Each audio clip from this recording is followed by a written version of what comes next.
Welcome everybody. How are we doing today? My name is The Cove. I am with my friend Tusnek. How are you, Tusnek? Hey, what's up, Cove? Not too bad. Happy Saturday.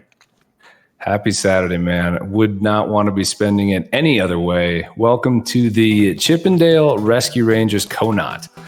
What is a KONOT, Tusnek?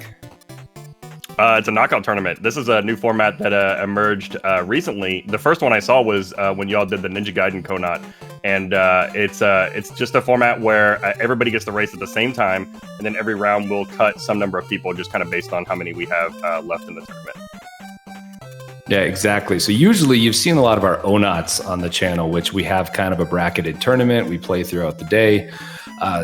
It's really tough to do something like that when you've got 40 people racing. And so Virus, who planned this tournament as well as the last Ninja Gaiden KONOT, he had a great idea. Why don't we just, have everyone race at once, cut the last few people, and then eventually we'll have just the people who've been not only necessarily the best, but the most consistently good throughout the day. So it definitely makes sure that you are very good at the game, but also very consistent at the game. So I think it's a really cool twist on the normal ONOT that we have.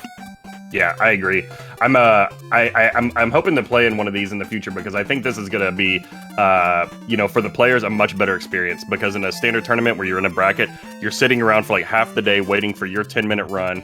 And if you choke and you die, that might be the whole tournament. You can plan spending all Saturday in this tournament, die on the second level, and bam, you're out. Whereas in a format like this, you get to just keep playing over and over and over again. Everybody gets to play all the time instead of having two people play while 30-something people sit on the sidelines waiting for their turn. Absolutely. And yeah, that's a good point. Like if somehow I don't know, Stans and Herexen ended up meeting in round 2 or round 3, one of those would be out for sure. But this way, I mean, they could be in it till the end, just by playing well. Yeah, I'm really excited for the tournament today. Question for you: do you think the winner of the tournament is going to be a Dale player or a not Dale player? I don't know who the top players play as. I'm gonna guess. I'm gonna guess Chip then. Since you're obviously guessing Dale, I'm gonna guess Chip. Okay. Are you Team Chip, officially? Yeah, because I always mash through stuff and it's the first option. So I have absolutely no preference whatsoever, but I mash. So yeah, I would mash through right on Chip. I appreciate the utility in that. Yeah, so we are going to try to get a lot of different runners on the stream throughout the day. I feel like, just as a warning, if you are potentially wanting to see your favorite streamer, just know that they will probably eventually be on the stream. Our moderators are usually out in full force on these types of events, so if you get too overt about it, you probably won't be able to chat anymore. Just some fair warning.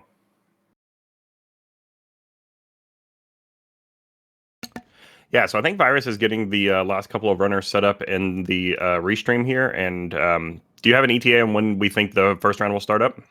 Soon. I mean, I know the race room is open, and so we will be going on that as soon as possible. I know we're trying to get everyone in, and some people, this is the first time they've raced on RGL, so they're not used to our race chat rooms. So we'll get there very soon. Have you played in any of the RGL events in the past few months? No, I haven't really played any games in 2 years. But I mean, that's not quite true. But no, it's been a really rough speedrunning year for me. I think I've speedrun for probably 8 hours this year.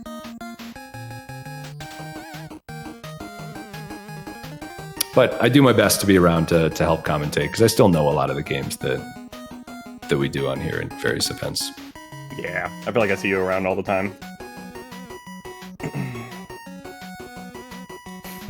I don't have any words because I'm just so excited. I can't wait to get this started.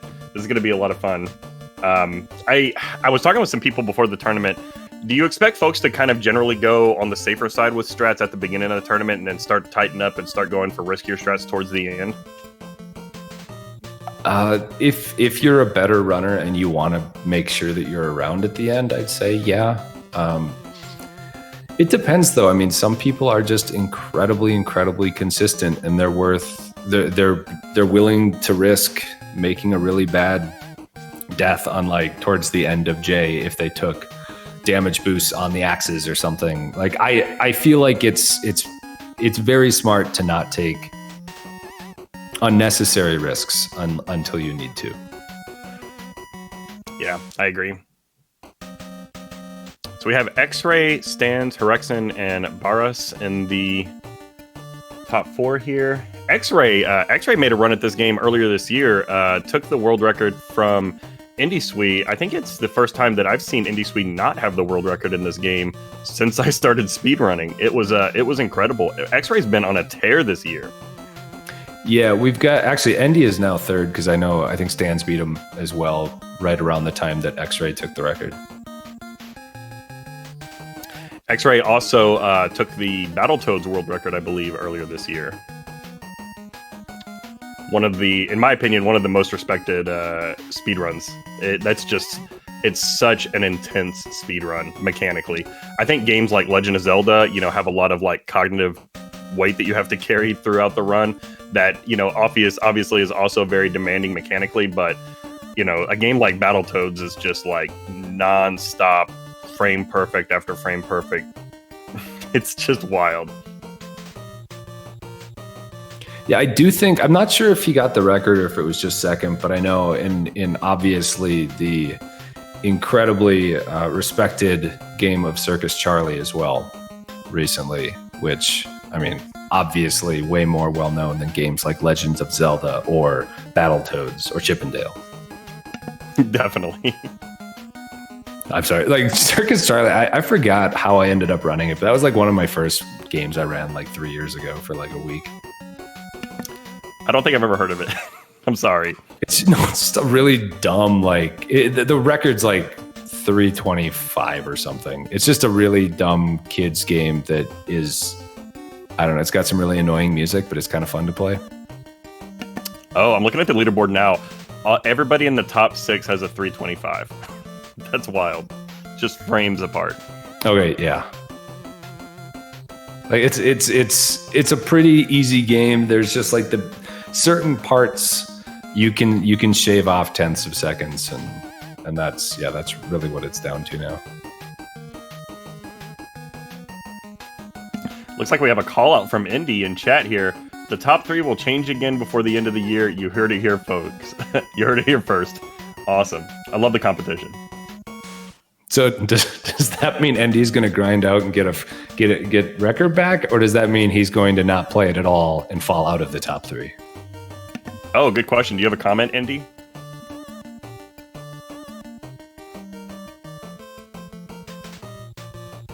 I'm guessing the former. It looks like 4th place right now is Junkyard Dave, and he's about 6 seconds behind.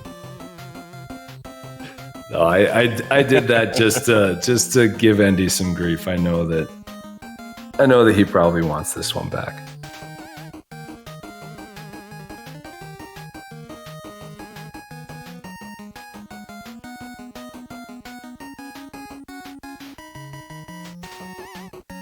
No, and I do want to give a big shout out to chat too, because like we have 40 people running in this, but like I already see so many my friends and other popular runners and great people in chat, and like very, very loyal viewers to the NES community. So thank you guys and gals for being here today.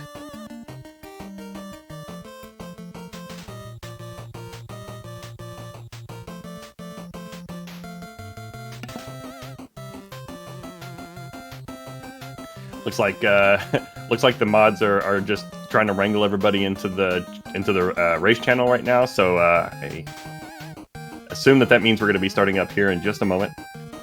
Yeah, we will. It's always like the first round of a tournament or a race like this will take the longest because, like I said, you've got the most people running, so the most people need to get into the race channel and entered and readied up, and it's a slightly different but similar process to like SRL races on IRCs. So it just takes a little bit, but it does look like we are starting. So in 10 seconds we should get started. So good luck, everybody. So what you'll see people do here at the beginning is you'll see them kind of let the demo play before they'll start mashing start and then selecting Dell as their character if they know what they're doing. And that was a trick that was discovered maybe a couple of years ago where it locks in. Is it just boss RNG or is it all RNG in the game? Essentially, it's an RNG lock that gives you consistent patterns so you know what strats to use all the time.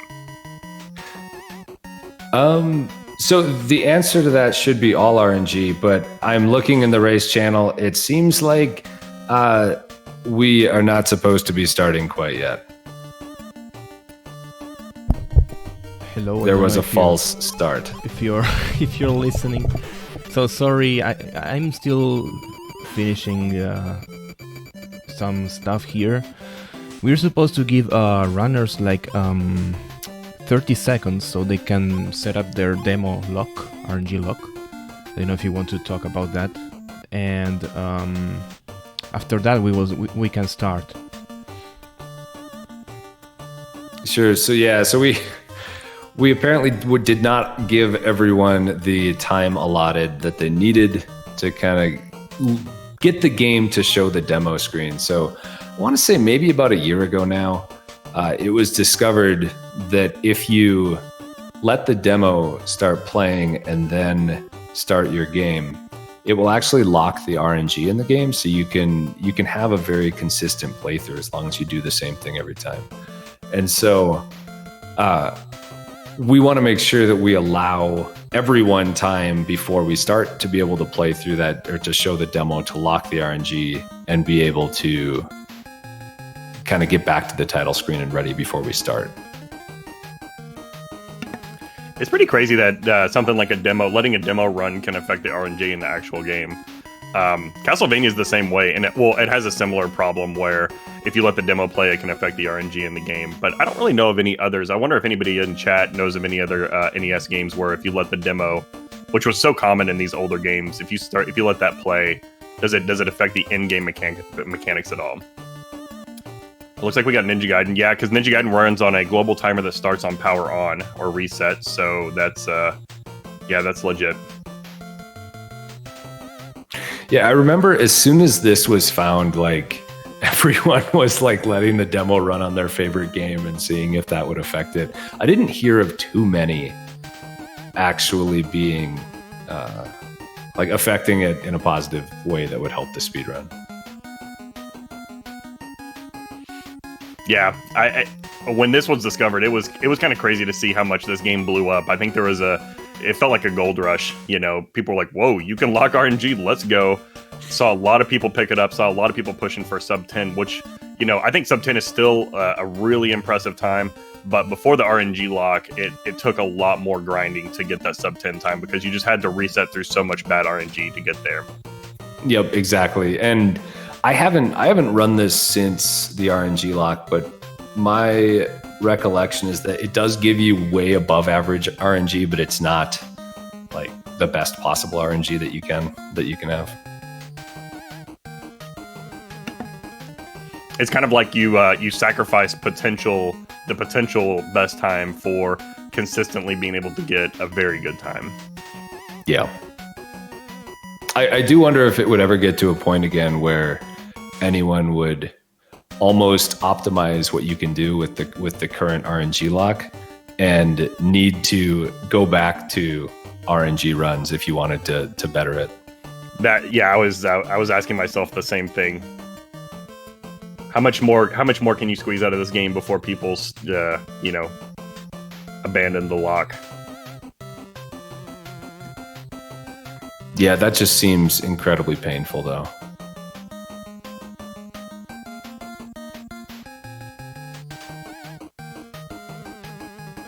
You don't, like, correct me if I'm wrong, though, you don't need to watch the entire demo, right? You just need to have it start playing, then you can get out of it.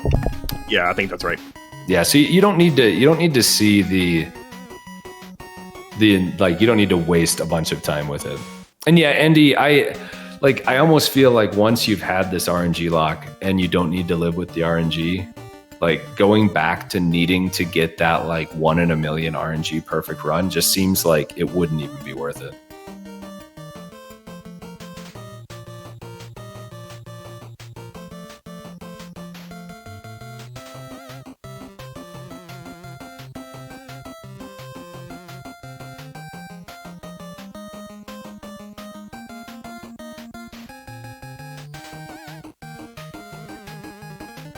Okay, I think it looks like we've got everyone back into like another race room. I think it's the same race room, but we've restarted kind of the entrance, the entering and readying up. So we're giving people time to get through the demo now, and we will be started momentarily. And it does look like we've got X-Ray, Herexin, and Barris on chip, with only stands going Dale. So yeah, I will go ahead. I'm pretty happy with my choice of chip winning today so far.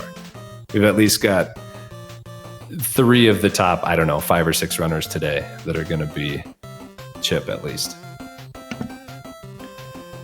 Not to show any bias or anything, but let's go stands. Carry us with Dale.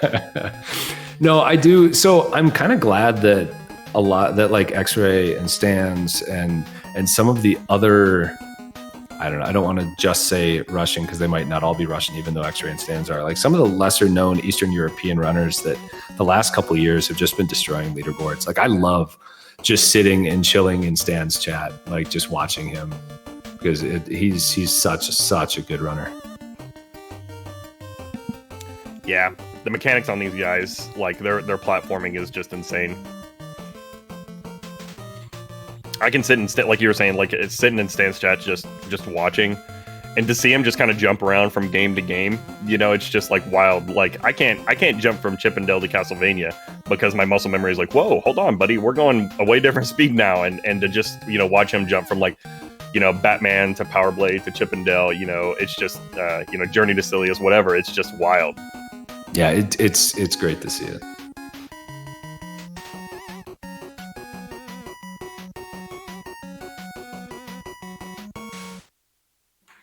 And thank you again, Chef, for sticking with us. We are just about starting.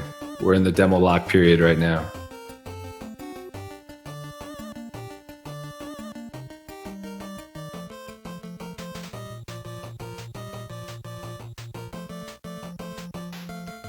Yeah, I guess we can talk a little bit about the route. So this is any percent. There is an all zones category, but 3 of the zones, which are A, C, and E, as most of them are named after just the letters of the alphabet. Very, very original.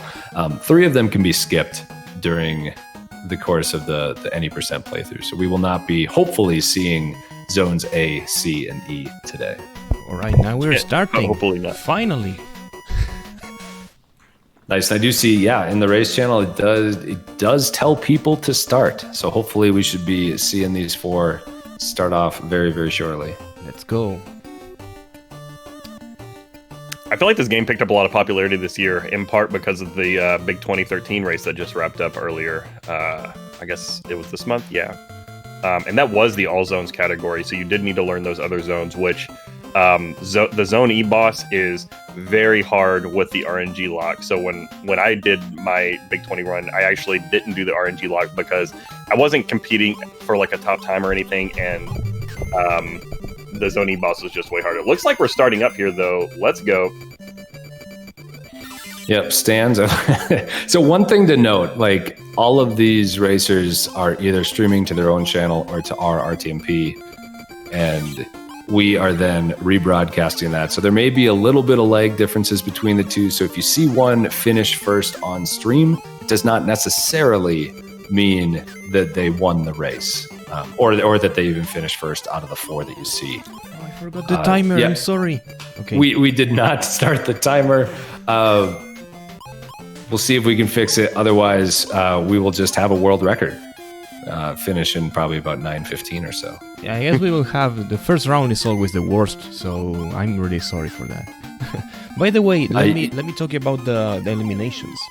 We will have 5 people eliminated per round until the top 8. In the top 8, we will have only one person eliminated per round. It will be the most intense. But for now, we will have 5 people until round 1, 2, 3, 4, 6 until round 6.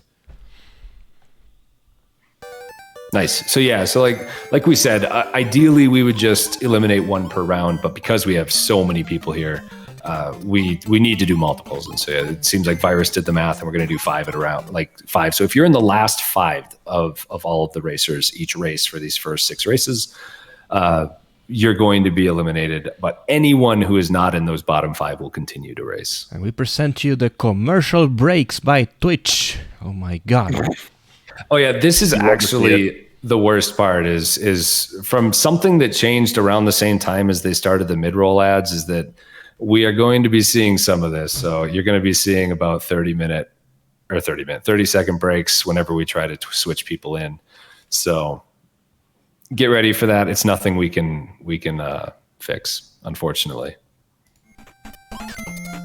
Looks like we have Indy off to an impressive start here, heading into Zone D. I just love watching these top runners. They're just moving so fast. Just like their mechanics are so crisp. Yeah, I mean it's really, really hard to understand how difficult it is to even like just hold right in some of these games. Like a lot of times when you're playing casually, you won't even notice that you stop for a quarter of a second or half second here and there. But I mean, they are pretty much just holding right unless they need to do a D-boost, in which at the very last moment they will tap the left button on the D-pad, because when you get hit, you will be bounced backwards or the direction opposite of where you are facing. So they want to make sure to turn around. It does look like Andy takes an unfortunate death, though. Thankfully, though, that one is not a big time loss on that death. That was probably only about 10 or 15 seconds. There are much, much, much worse deaths in this game. Yeah, like you said before, like we don't know exactly how well these are synced up, but I think that still puts him ahead of X-Ray. Indy rolling into the robot boss here. Double KO, very clean. I guess that's not a double KO, actually, sorry. Oh, commercial break on Beer Full of Belly. You love to see it.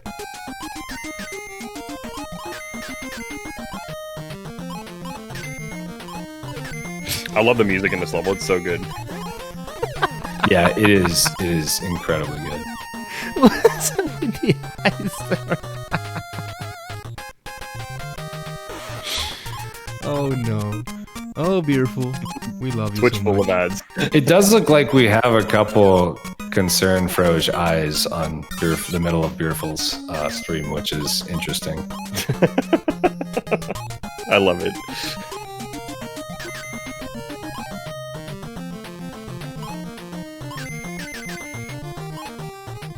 Ooh, Bedwell just taking a death there on that ball.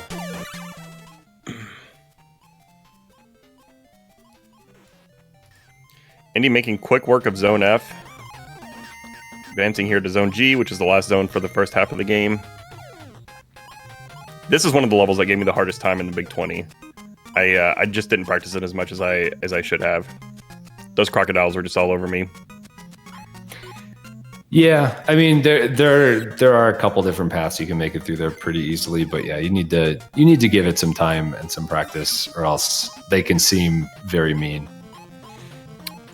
If I remember correctly, there's an interesting despawn that you can do on this screen that Indy's on. I think he's going to throw a box at the third bug right here. Yep. And normally there are 2 bombs that appear in front of the door here, but right here there's only 1. I don't know exactly how that works, but it's an interesting despawn, and it's just a perfect example of like speedrunners just really picking a game apart to see what they can manipulate and how they can squeeze just the tiniest amount of time out of the game. Yeah, I imagine that was originally like somebody just saw anecdotally that happened, and then they did a lot of testing to actually figure out what caused that to happen. You're probably right. Oh, nice. Welcome to the front page, Angel, and we have an ad roll. Classic. Yes, I think that's going to happen to everyone that is streaming to their own channel. If you're streaming to the RTMP, am I saying that right? Is it RMTP? I forget.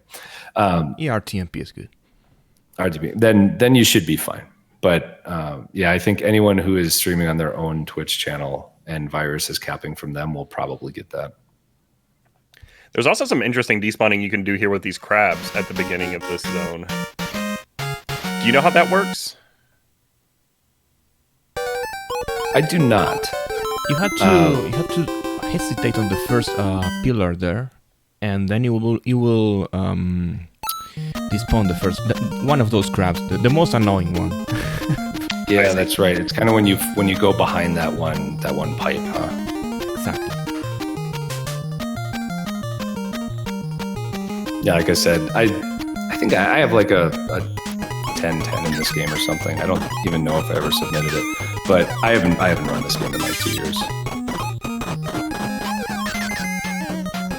so I forget sometimes. Oh no, the eyes of Beautiful are gone. Come on, man. Why do you do that? That was the best part. That was the best part. So Beerful's in Zone I right now. This is actually my least favorite zone of the game. I don't imagine a game developer being like, how can we make this game more fun? Let's just slow them down with fans that don't have any, like, obstacles around them in any way. Like, what were they thinking when they designed this level? Yeah, I mean, I feel like there were much, much worse design decisions in the course of the NES library, but... Oh yeah, definitely. It's just one. But yeah, I mean, that's one of the worst decisions for this game for sure. Compared to something like Mega Man 2, where you have a similar mechanic and Airman stage from the thick fan guys, but you know, there's like pits around and there's like birds dropping eggs on you. You know, there are things that make that kind of make the slowdown mechanic more of a challenge instead of just a nuisance. Yeah, that Airman was definitely where I learned about how birds have children or little birds, and how like they end up dropping eggs that then spawn hundreds of birds. Yeah, that's how eggs work. Yep. 1 egg per 100 birds. Yeah, so you're going to see on this fight, X-Ray actually waited until the centipede got just past halfway and then started attacking. What happens is, like, if you hit the centipede and then it gets to the midpoint, it will break apart. And so he waited just until it was after that midway point, so then you could hit it 3 times, and then after it came back together, hit it 2 more times. I see. Okay, cool. Oh wait, we don't have audio for Zone J, which is a shame. That's a shame.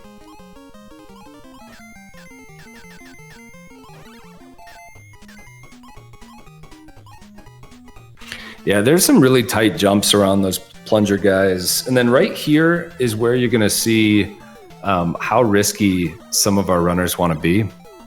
You would normally see multiple damage boosts here on these axes that X-Ray just ran through. It looks like he just took the one just to be safe and keep a little bit of health. You do get a health refill right here where he is. Yep. But yeah, I mean, it's not worth potentially dying. This is one of the worst stages that you can die in. And I mean, it's a very tough stage. And so Fat Cat, the last boss, is coming right here on X-Ray's screen.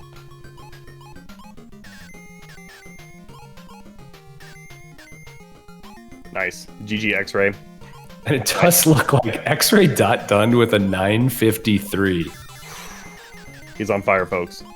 Second place was Endy with a 10:08, so he had 15 seconds ahead of place number 2. Holy smokes!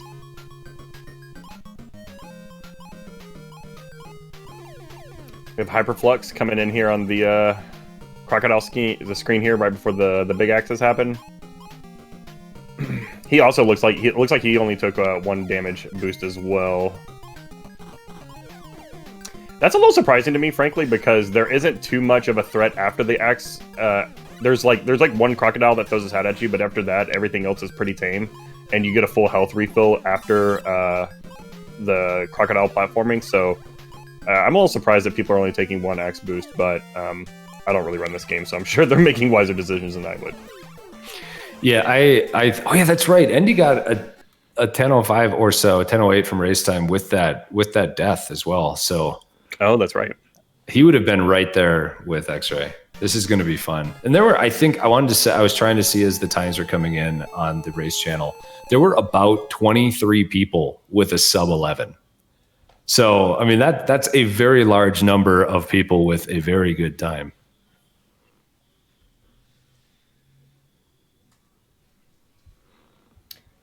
Nice. It looks like we have Infinite Mystery here rolling into Fat Cat Boss.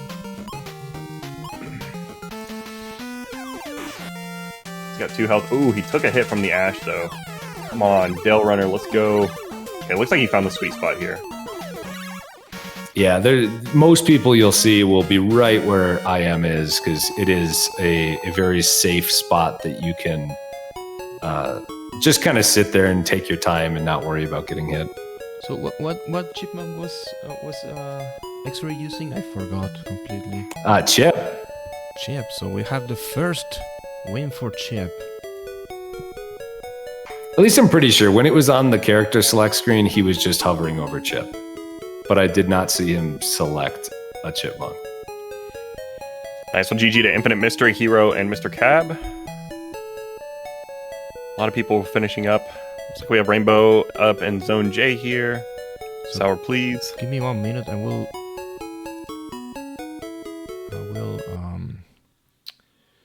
update all the times. Yeah, we have 34 people finished, and I'm not sure how many people started, but around 40. And so we could be kind of getting into the last spot or two that will move on. As I told you, the first round is always a mess. So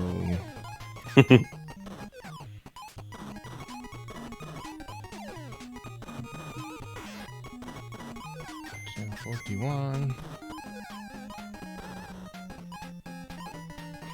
Yeah, so the numbers under the names, I believe, were just based off of their PB ranking at the start of the day.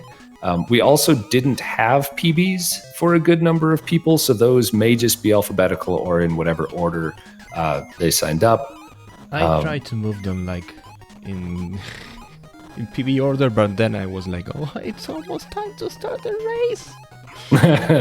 It'll become a little obvious a little later on, like who's doing better the most, and I would not take too much stock in the numbers themselves at this point. We saw Neowin take a costly death from the flying squirrel in the climb up here. That's a really expensive death. Had to restart the stage. They have 2 life here. It just took another hit. Need to get through here safely. Oh, this is so dicey. Okay, it's looking good. Got a couple more flying squirrels here, but... Alright, nice. That throw on that first flying squirrel is a little tricky. Sometimes I'll throw the box a little too early and end up just falling into the pit.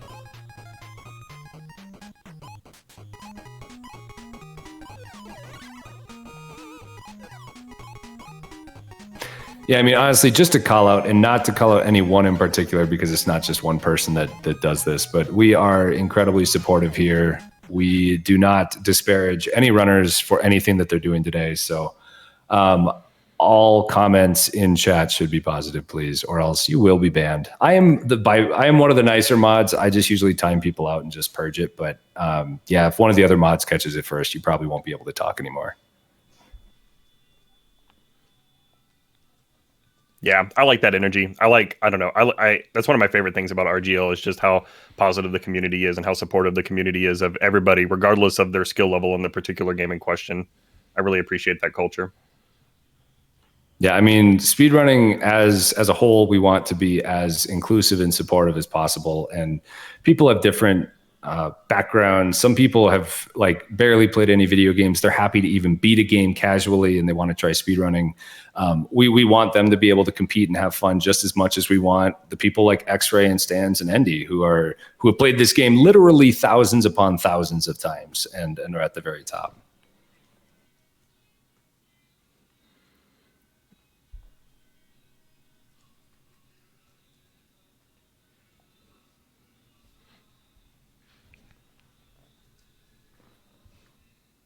Trying to figure out if there's a command in RaceBot to know who hasn't finished. So the RGL admin, please help me. We need music. We need music here. I'm sorry. Oh, that's a demo.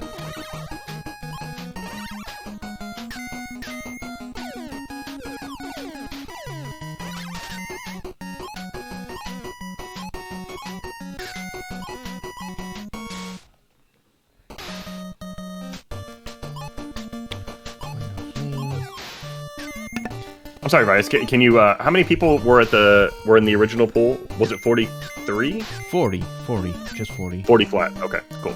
So it looks like we have 3 more runners still going. Oh, sorry. In this one we had 38. I can count. Okay, so Neville might be our last runner. Wait, are they playing 2-player? I thought it was the demo. That's a demo. Oh, that's a demo. They're not playing. Okay, I was like, wait a minute. Whoa. That would be pretty cool, though. That would be incredible.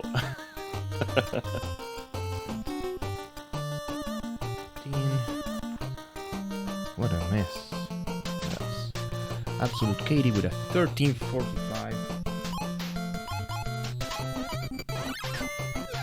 Who else? We have Bedwell Blackburn with a 1417.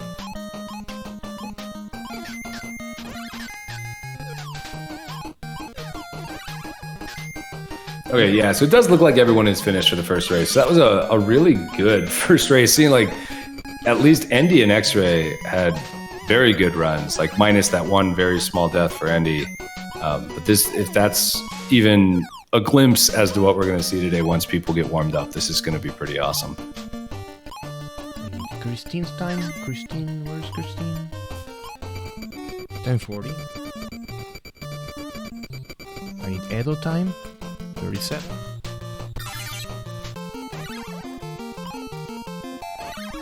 Rainbow. Where's Rainbow Ninja 15, 16. Missing one person.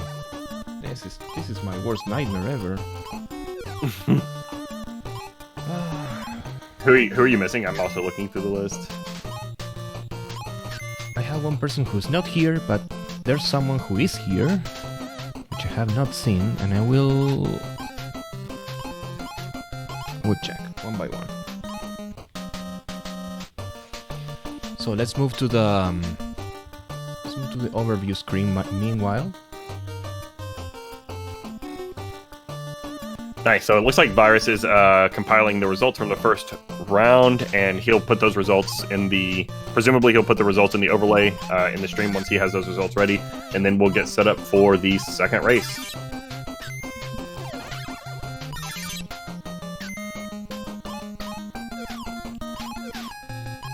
So how do you think the first round went, Two Snack? It was great. It's always a treat to watch these speedrunners play Chip and Dale. It's such a crisp game that you don't need like a super intimate knowledge of the game to be able to see how tight the movement is and the incredible plays that these guys are making. So yeah, it was really good. I will look forward to seeing fewer ad breaks, I guess. I feel like we kind of got some bad RNG there on the Twitch ad reels with the who we were bringing onto the front page, but I would expect that to kind of die down as we reduce the number of people in the tournament. How about you? Yeah, hopefully. About the ads, hopefully. At least in the top, once we get to the top 4, I'm thinking since we don't have to switch anyone, hopefully we'll be able to remove the ads entirely. But yeah, hopefully that won't be too big of a problem. I think it was good. I was expecting probably one or two more really good times, but I need to remember it is round 1 of the tournament. And so even if you do warm up before it starts, a lot of times there's a little bit of those nerves going on.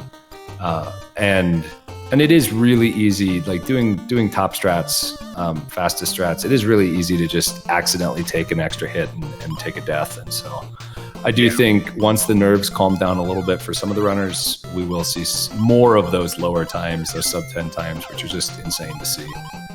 Yeah, and I like I said before, I would be willing to bet that some of these players are going to start running more and more aggressive strats as you get deeper into the tournament. When they're taking 0 or 1 axe boost in Zone J, I think the top runners, when they're trying to, survive in the tournament, they're going to start going for those double axe boosts because they got to start playing their cards,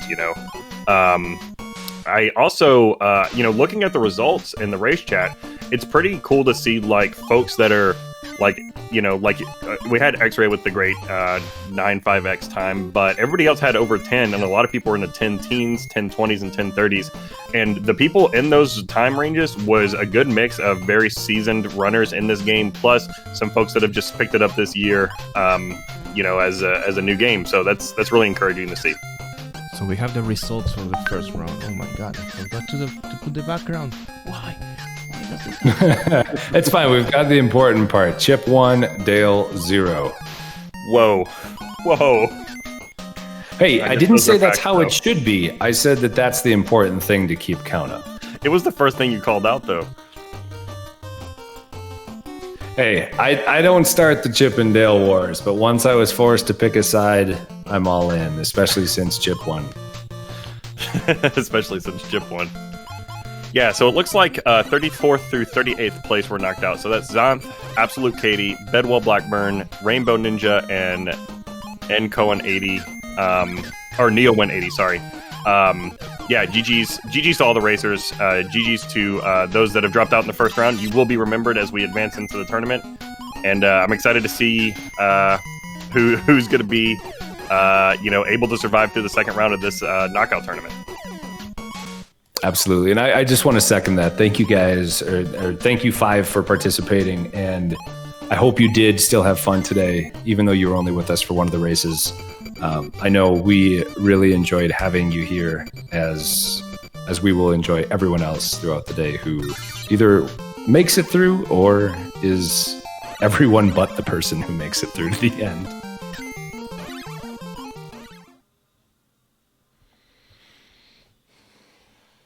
All right, looks like we have everybody readying up in the race chat right now, getting ready for the second round.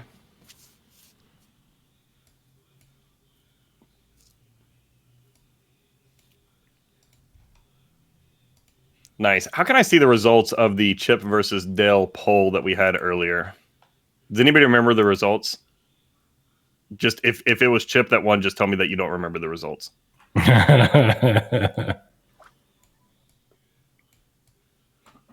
Chip is a cop. Yeah, Chip is a cop. Which is funny because I think Dale is actually based on a cop and Chip is based on an archaeologist. Oh, it was absolutely 1818. Nice. Like absolutely 50%. Oh, nice. Okay, that's great. 50-50. I love it. I guess a private investigator is not a cop.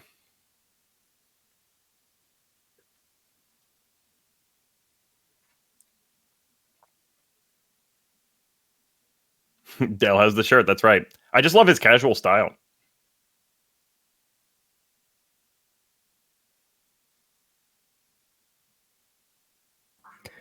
So I feel I need to ask you too, Snack. Do you know what Chip and Dale was named after? I don't. It's not the dancers. No, I don't. It was actually an English cabinet maker from the early 1700s. Oh. Thomas Chippendale. I think spelled the same as the dancers. Okay. Interesting. I do remember that before Chip and Dale Rescue Rangers was a thing, there was just like an animated, I don't know if it was a series or a movie or what, but I think there was like a Disney animated franchise with just Chip and Dale. I don't think they wore clothes in that. I could be mistaken. I have vague memories of watching this when I was a kid, maybe first grade. Interesting. What year was first grade for you? First grade was 89. Okay. Yeah, so we're about the same age. Oh, it looks like C&D shorts. Okay, cool. Yeah, there were other cartoons that did that as well that kind of took like an older, like more like classic Disney IP and made like a modern show out of it. Tailspin, I think, was another one. Wasn't Tailspin based on, is that Baloo the Bear from Jungle Book? Yeah. DuckTales was another one? Okay. Tailspin was Baloo. Okay, cool. Yeah, I really enjoyed Tailspin. I haven't watched Tailspin in a long time. I like this show. I couldn't really get into the speed run. Like, it's painful because it's mostly an auto scroller. Yeah, don't you just fly the boat or the plane around, and is it just a shoot 'em up basically, like a bullet For hell the shoot 'em up? majority of it, yeah. Oh, Rock, are we the exact same age? Do we have the same birthday? I seem to remember Stormcrow and I have the same birthday. I mean, is your birthday June 17th? No, my birthday's May 3rd. Okay, I'm guessing you don't have the same birthday as Elrock 617 then. Maybe the first Or July 616 were 61st.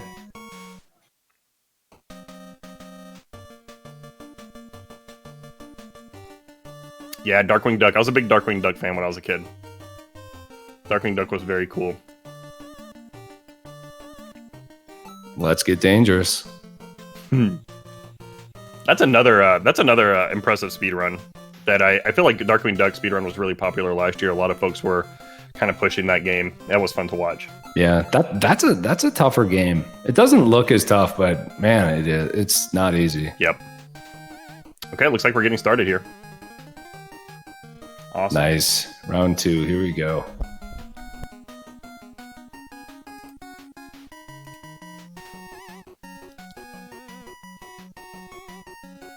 Another interesting tidbit, we did talk about how all of the levels, or most of the levels at least, are named after the letters of the alphabet, A through J, question mark. But this is actually Zone 0. And get out of here. I don't want to hear anyone saying it's Zone O. Oh. One of the most impressive parts of the run to me is at the very beginning. It's the ladder climb on the climb on the power poles at the very beginning. Those jumps are just extremely tight, and I believe that they're not those platforms aren't all the same distance apart, are they? I think there is some variance in there. You know, that's a good question. I just kind of got used to the timing of it, but yeah, I mean, they are very, very hard to jump up quickly. Like you need to be like pressing and releasing the jump button at exactly the right time, and it's actually really easy to miss it by like 1 pixel vertically too low, and you just don't catch the ledge, and you'll fall to your death half the time. What is this first boss supposed to be? Is it just like cleaning equipment? The first boss was actually in the cartoon. That's one memory I have. I don't remember okay. what it was actually, but it was in the cartoon. Yeah, I have that same memory, Virus. But yeah, I don't necessarily remember what the plot of the episode was. Yeah, Oh, like it was a robotic groomer that went rogue. Okay, thank you, 8BitL. Oh, cool. Okay, nice. I do remember that thing from the cartoon, though.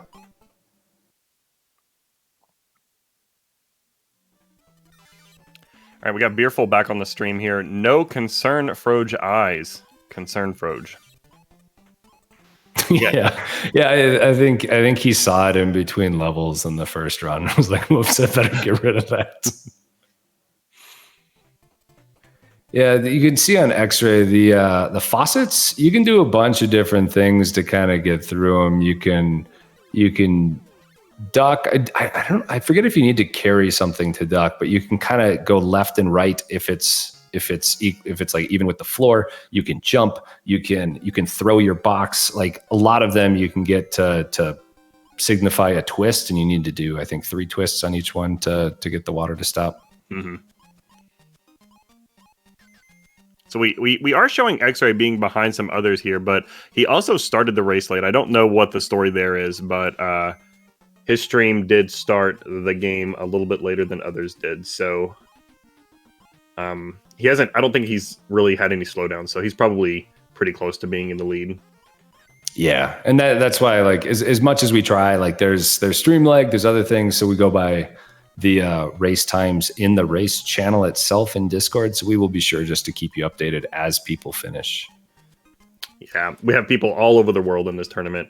People in the admin team, all over the world helping out. So there's just, information can only move so fast.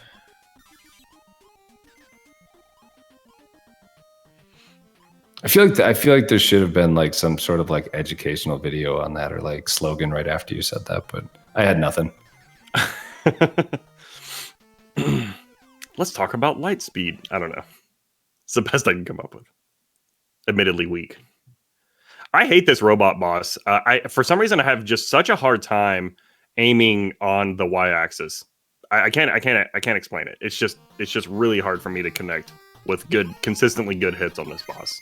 Well, it's also kind of like an unintuitive hitbox. Like there's nothing that will show you like, oh, hit in this range to do damage. Mm-hmm. Okay, it looks like we had X-Ray do the double KO strat. I think that's the fastest kill on that boss. It's really impressive to watch. Cypherin missing a couple of damage boosts on that Jack-in-the-Box at the beginning there. That's a challenging damage boost. I wasn't ever able. I can't talk. I wasn't ever able to get consistent with that. Yeah, it's definitely a little tricky. The balls that X-Ray just passed, I actually found doing those quickly was tougher for me than getting that Jack-in-the-Box. Yeah, I've seen a lot of people in preparation for this tournament learning it's the Yoka boost, right? That and it just is incredibly demanding and tight. Junkyard Dave posted something on Twitter where he had like a nice, I think it was a visual to get it more consistently. But yeah, saw a lot of people practicing for this tournament and seeing if they could get the Yoka boost going, and there was a lot of struggle happening. It's a tough boost. Shoutouts to Dave. Dave's been doing a lot of work like theory crafting and trying to find faster strats across a bunch of different games. Like I've seen him practicing a lot of Bucky O'Hare and like always pinging people when he finds strats that might be quicker than what's currently known. Like I feel like I am so bad at like theory crafting strats, and so I have so much respect for like everyone in the community that actually does that work. Absolutely. Yeah, he's a scientist. I love following him on Twitter because he posts clips of new strats all the time.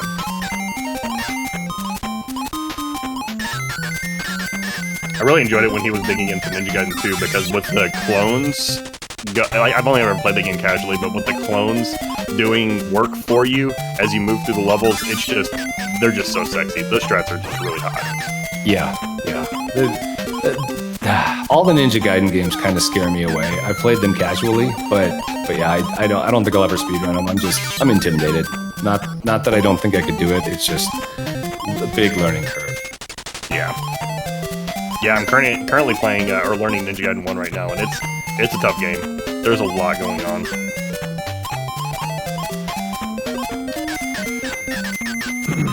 Nice. Looks like we have Christine going to the second half of the map right now.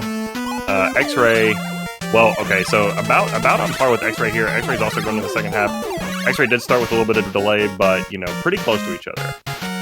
Meanwhile, Ark is cleaning up the cornflakes cat in the casino level. Definitely not chips. Those are definitely cornflakes.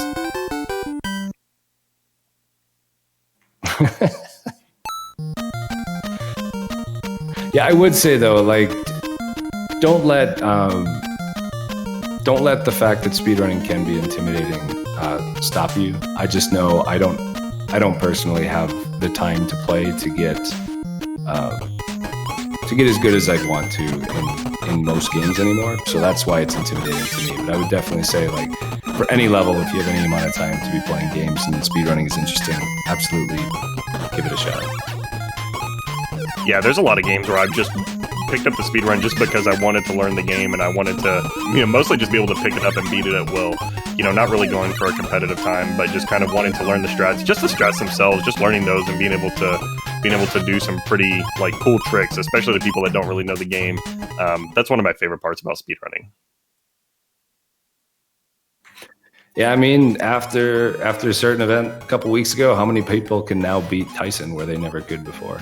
Absolutely. Like Tyson's Punch Out like that. That I feel like is one that like people can kind of like almost take to the grave. They're like, yeah, I beat Tyson, because like everyone as a kid was like, yeah. I mean, I got up to Macho Man, or I got to Tyson, then yeah, it was done.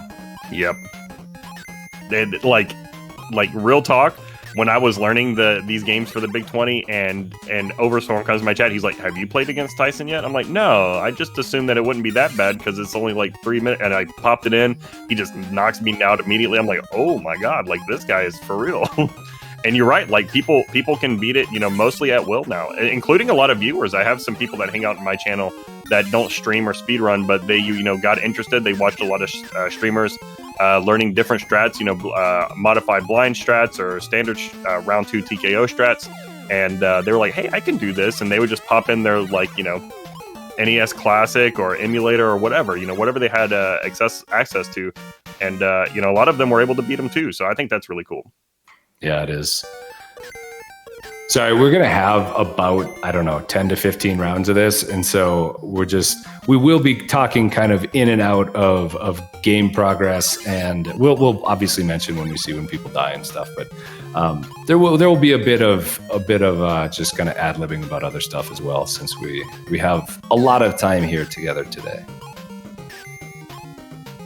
All right, we're in ZoJ. Get your sour please or favorite jam emote out in chat. We got Herexen on audio, jumping over the weasels. Let's see how many axe boosts he takes. None. Oh no, he is going to take 1, it looks like. Oh, 2. Very nice. Okay, cool.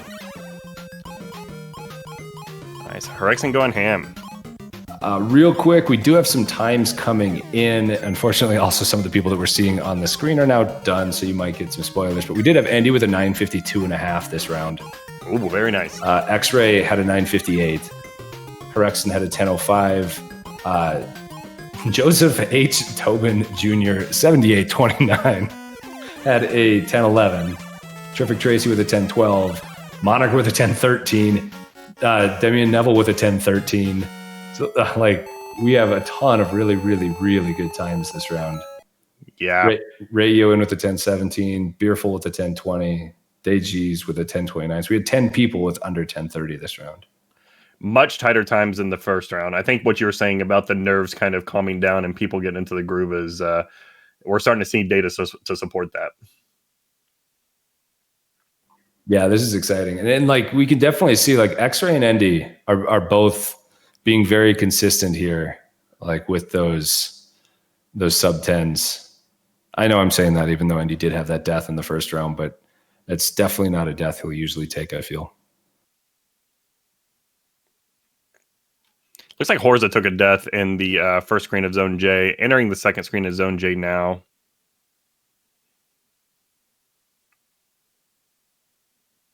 Ooh, also taking an axe boost. Very nice. Yeah, it looks like there are different variations of the axe boost, and I don't know which are any faster than others, or are they all the same speed because you're waiting for the same cycles. It did look like the method that Herexen used seems easier to me. I never learned that method when I was learning this for the Big 20, but the method that I see most other players use was pretty challenging for me, actually. So yeah, I'm not sure about which variation, if any, is actually faster, or if it's just preference on what you're more consistent with. Look at this ad RNG. Oh my god, 3 out of 4 with ads. Jeez Louise. We just need to get the full blackout on the screen.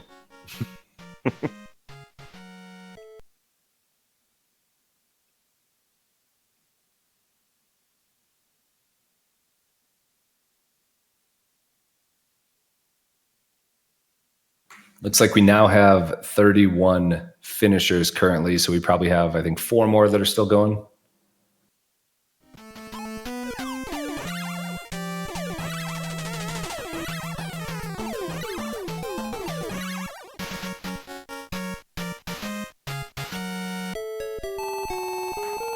Wait, mods aren't immune to ads, are they? It's just subs? I'm not sure. I saw a comment in Twitch chat. I feel like you only won't get ads if you're either subbed or if you have Twitch Turbo, if that's still around.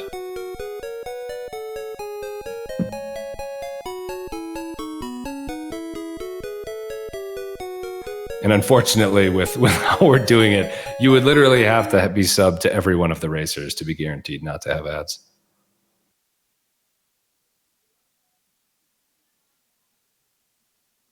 Quick, everybody give subs to all the racers for Virus. Yeah, we'll show Twitch. Screw your ads. We'll just give you hundreds of dollars instead. Yeah, I was going to say Cat has the real 200 IQ strats. Oh, I missed the strats. Let me just don't be a partner affiliate, then you don't get the ads. Oh, nice. Everybody demonetize your channels immediately.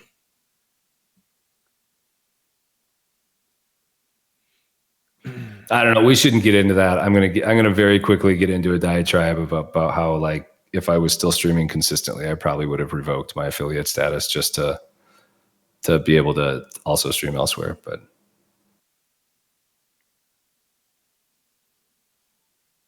yeah, I actually, Sabera, I have a non-affiliate Twitch race channel. They're pretty nice. Well, it seems almost every racer has finished. Nice. Is there anybody still going? I don't know. I'm still counting times. And I'm looking. It looks like 32 have finished. I'm not sure if any have dropped. It looks like Angel might still be racing. Yeah, it looks like we have Angel. Didn't dot done. Okay, there Angel did dot done. But I figured that. Nice. GG all the racers. All right, just one moment while I process the times, and we will start the third round. Like, Angel has a very good time, so I'm wondering if they just didn't dot done. Yeah, that does seem to be what happened.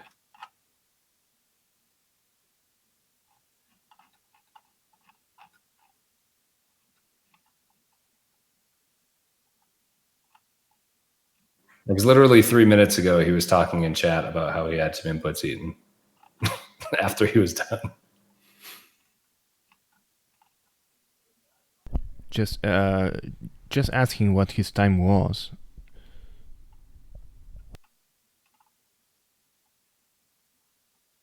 Yeah, I'm looking through chat to see if I can see where he said done. Same. I'm not seeing it yet. I'm on my second review. I don't see it. Huh.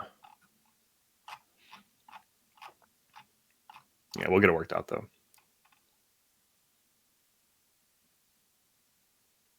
Nice, good game to the runners. Good game to the runners.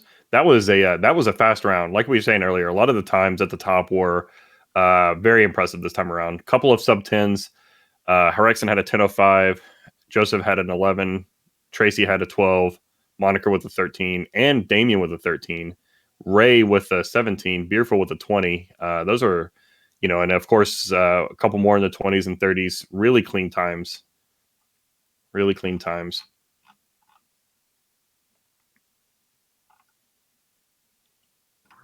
Oh, this is interesting. I'm actually on Angel's channel, and it looks like he did dot done, and it just didn't send on Discord.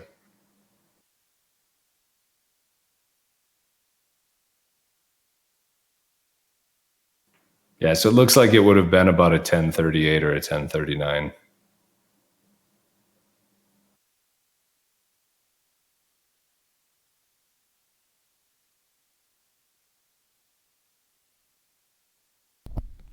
Here we are the results for the next round. End of round 3. Round 2, sorry. I can't even.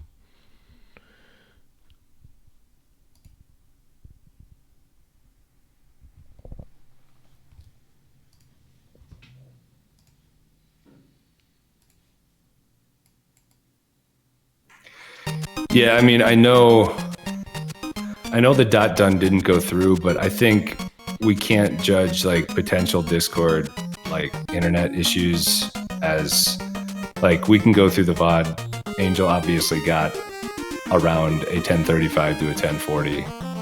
So we are going to honor the fact that Discord did not get his dot done.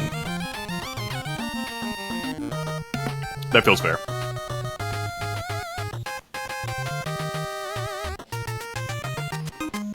Nice. Well, GG's to our runners. And GG's to the folks that got knocked out in the second round. Rebel Mints, Infinite Mystery, Horza. I can't pronounce his name. Jueg, Ariel. I'm sorry. Final Flame. Juegaría. I always just call him Ariel. Ariel. Okay, I'm sorry for butchering your name. It's easier. Juegaría. I'm not going to attempt that. Virus is better than us. He's better.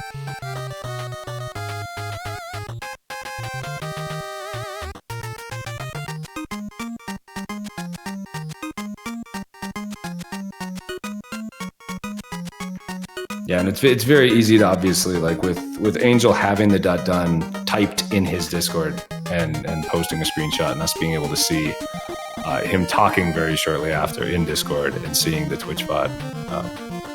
That's good enough for us. We don't want to like screw anyone over on either side, but I think this is the most fair thing because it's obvious that he finished with a good enough time.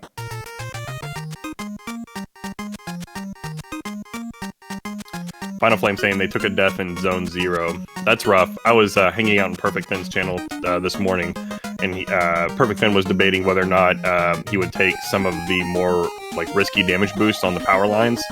And in my opinion, those boosts are a death at that point in Zone 0 is very expensive. The beginning of the level is trivial, so you're not going to die there, and it just takes a lot of time to get back on track. Yeah, I mean, they're like I'm going to call them the ladders, but the jumping platforms are really tough in Zone 0. Some of the D-boosts, it's really easy to kind of mess those up. Like, it's not a trivial first stage, that's for sure. Yeah. A lot of people in chat saying that Zone 0 is pretty tough for them. It's weird. It's the first level in the game. You'd think it'd be the easiest, but that stretch, the second half of the first screen of Zone 0 is really tough. Lack of checkpoint is really bad too. I think that's part of what just makes it awful. Yep. It's funny where they put the checkpoint because the level after the checkpoint is trivial.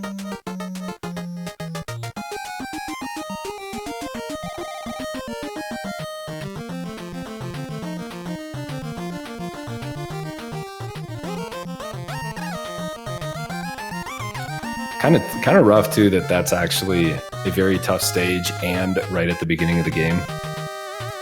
So you don't really get a ton of warm up before you need to be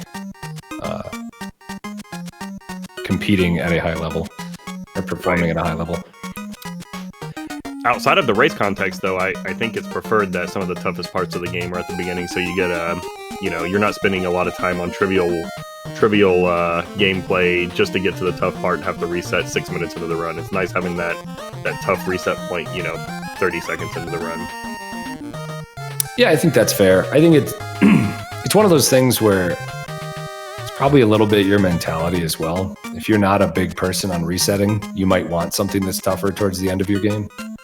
But if you just want as many chances as possible, then you probably want it at the beginning of the game. Right. Yeah, I think that makes sense.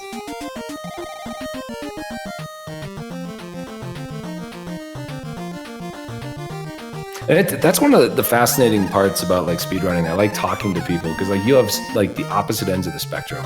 Someone like Yogi will just sit and do like save state practice for hours if that's what he needs to do to get a better time. But then you have other people, like I remember the first time I ever talked like mentality and stuff with Lack. It was like, well, he's like, well, whatever, I just play the game.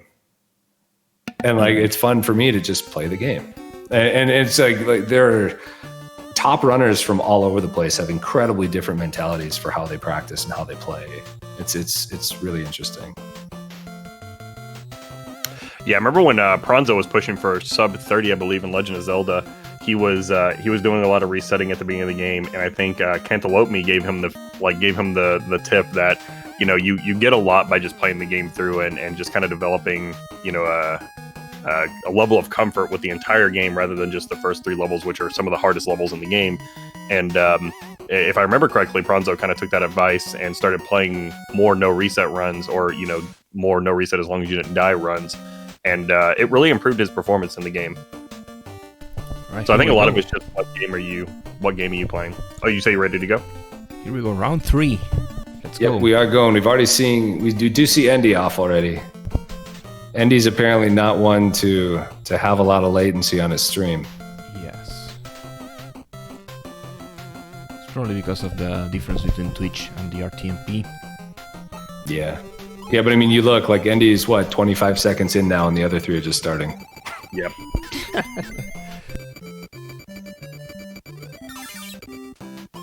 Not a single Dale on screen. Feels bad, man. Feels chip, man. Oh, Joseph taking really tight jumps there. I guess as long as you get on the right, as long as you're on the right pixel, it doesn't really matter how deep into the hole you are. All of your movement's going to be vertical, but it just feels like he's just hanging on the edge by his toe.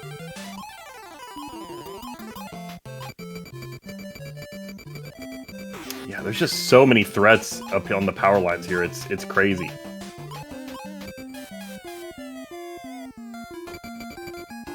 All right, Indy Sui wrapping up level 1 or zone 0. There you go. Clean.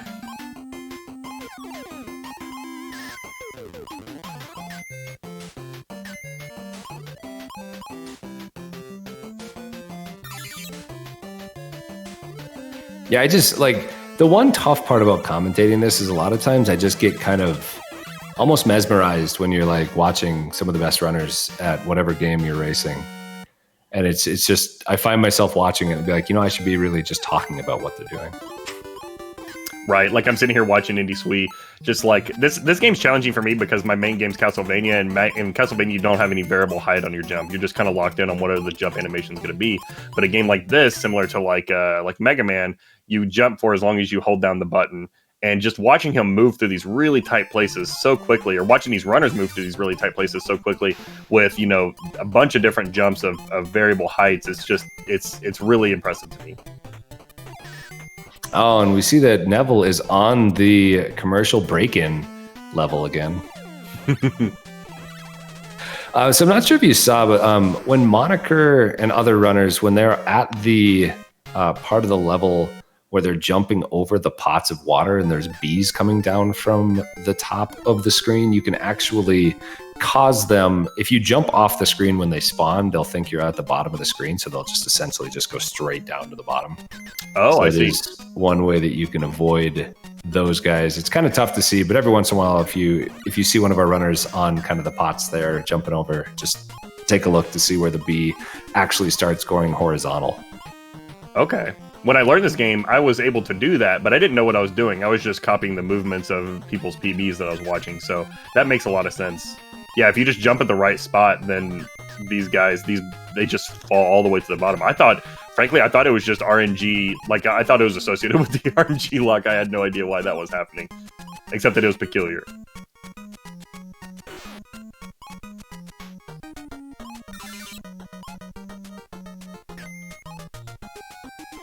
I think these, I don't know what you would call these guys, with the spinny arms, but those are some of the toughest enemies for me because, again, I'm not very comfortable with like jumping games with variable height and jumping, and being able to control like small controlled jumps against those guys are the best way to go fast. Yeah, they're definitely some of the tougher ones to like quickly be able to get through. And a lot, like, it's amazing how many people don't know that you can like hit them to get them to stop like doing the horizontal spin. Yeah. Like because like normally you aren't just firing boxes at them if you're speedrunning. So it makes sense that you might not know that. I definitely want save strats on those guys with those exact strats for the Big 20. Oh look, the eyes are back. The eyes. Yes. They've moved though. They're off the middle of the screen. So cheeky.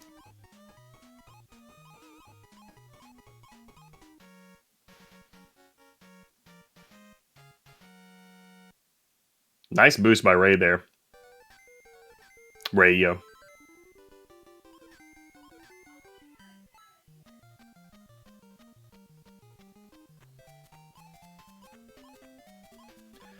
Nice Beerful rolling up into the casino level.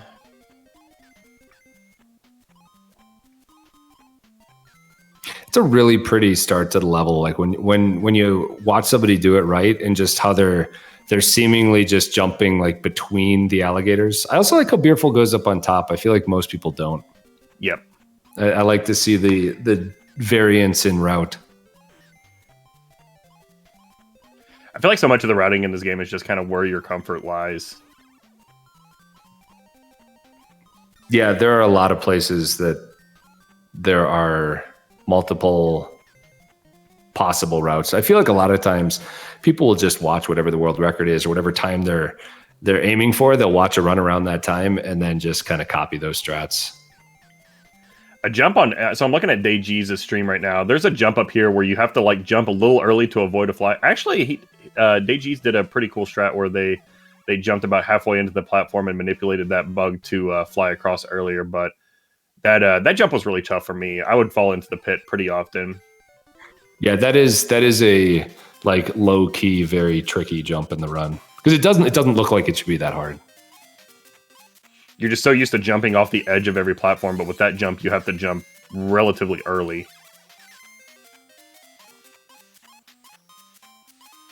Looks like Arcus is coming up on it now, too. Arcus just takes it a little safe. He spends about a half a second just letting the bee fly by. Or the fly by. I don't know what kind of animal that is. Yeah, that's one of those things that, I call them bees, but I have no idea if it is a bee. That's one of those things that, like, in a KONOT, like, until you get to where, like, the bottom 5 runners are about at your skill level, I think doing things like Arcus is doing, where he's taking that little safety that loses a half a second here and there, totally not a bad idea. Absolutely, I completely agree. Arcus has a lot of experience doing tournaments and races, and I see him kind of leveraging these very marginal time loss, but increasing the safety of the screen strats quite a bit, and I think it's very wise. Ooh, Christine taking a death on those flying squirrels that I was complaining about earlier. That's an expensive death. Holy smokes! Yeah, that's like pretty much right at the end of the screen. Yeah, that is a tough one. All right, let's see how she can bounce back here. I feel like I see most people going right side on the screen. I feel like we started seeing more people going mid route on that screen. When Dave had his Chippendale tournament, it was either earlier this year or late last year. But I see most people today going right. Maybe because it's a KONOT and it's safer. I think that would be a valid strategy. Could be, yeah. The one interesting artifact of that death, though, is we do have Arcus and Christine, which are almost frame for frame, at least on the stream.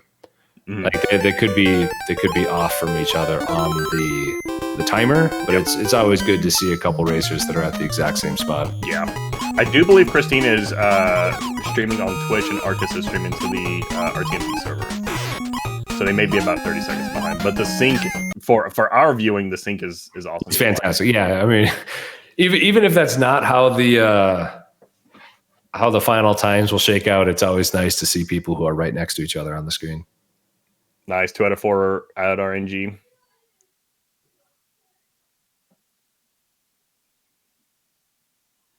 Actually, it looks like X-Ray and Barris are like identical as well. Mm-hmm.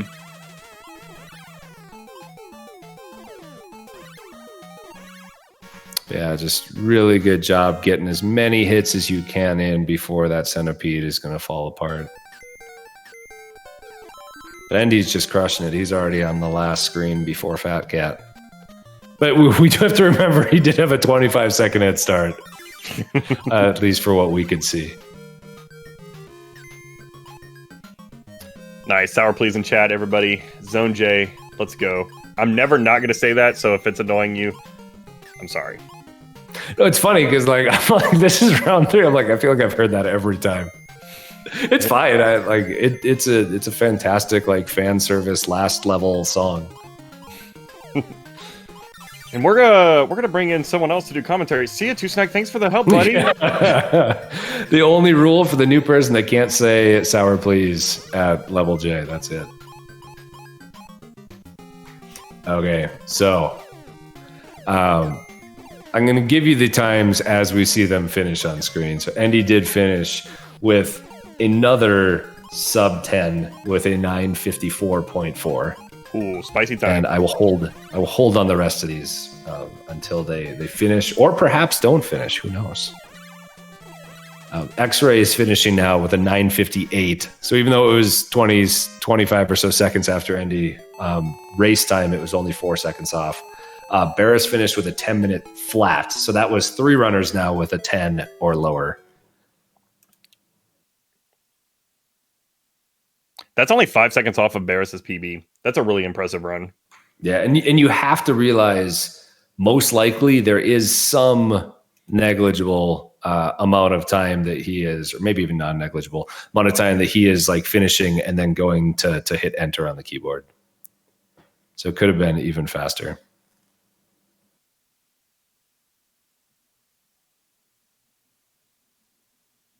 There is also a really tight time window for the very last plunger guy that's on the, I don't know what to call it, like the conveyor belt, the last conveyor belt.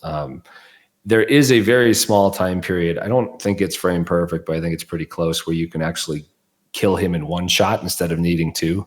We've seen quite a few of that. Those happen today already, which is nice to see. I believe it is frame perfect, actually. I don't know. Sinister and I said it was frame perfect over on the Big 20, and we got yelled at quite a bit for saying that. So I don't know. No, okay. I don't even know if it's true or not, but it's at least very, very tight. It's a quote unquote tight window. It is. Andy says it's frame perfect, then I don't feel bad about us saying it on the Big 20. I trust Andy. Oh, there are a few possible frames. Interesting, but each one you have only that particular frame to hit it. Oh, I see. So it's kind of like a coin flip effect for a given window. Seems like it, yeah.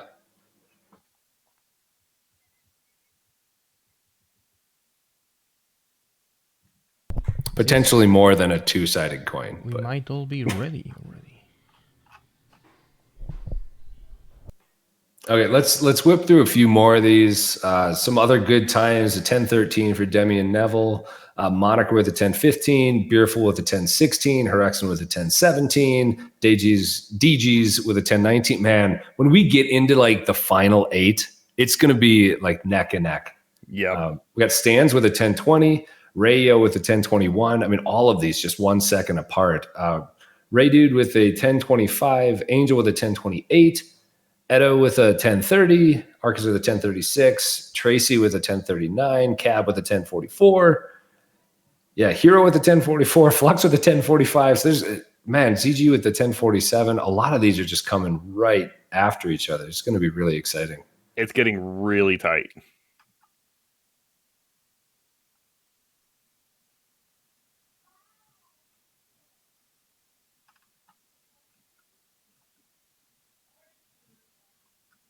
Oof, I'm reading chat right now. It looks like Perfect Fin went to Zone E. Oh, no. Hey, Edo got a PB. GG on the PB. Congrats, Edo. That's awesome.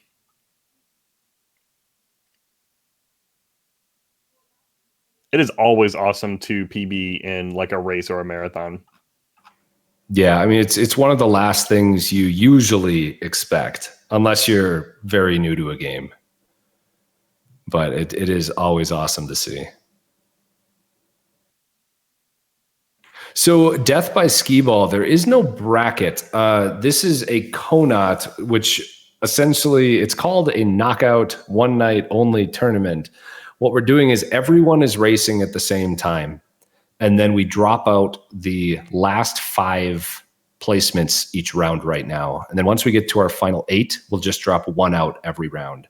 So every single person who's still in the tournament is racing every single round. And you'll see Virus is going to throw up kind of the current standings in a minute. And so you'll be able to see who's still in it. But then there's really no bracket to look at per se.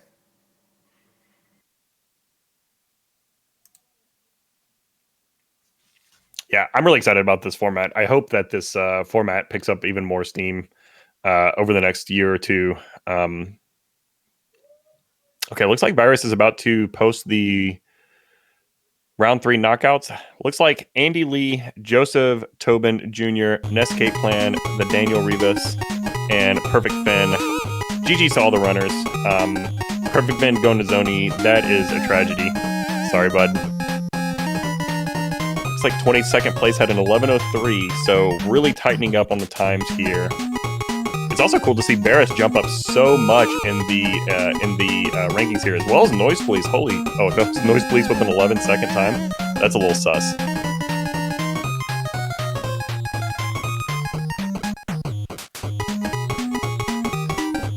New world record, 11 seconds by Noise Police.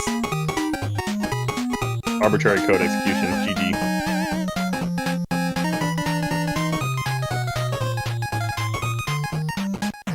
I think I made a mistake. I'm really sorry for that. No, that's okay. So I might need to make a small change and actually... Okay, give me 1 second. Bear with me for one moment. I think Noise Police was actually eliminated, and give me 1 second. Hey, you know what? I mean, sometimes you find good ways to break the game.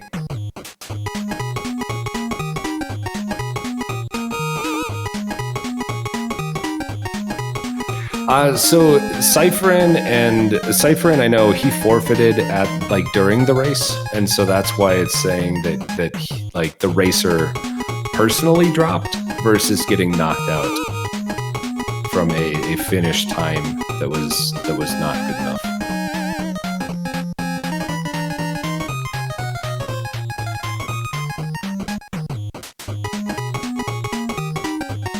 So yeah, I'm really sorry for that. Joseph Tobin is actually...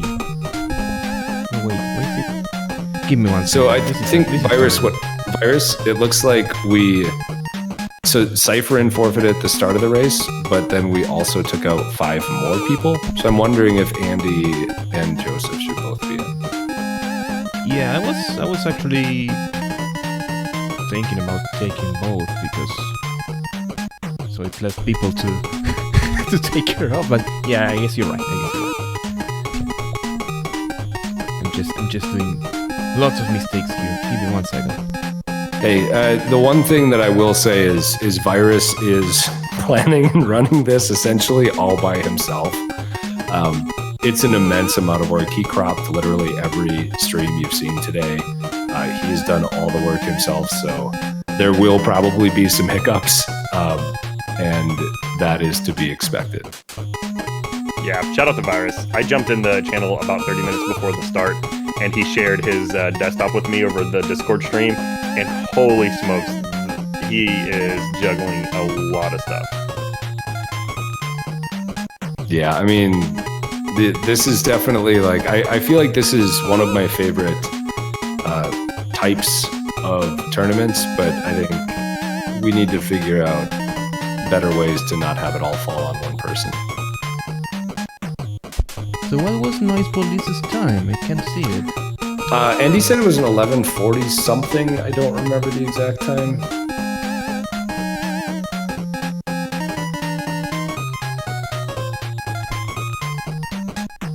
$11:49 it looks like. 26 according to RaceBot. Where is it? It's not actually on the overall RaceBot results, but if you look right up above it, it says 26th place. Wow. Okay, 11:49. Don't worry, we will get through this. I'm going to call this math. Live math is always tough. Yeah, especially when there's 400 people watching. Yeah, they're like, boo. No, never do live math. It'd be like, what's 4 plus 8? And you're like, oh God, 13. And then you're like, oh no, sorry, I'm an idiot. It's 14. And then it just goes downhill from there. Everything gets harder when people are watching. I feel like I'm at work, like running a meeting on the projector, and I'm just misspelling really, really basic words. There's just red squigglies all over the thing. Oh, I love math. I think I feel like it's okay for me to make fun of math just because I have such a good relationship with it. Don't tell my wife.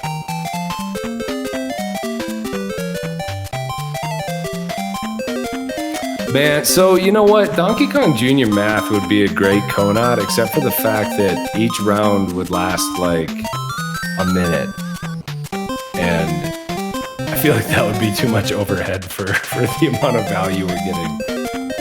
Even the Marble Madness one that we had, we're going to have another one soon. Stay tuned, sign up for it in our Discord. That one is still only a few minutes, and it's a lot of work to put these on. But the first one went really well, so I'm glad we're doing another. Yeah, it sounds tough. Like you have a 3-minute game and 5 to 10 minutes of setup time in between. Okay, there we go. There's the standings. Andy Sweet, X-Ray, Ferris. We still need to revive one person, and I need to see who is it. My fault. I kind of jumped the gun there. Oh God, Miz. Yeah, taking one person at a time. Oh. If we had a bot that could somehow capture all the streams and do all of that work, I would totally be down with that. I would run that game 100 times.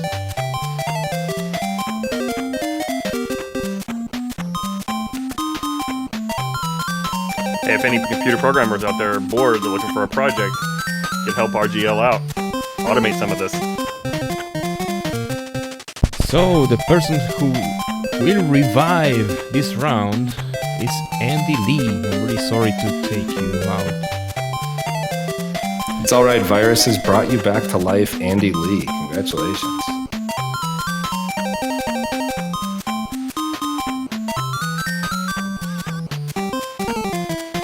You are still in it. And that's the beautiful part, though, is like, all you need to do is get back in. Because we are not too terribly far away from cutting down the number of people that we're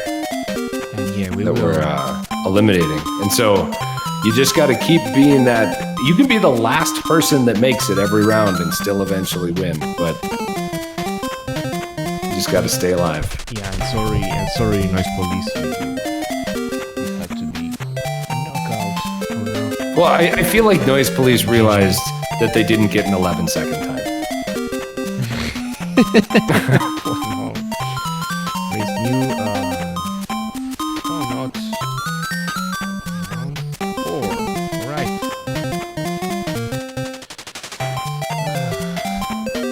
I'm gonna die or something.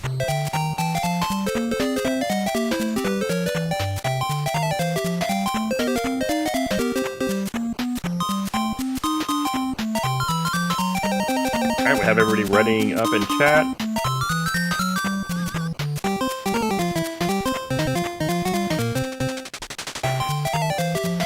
Getting ready to start up the 4th round of the Chippendale KONOT tournament here.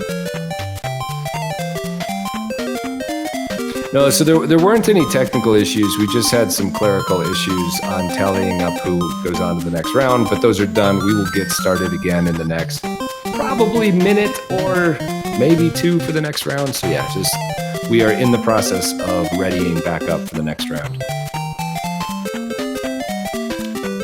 Nice, I'm seeing a couple of ad breaks right now in the top 4, so hopefully we can knock those out before we get going here. Some good RNG here. Beautiful Twitch. I love you so much, Jeff Bezos. Jeff Bezos. Go back to SMB2.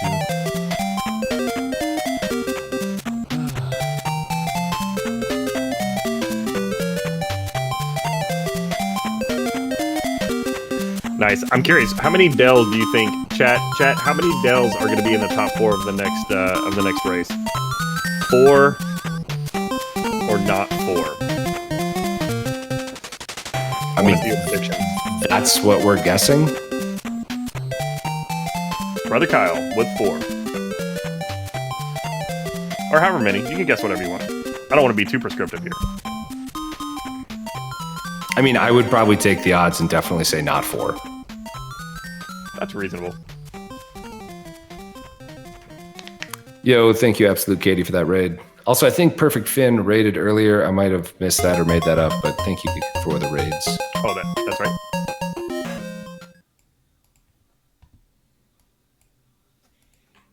Also, good job today. We enjoyed you being a part of the race for the KONOT.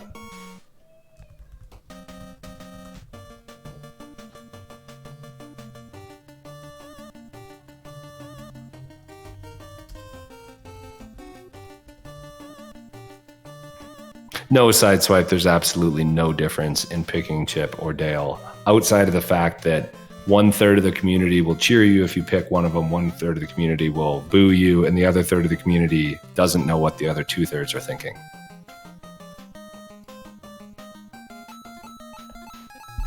Also, sorry for my cursor showing from time to time. It's a huge cursor, I know.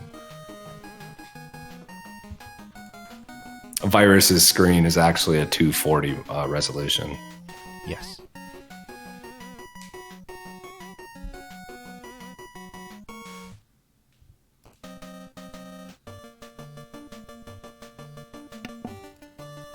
All these ladder climbs. I love them.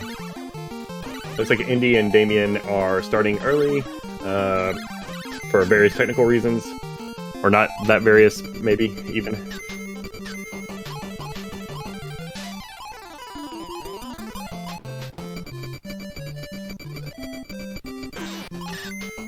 Race 123 is not currently in progress, it seems. I don't know about that bot. I don't know about that. Yeah, they just fly to the top. It's wild. Yeah, I promise if you've never played Chip and Dale and you have either the cart or an EverDrive or an emulator, go boot that up and just try to get up those ledges as fast as you can. It's wild how good they are at it. And also, it's worth like saying this is probably the best first speedrun you can do if you're like trying to get into speedrunning. I'm starting to recommend this game as a first game to start speedrunning. I picked up this game just to see how this game is, so I know what I'm seeing in this tournament, and I love it so much. I kind of struggled to get a sub 11, but it was a really fun. Oh, Virus, you forgot the timer again. Oh no! All right. But yeah, so, I agree. I think this is a super accessible speedrun. A very good recommendation for a first speedrun. Oh, you think it's easier than like Castlevania? I can't tell if you're joking or not, but I also think that Castlevania is a good first speedrun. But I don't want to plug that here. It's not what I'm here to do.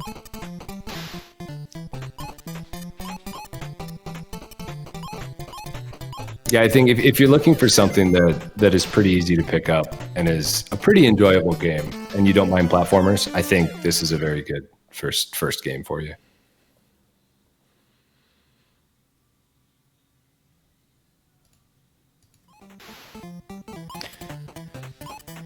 break. Nice, 2 out of 4 RNG.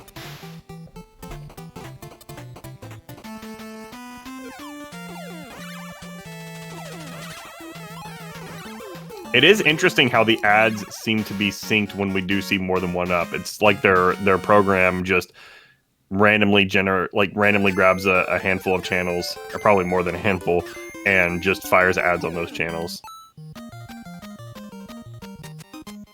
Yeah, it's a good point. I wonder if it's also like just because, like, if the program the virus is using will technically swap them at the exact same time. Yes, it's probably that. And so whatever percentage of them get them, it will always look like they're together, even if they weren't necessarily batched together. I see.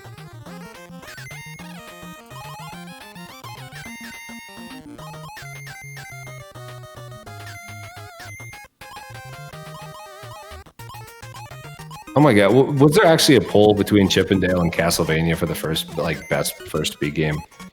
I guess I didn't see the poll, so I can only see the winner, but... Zelda 2? What?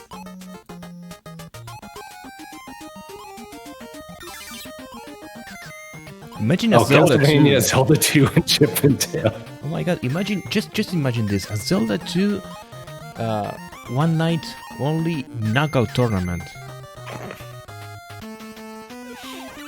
It's always night somewhere, right? These runs are like 2 hours long, I feel like. 40 people running that game at the same time. I think it should be 1 year only tournament. Yeah.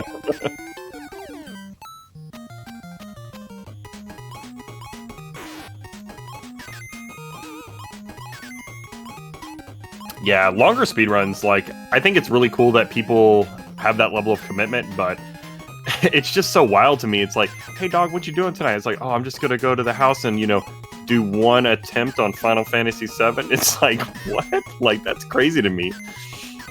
I watch a Pokemon speedrun and people spend like 4 minutes just to see what stats their starter gets, and they reset if it's not one of the preferred personalities. And I'm like, oh my god, like that's so long.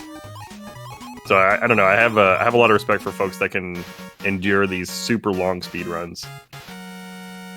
Yeah, it's definitely tough. Like I learned Final Fantasy VI, which at the time was like around a 5-hour speed run.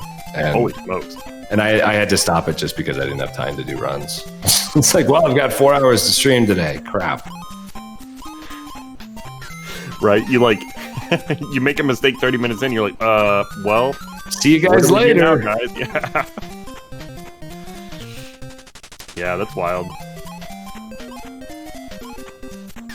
Yeah, I like a good 10 to 15 minute speed run. I've run a couple of games that are like in the 30-40 minute range, and those games I really like, but a good 10 or 15 minute speed run feels good to me.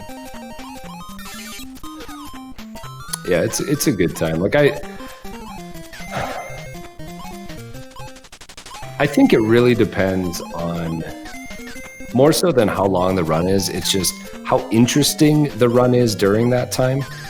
Because there are definitely runs that I've run that are longer, but like a 30-minute run could be infinitely more fun and exciting than a 10-minute run that's mostly just endlessly wandering around. Right. Yeah. I run some games that have a lot of downtime between tricks. Castlevania 1's that way. There are a few screens where you just simply walk right, or there's the level wind down stuff that takes a while. And when I stream it, it's a lot. It's really good for me because it gives me a lot more time to kind of interact with chat.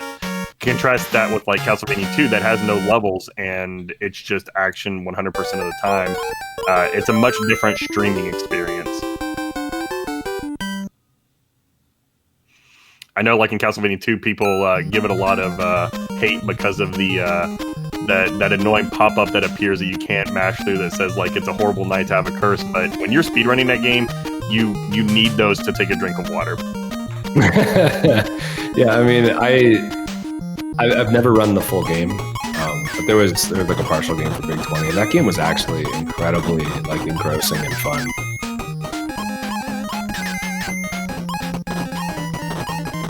Yeah, I think it's a good speedrun. It feels really good. The mechanics of the game feel really good.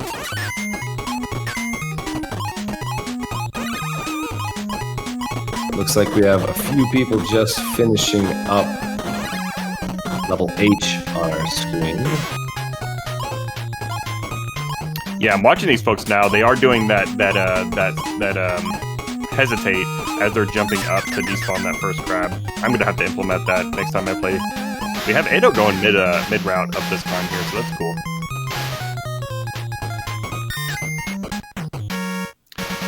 Mr. Cab playing the most enjoyable level in the game. Oh, a terrific Tracy as well.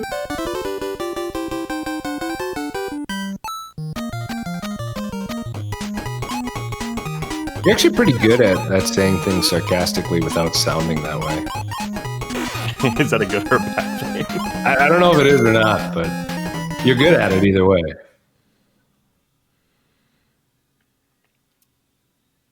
It's how I like low-key throw shade at people that don't know me. It's like, I love you. You're just such a great person. And yeah, like, just completely sarcastic. Right. Oh, thanks. I like you too, Two Snack. Hey, wait a minute. I remember what you told me that last GDQ. Oof.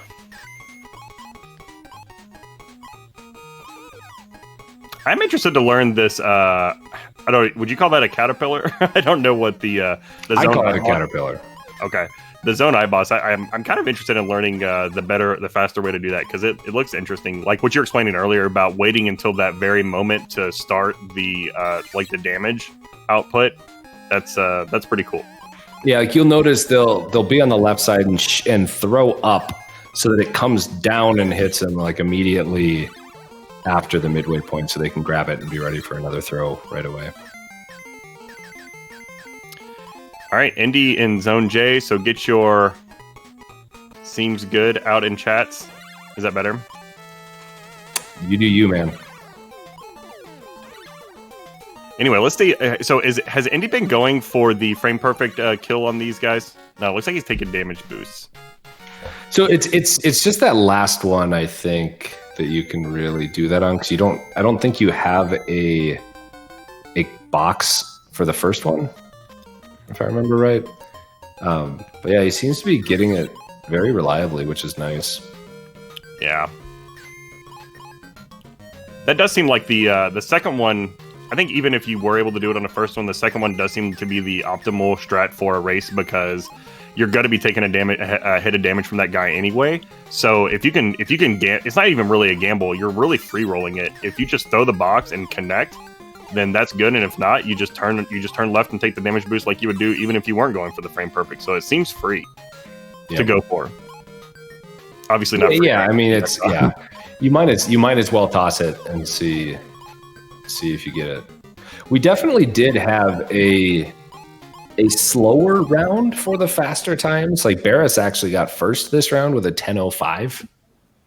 Nice. We had Andy and DGs with 10:08s both. So I mean, still some really good times, and then a whole bunch of people in the 10:10s. Andy saying in chat that his kids are starting World War III in his living room right now.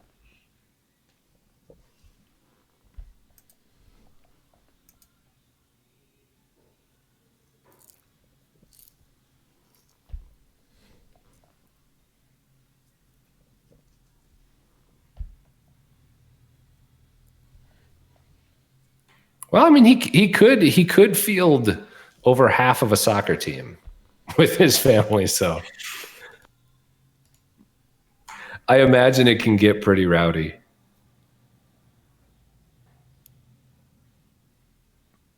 So, Cole, what would you say is your main game of like all time?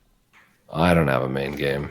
I literally sit with games for about a week. I see how good of a time I can get, and then I move on. I think the most attempts I've ever had in a game,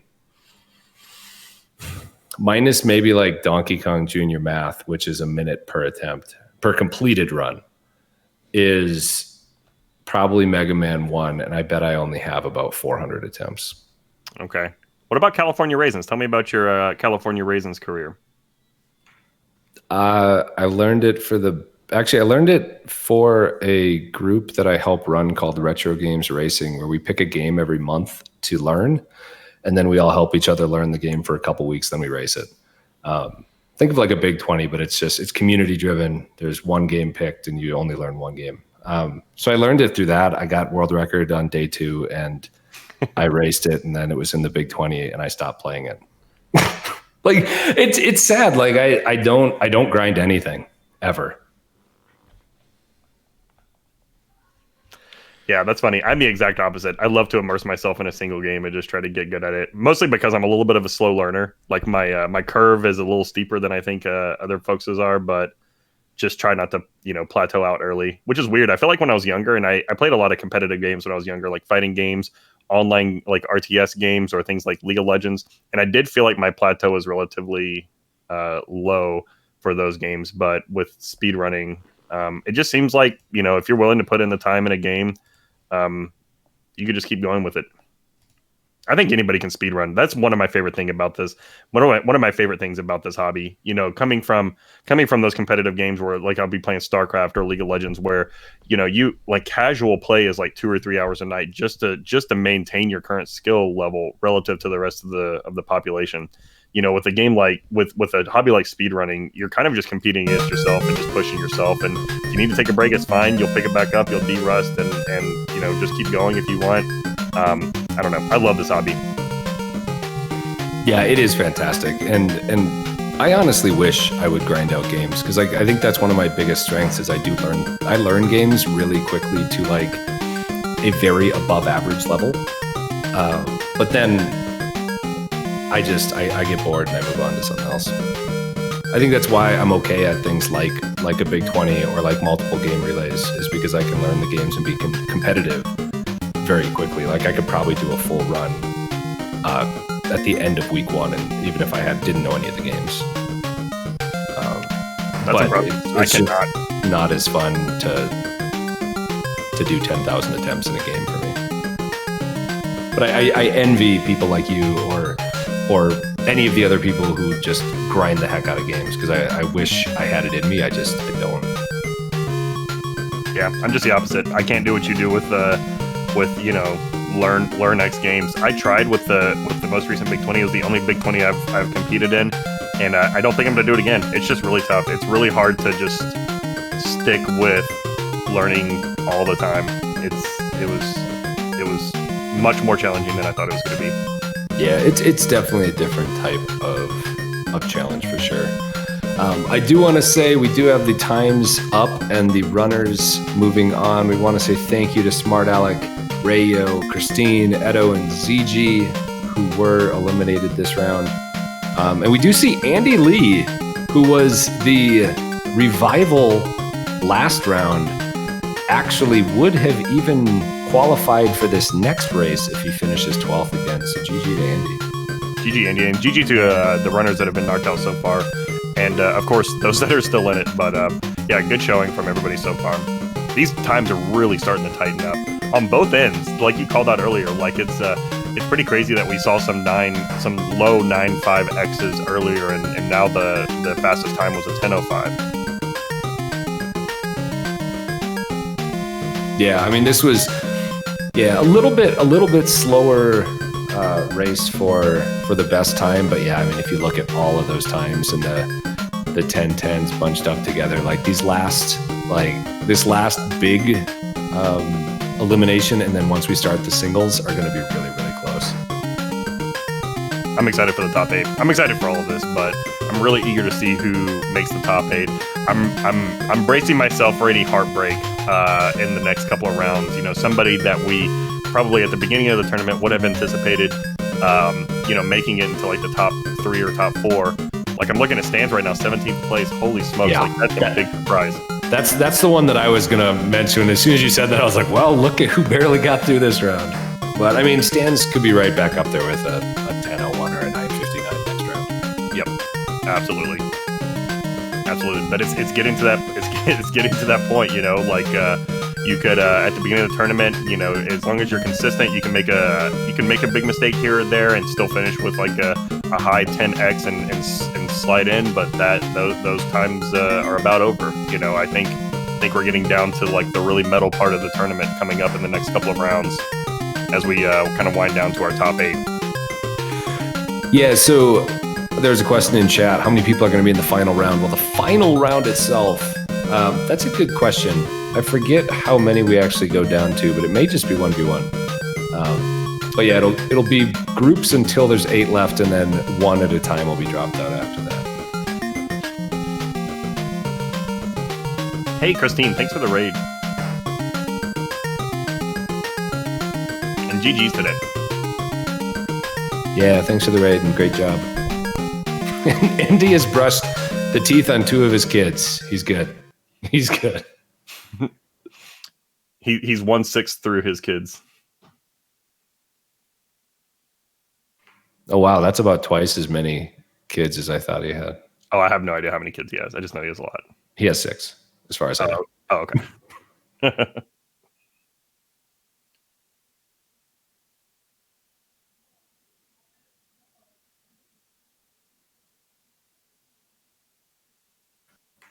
Okay, so everyone is ready. We are now RNG locking. We will be started in about 30 seconds. Oh, baby, let's go.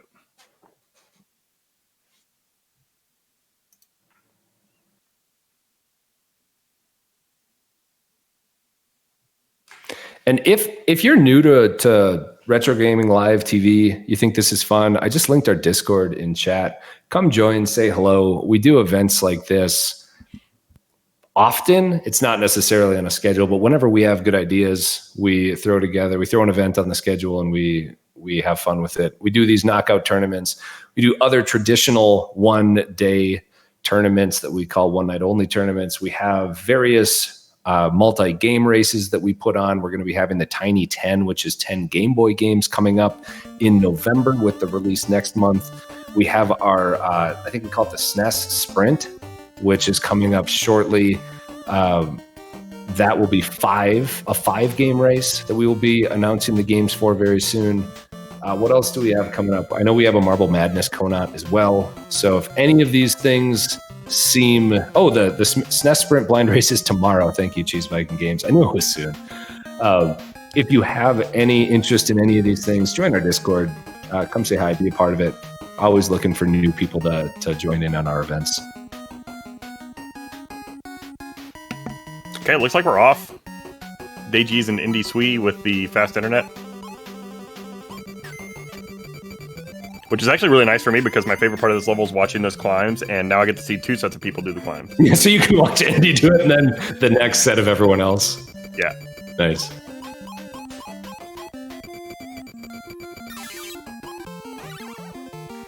I also like how you kind of get rewarded for doing well in the previous run, because like Barris won the last race, so he's number 1 in this race now. And he'll be on the screen to start. So I think it's a neat way the Virus is doing that, to where if the better you do on the previous run, the sooner you'll be on the main screen for the next race. Andy said, "Stop jinxing my climb."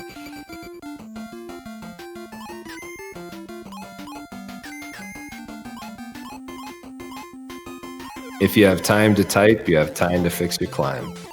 Ooh, shots fired. Ooh, Horexa missing a throw. I've never actually seen what those blocks look like when you actually throw them instead of just set them down in front of you, so that was interesting.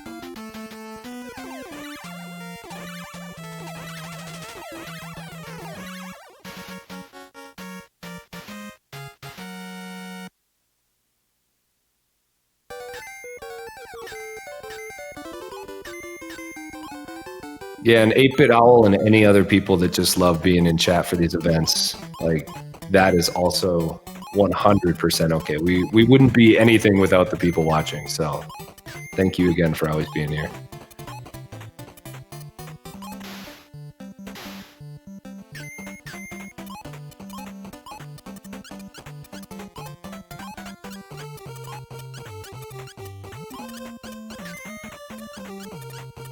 I don't think that's true, 8-Bit Owl. You can do it.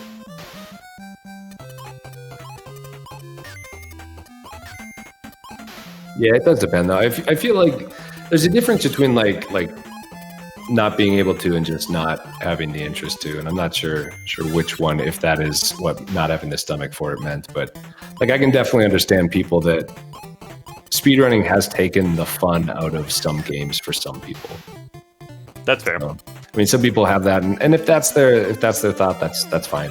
They still obviously like speedrunning. They're here. But yeah, I wouldn't let like ability or potentially nerves stop you from at least trying it once.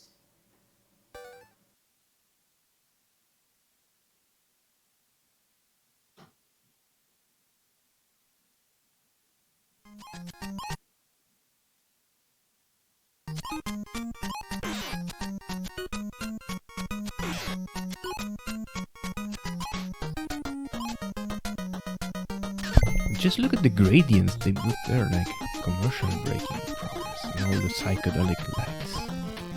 Isn't that beautiful?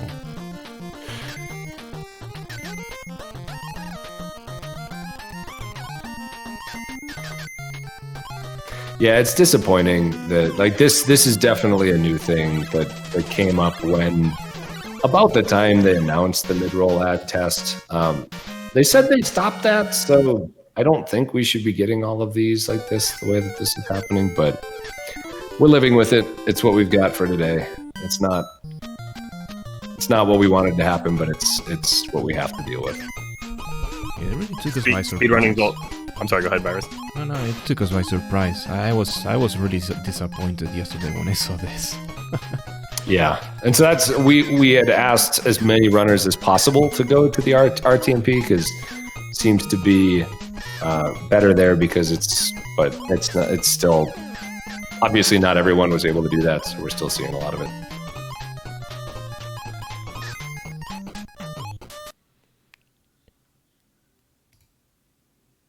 X-Ray with the clean boosts. Shoot, no. Oh, Well,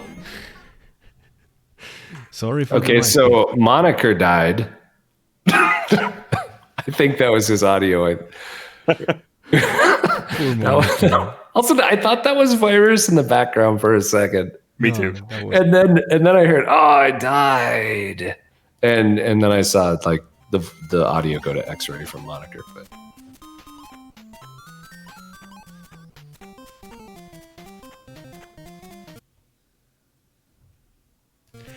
one of the funniest parts about this game is how there's like no concept of skill with these animals that are in the game. And I think it's zone, is it C with the kangaroos? The kangaroos are as big as the chipmunks, and now we have rhinoceroses that are as big as the chipmunks. And these little bugs that are, it's like every animal is the exact same size. yeah, I also like the rhinos seem like they're wearing like a nice like salmon colored polo with khakis. Like they're at least dressing up. They kind of remind me of like old school football players, like back when they had like leather helmets and stuff. You know, that's actually probably a good point considering this game. I mean, obviously they weren't still wearing that in the late 80s or early 90s, but yeah, no, that's a good point. I hadn't thought of that. Ray Dude and Beerful of Belly making quick work of the Cornflakes cat. Tell the cat to put some pants on.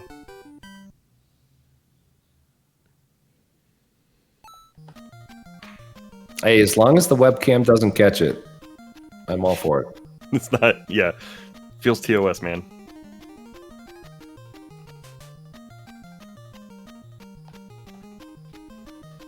Looks like Beerful actually changed his concern for his eyes again. They're now facing left instead of right. Yeah. Yeah. I love this. Just take a look at this. I just love this so much. Oh, this is nice. I love the sync. Oh man, Ooh, no! Both going mid. They broke the sync. Dell's ahead, yes. Oh, as soon as I point out that Dell's ahead, we break it up. I see how it is. I feel like there's a little bias here. A little anti-Dell bias happening.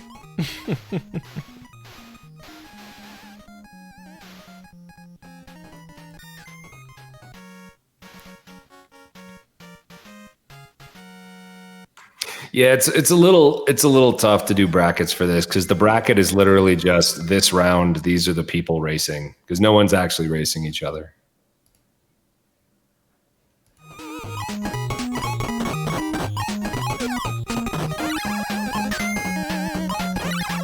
I mean, well, they're all racing each other, but no people are directly paired up.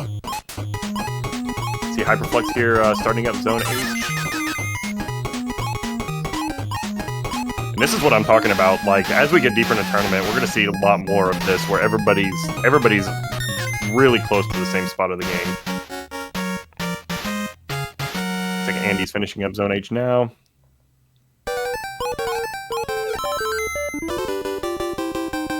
Yeah, so for those of you just joining us, the concept of this event is every round, we don't pair people up. It's just the worst times every round, the worst 5 times are being removed, and everyone else makes it on. So our first round, there were 40 people, 35 made it on, 5 left. And then the second round, 5 more left, 30 made it on. So it's a way to let people get more rounds in than they might have, because in a normal tournament, 20 of those 40 would have left after round 1.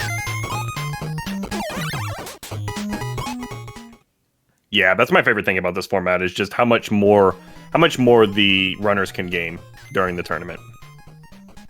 Yep. And some games aren't as suited to knockout tournaments, so like we still do have normal bracketed one-day tournaments as well. Just that this one definitely kind of fit the mold for what we wanted for like time range for the game, etc. And one more shout out to Virus Returns for putting this on, because he is literally the one person doing all of the technical work, making what you see on screen happen. There was some work around the like the actual application he was using and other things too, but Virus is the one planning today. Yeah, we are getting back to some good times, people. Not that a 10:05 wasn't a good time, but yeah, we're back to some very elite times as we see X-Ray pull in a 951 and Endy pull in a 953. So GG's to X-Ray and Endy.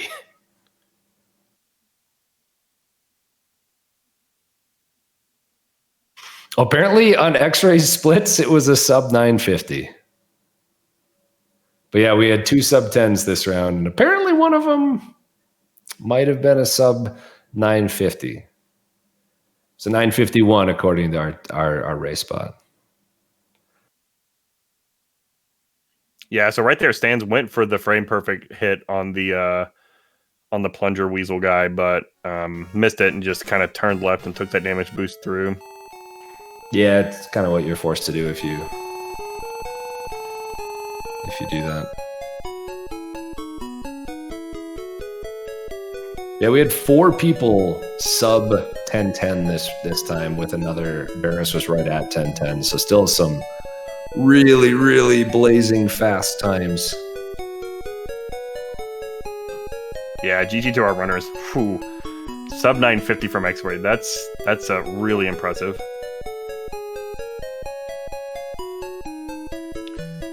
Looks like Beerful got 3rd place. Daygee's got 4th place with a 1009. Barris in 5th with a 1010. Stans 1018, 6th place. Ray Dude, 7th place, 1019. Demi and Neville, 1020 in 8th place. Tracy, 1021, 9th place. I forgot, what are we cutting down to this time? Is it 12th? Is 12th place the last one in? Yes, 12. And then we will cut until 8. Okay, so it looks like Arcus squeezed in, 1033, 12th place. Moniker got 11th and Hero got 10th. Hyrexen missed the cut by 4 seconds, 13th place. Hyrexen's very talented speedrunner, runs a lot of different games at a very high level. I think recently finishing up a Contra laser only percent grind.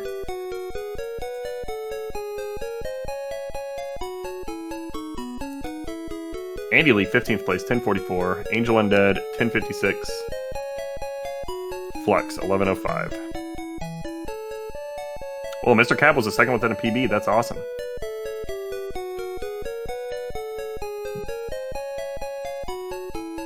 Nice. GG to all of our runners. So we have Round the 5. times. GG to everyone. We're getting close to the top 8.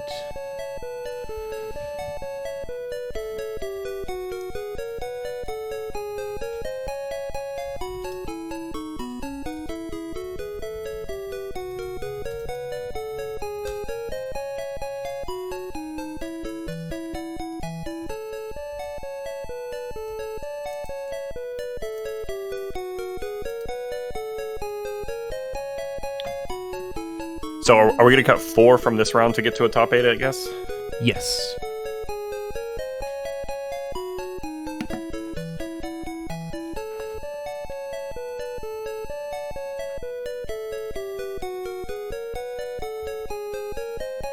I almost see these first few rounds as like qualifier rounds to get into the top 8.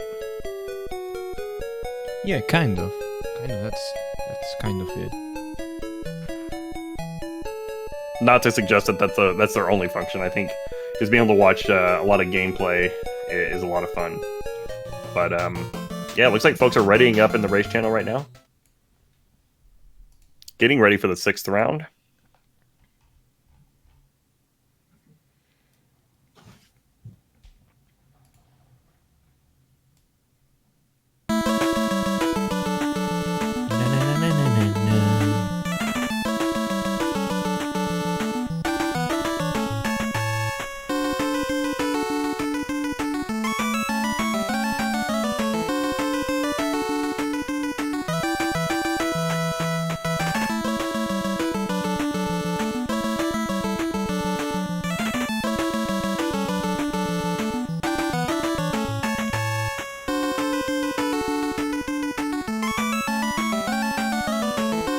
do just want to give a shout out to the chat quality today. You guys have been very, very positive and supportive. Thank you very much. Keep it up.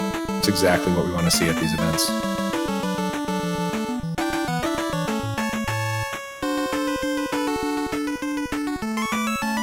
We have some events that are definitely not very supportive. So I like to say thank you whenever we have really good chat at events, because it just makes the event so much better. So thank you so much.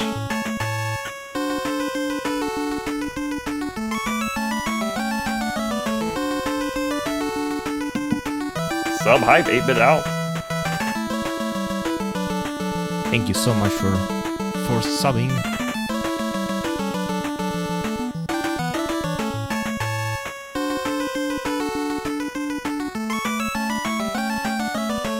Chat hasn't gone full Twitch. Yeah, I don't know. I'd like to think in this cozy little area that we call home, it usually stays pretty good.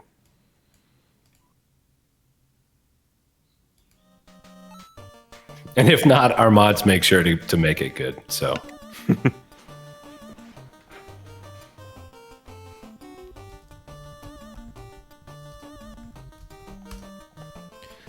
we're gonna start the round 6.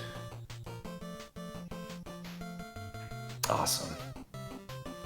And to think, after this round, when we get to what, 8 players, we will almost be halfway done. Should be a lot faster because times between rounds, I won't have to put so many times in the tracker. I'm gonna be honest though. People are talking about like commentary being good. Commentary for these events is hard because there's only so many times you can be like, well, they're going up the climb again. Yep, they all aced it again. I guess we didn't talk about some of these things. Like when you see the bee, I'm going to call this guy also a bee. The green bee versus the bad bees. They essentially make you invincible and will one-shot all the enemies, so you can just run through anything. Trying to think of that's Zipper. Zipper? Okay, thank you. I think. I'm pretty sure. You'll also see a lot of times when they pick up boxes, they'll kind of do a hop when they pick up boxes. If you don't, you'll kind of stutter a little bit on the ground. Whereas if you pick up a box and jump at the same time, you won't really lose a lot of time. Like you won't stop. You'll continue to like move horizontally. I feel like this game more than most is kind of the sum of a lot of very marginal efficiencies that makes for a really great time. Yeah. I mean, it's absolutely true. I feel like some speedruns, it's like, okay, here's a trick coming up, and if you hit it, you save 7 seconds. There's not really much stuff. I'm actually trying to think of anything like that in this game. Most of the stuff in this game is, what is the absolute fastest way that you can get through this area? Like I'm thinking about like the spouts that you like duck down on top of with the box and then throw the box at the end. If you just did the classic, jump on it 3 times or even move left and right, you'll get through those areas pretty fast, way faster than you need to do for a casual run or anything. But when you're on when you're on the level that some of these guys are on, they're just trying to squeeze single digits of frames out of each of these movements. Yeah, absolutely. And yeah, I'm trying to think too. I think like the bosses themselves are probably the greatest like time save, like being able to do things slightly quicker, being able to hit them immediately when their iframes end, things like that. But yeah, the spouts are one of the only other ones that are like a non-insignificant time save. Yeah, I feel like the spaceship boss here is a good example of a boss that you can pick up a lot of time on, because each of those cycles is, I want to say it's 3 seconds. I'm not certain. But you want to finish that guy off in, what is it? Is it 3 cycles or is it 2 cycles? Sorry. When it's me, it's 5 cycles. So yeah, I mean, you want to essentially kill it when it's like leaving the screen on the left to right. So like Barris and Stans both seem to have pretty good kills there. Yeah, so it looks like 2 cycles is what you're looking for here. Yeah, like it starts like halfway through the screen going right. You want it to go left and then kill it when it's going back to the right.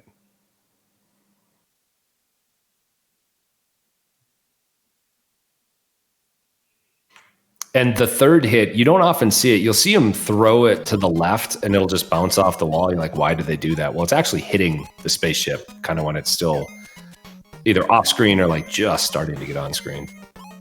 I thought Damien was about to take a dip in the pit there after that ball boost right before the checkpoint in this zone. Oh, I missed that one. It was really close. I don't go for that boost, so I don't know how hard it is, but it seems risky. Or I won't say risky because I think that implies some sort of like value. Ooh, Moniker taking a death on the boss. Damien's low here. Okay, Damien finishes it up. Oddly enough, like thankfully, like bosses are some of the best places to take deaths in the game. That's true. Because you just start right there back at the boss instead of having to potentially lose up to about a minute, depending on what stage you're on and where you die. Absolutely. Like, I'm just thinking about Christine's death last round to the flying squirrel at the end of H. Oh, God. Yeah, that is time loss. That is definitely one of the worst times to take a death. But it's also a pretty tricky stage as well. So it's pretty easy to take a death there, and it's not a great place. It's not a good combo.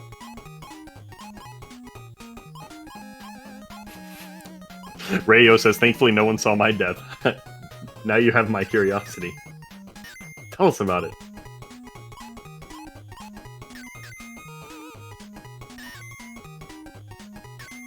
Yeah, I mean, most people at this point, like pretty much everyone is pulling in about a 10:30 at this point. So like even if we do see a death, like a bad death, chances are it might be the end of the road for him if you die at a bad spot. Yeah. Things are only going to get more punishing from here on out.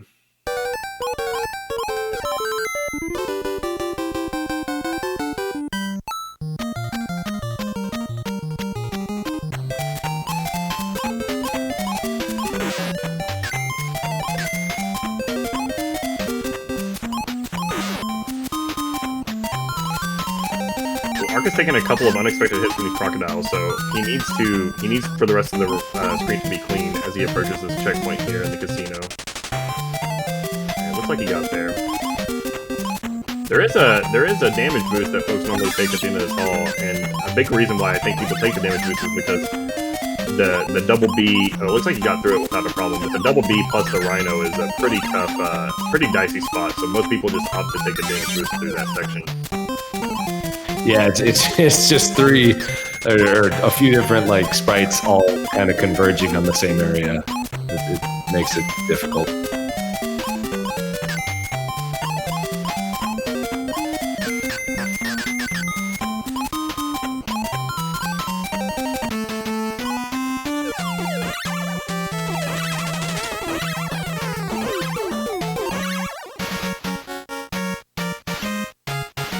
Wow, it's kind of crazy. We're up to 26 people with a sub 10 in this game. That's unreal. Really? Wow, that's crazy. I'm glad this game has picked up even more popularity. It's already one of the top NES games. I think on SRC it's in the... Is it like the 5th or the 6th? I guess I can just check it. I have it open real fast. It's one of the more popular NES games. Third most popular after SMB1 and SMB3 with regards to active players. Nice. And I know there are 275 times on the leaderboard right now, which is just a whole lot of times on the leaderboard. Fourth most popular NES game by total players.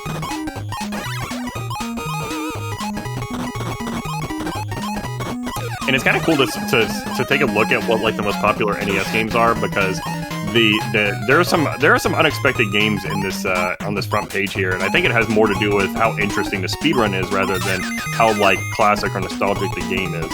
For example, I'm looking at Where's Waldo with 93 total players. Holy crap! Like I didn't even know that was a game until like there was this Where's Waldo fever last year. A lot of people picked that up, and Strider's in the top 10. I think it's 7th place. 255 people play Strider. I didn't even know Strider was a thing until he was a character in Marvel vs. Capcom, and assuming that's the same character. And I think that a big reason why that game became so popular is I may be misremembering, but I think Cool Kid kind of did a tutorial at a GDQ about how you can do a lot of zips and stuff in Strider. Is that right? It was, I think Darkman put it on, and it was with Jimmy Poopins, I want to say. Oh, okay. So I'm completely wrong. Got it. But it was at a GDQ, and it was anyone can run Strider. Yeah. That's a wild game to watch. So I think it's just cool to kind of see what the most popular NES games are, and they're not like what you would consider like if you went out on the sidewalk and polled people what are your like favorite NES games, that the lists aren't going to match up. Of course, you're going to see like some the top 3 are SMB1, SMB3, and Legend of Zelda, but there's some stuff down here that's it's just an interesting or a really accessible speedrun. Like Little Mermaid, for example, I think is a really accessible speedrun, so a lot of people play that. Yeah, when we were talking about like speedruns that would be a good first one, that would definitely be on my list, probably even before Chippendale is Mermaid. But yeah, I mean, both of them are super, super beginner-friendly runs. I know around like the SNES era, I think Disney was getting a little sick of how like quote-unquote easy their games were. And I think that was why there was such a huge difficulty spike between Aladdin and Lion King for SNES and Sega Genesis. But honestly, when I was a kid and, I would rent Chippendale, when I would rent DuckTales, when I would rent Little Mermaid, it felt really good to actually be able to beat these games because, the games I owned were like Castlevania 2, Ninja Gaiden, and like I never beat those games, like Zelda 2, like just really punishing, really tough or cryptic games that were fun to play, but they didn't really leave me with that sense of satisfaction that beating a game does. So I really appreciate the NES Disney games for that. Yeah, that's a good point. I hadn't thought about that. Somebody just asked if Stans was still in. Well, he did get the best time this round with a 9:52. X-Ray had a 9:54. Endy had a 9:54. So we're getting warmed up. I remember like 2 rounds ago, Stans, I think he was our last person moving on with like a 10:40 something or a 10:50 something, because I think he had a bad death.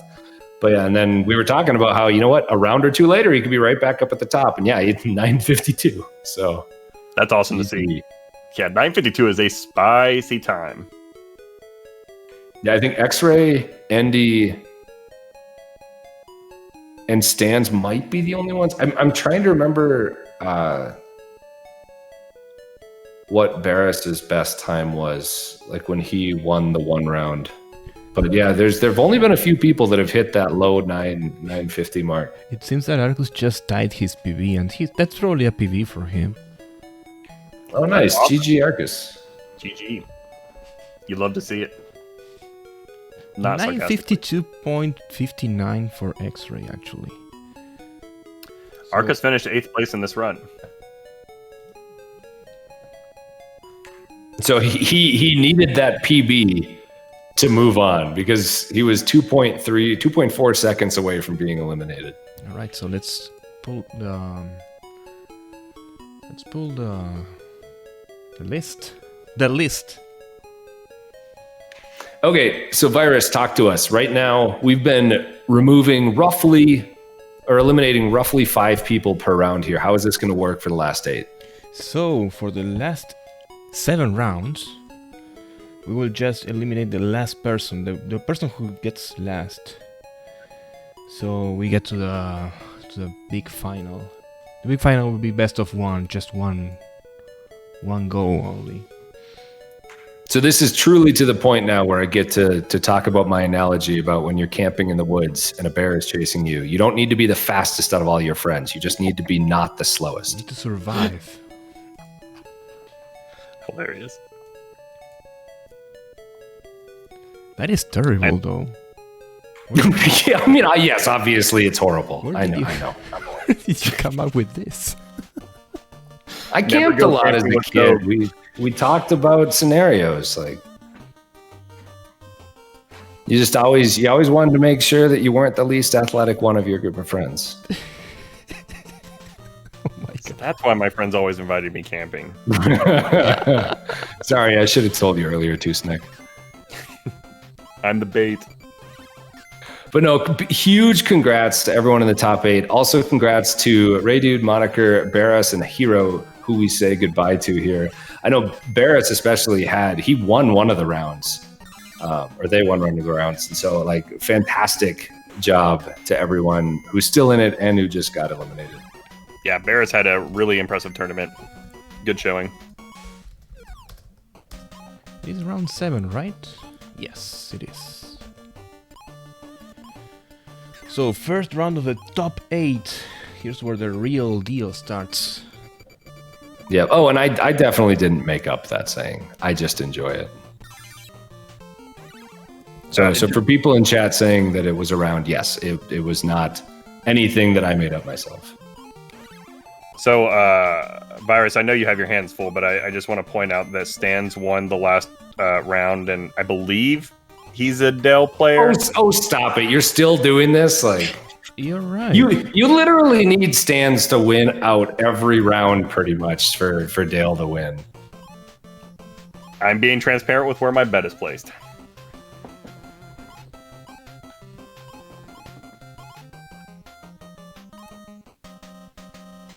So, seems we're missing one person only. Where are they? Yo, Ray Dude, thank you for the raid and good job in the tourney today. It was fun watching you. Oh, Stans, come here. I need you. Actually, no. He's a Dale player. Stans is just basking in his round win. He wants that number 1 to be shown for as long as possible. He'll be here soon.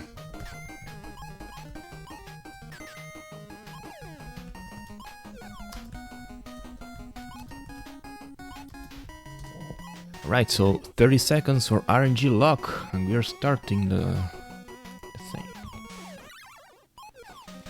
So what, we have 7 more rounds left. So with a 5-1 score, we would need to see a 6-1 Dale to Chip for Dale to overtake Chip.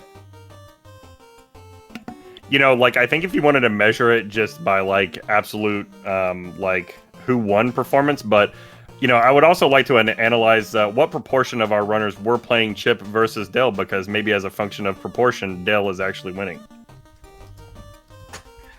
That sounds like the logic of someone currently losing a bet horribly.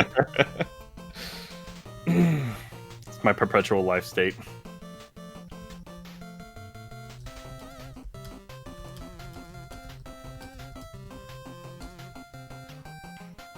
Here we go. We're going to be starting in just a couple seconds here. The RNG lock time period is finishing up. Yeah, good luck to our runners. This is exciting because, like, anything can happen. You know, all it takes is one misstep, and somebody that's a heavy favorite in a tournament could be knocked out. You know, and it would be a tragedy if it happened. But you know, that's the way these things go, and I find them to be really exciting. Yes, absolutely. I could not second that anymore. You know, though, I actually do kind of want to shout out Arcus a little bit. He's got a PB of 10-23. If I'm looking at this right, the next worst person that's left is DG's at 10:02. And so Arcus has done a great job sneaking into that top 8, and he's going to have to continue to play out of his mind if he wants to get much further. But yeah, it was a good job sticking through it this far. It's that consistency. It's that wisdom we were talking about earlier. You know, he's done a lot of this, and you know, it took a PB for him to sneak in, but you know, he's been really consistent this tournament. Not very much variance in his times. Yeah, just playing really well. Looks like we're starting up here. Yes, we are. We have people almost through stage 1 already. We got 2 Dell runners on the screen right now. Go Stans, go Beerful Belly.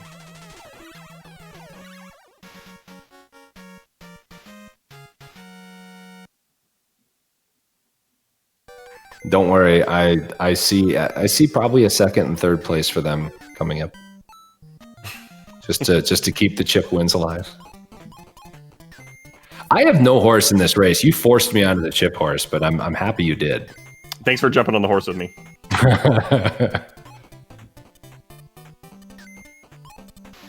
X-Ray burning down the rogue grooming robot boss, apparently.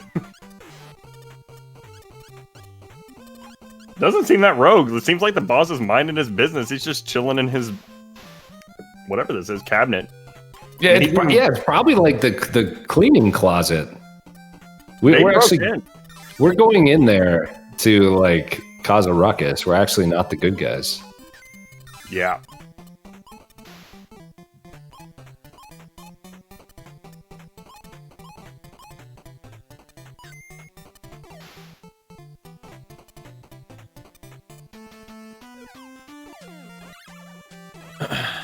Stans and X-Ray did either of them take like a death or otherwise a big slowdown, or were they just on a little bit of a delay at the beginning of the round? This round, I mean, X-Ray's always been a bit behind Endy. I wouldn't doubt if Stans is too. I know they're both in Russia. Yeah, that's a good point. Not that Russia necessarily has bad internet, but it is a long ways away. But, I mean, Endy's obviously in Sweden. It's not that much further. Right.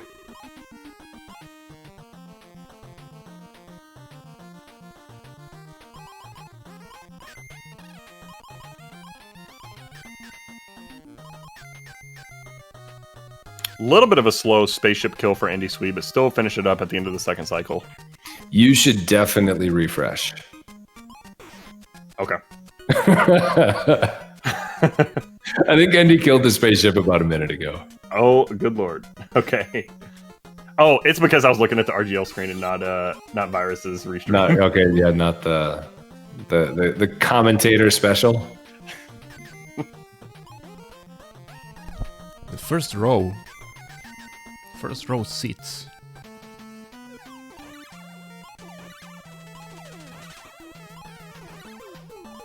Okay, really clean kill on the robot from Beerful and Endy. Yeah, it's interesting. It seems like Beerful might be starting to turn it on right about the point where he needs to. That's awesome. I mean, obviously, he's had really good times already today, but it's really good to see.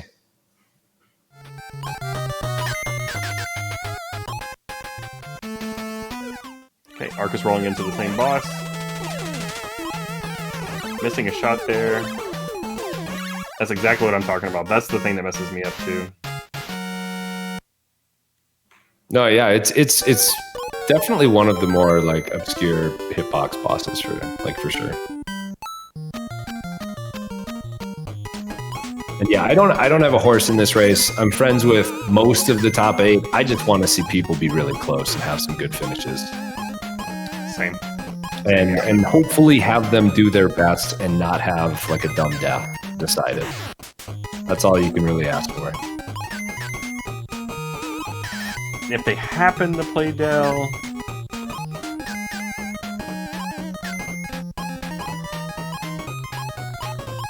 is there, so for this screen where the platforms are coming out of the wall, the one that Arcus is on right now, is there a way to manipulate which of those platforms come out first?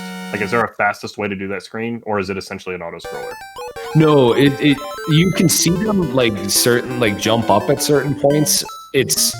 They will start appearing, I believe, once you scroll the screen to a certain point for each one, and so you see them continually try to be at the highest point possible, and immediately jump up, and that will allow them to start spawning a little sooner, and like.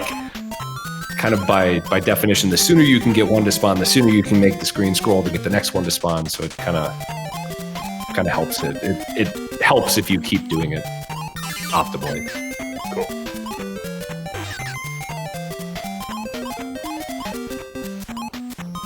Yeah, it looks really silly when they're just like randomly jumping, but most of the time it's so they can actually scroll the screen up a little faster. Yeah, just kind of manipulating that camera position. They're doing their best too. Oh no, F-Bird, I can actually be pretty biased when I want to, but this is one of those times where, like, I mean, I'm friends with probably 5 or 6 of these people, and I'm sure I'd like to be friends with the other couple. So I'm just happy to see anyone win this time.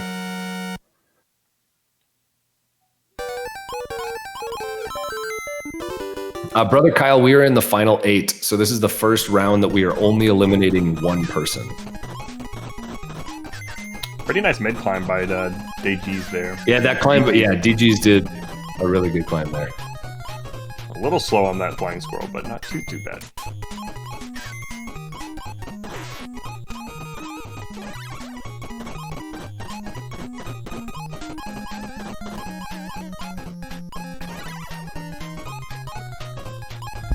So here we have 4 people on Twitch and 4 people on the RTMP, so you might see some of this commercial break in progress for a little bit. Actually, okay, I'm changing my mind, even though I do like Andy and Beerful, and I'm not sure who the other 2 are.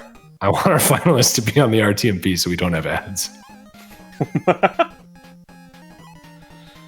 That's fair. That has nothing to do with who they are. It's just it'll be a better viewing experience, but I don't think that's going to happen.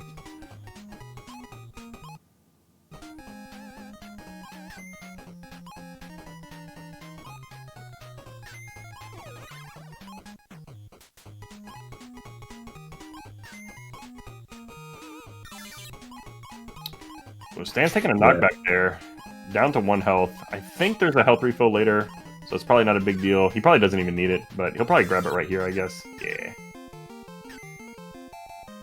Yeah, I think at this point, even though it's getting down to the end, if you take a shot and you have the ability to lose a minuscule amount of time and still get that health, I think you got to do it. I agree. I agree with you, though. This is probably my least favorite stage. I actually don't mind the boss, but like the whole, like having the fans and then the pelicans where you need to. I think the pelicans are badly designed because it doesn't really give you a clue on where you need to throw a box at them. But yeah, I'm not a huge fan of that stage. I agree with your take on the boss, though. The boss is good. It might be my favorite or my second favorite boss. I think my favorite boss, other than the caterpillar, is probably the spaceship because they have the most interesting fights. They're not just stand under the boss and throw the ball up. Yep, yeah, those are the 2 that are interesting. Okay, so we do have, looks like Andy, Beerful, and Stans are all on the last level with X-Ray going there right now. Once again, we know that Stans and X-Ray have historically been a little bit behind on stream, so they're probably closer to Andy and Beerful than we think. Indy is not pulling punches. He's not taking safety strats. He's going ham. Yeah, I mean, when you see at least Andy, Stans, and X-Ray like getting low 950s, they can't be doing too many safeties. Yeah. But it does look like Andy does take home the #1 time this race with a 955. Oh, Beerful takes a death right outside of Fat Cat. Oh no. That could be it. You hate to see it. I'm not sure where the other racers are. It looks, I'm going to spoil a little bit. Everyone is finished but Beerful and Arcus. And so we will see how this turns out.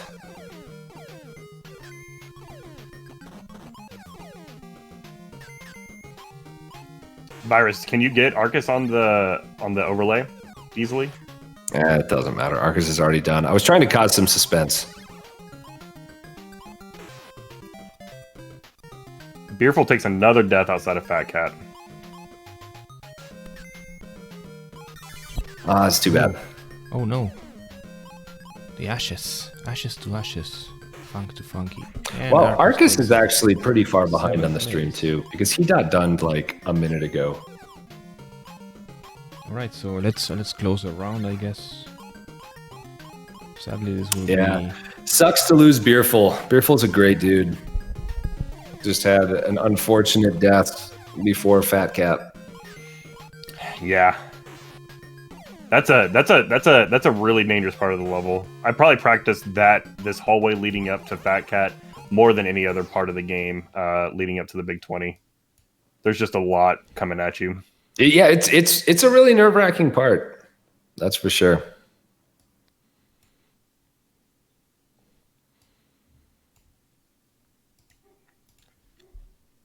Nice. Well, GG's to Beer Full of Belly. Really great showing today. 8th place out of this pool of people is really great. Yeah, absolutely. Also with some really, really awesome pup emotes. I like doggos.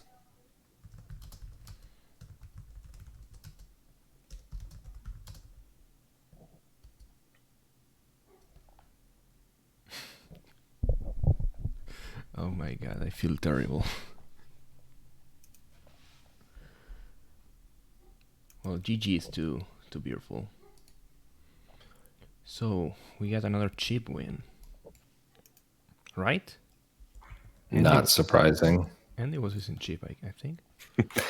I feel like once it was known that X-Ray and Andy were both using chip, I felt like you were losing that Anyway, bet. let's check Yeah, that's fair. check the average and best rounds. We have this screen here that I made, so we can see what was the best time we all had and what's the average.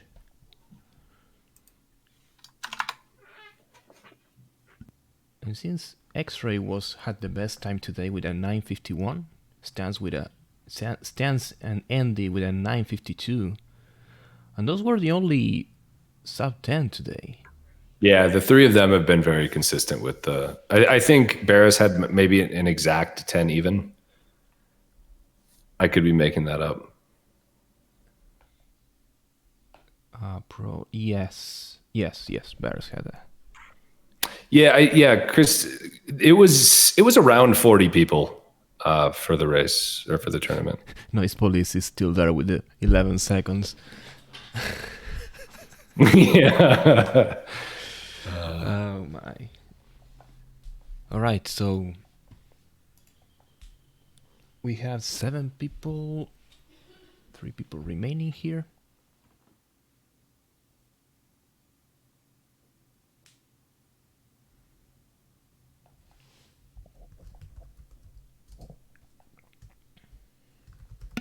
Yeah, X-Ray and Indy are on fire today. I think did Indy have one time that was over 10, and that's why his kids were just like going ham in his room. Yeah, he was like brushing his kid's teeth during the run. Here, hold right while I brush your teeth. Right. I'll tap jump.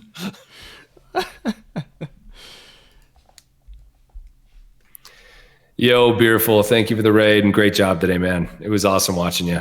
Yeah, good games, Beerful. We will miss the concern Froge eyes, though. Definitely.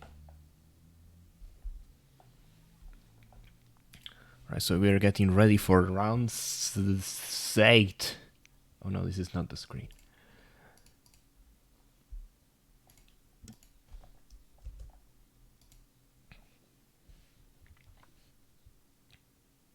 Okay, top 7. Let's see who can actually keep it going.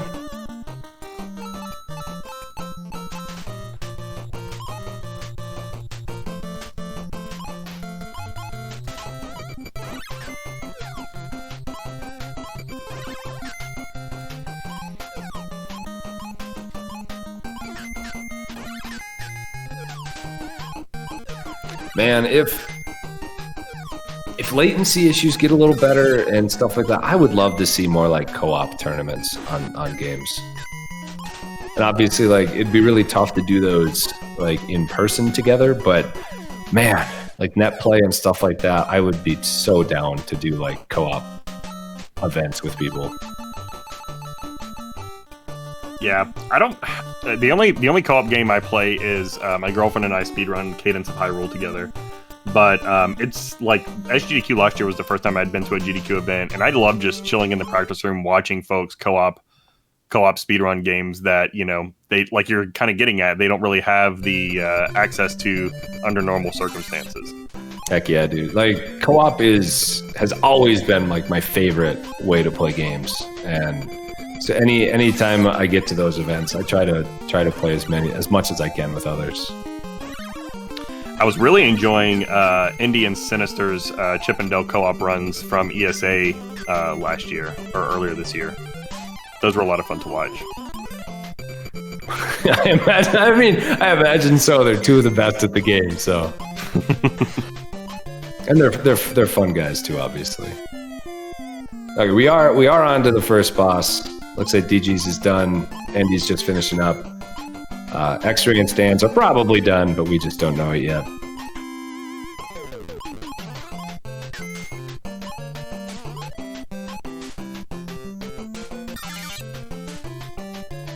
We'll have to do something about this probably for future tournaments. We will require all people to be on the same platform, except for some exception or something like that. But it's a shame this had to happen just today.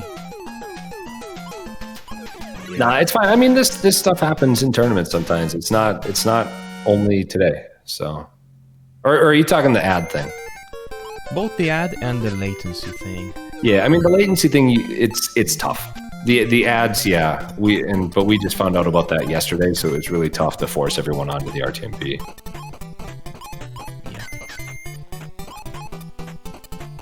Yeah, I mean, I wouldn't count Stands out by any means. Like, this is still pretty early on.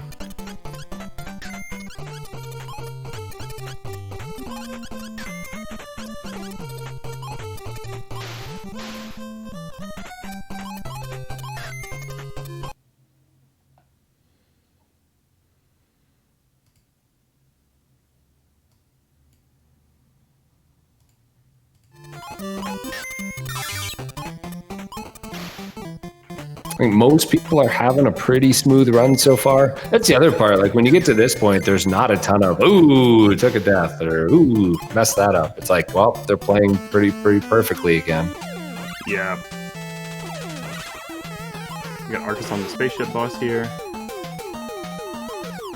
Did take a stun from the ball. That's going to set him back a cycle.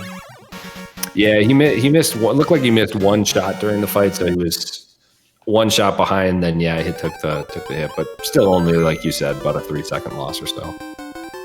That's a good point. Like, I guess he's probably stuck doing the third cycle anyway without the stun.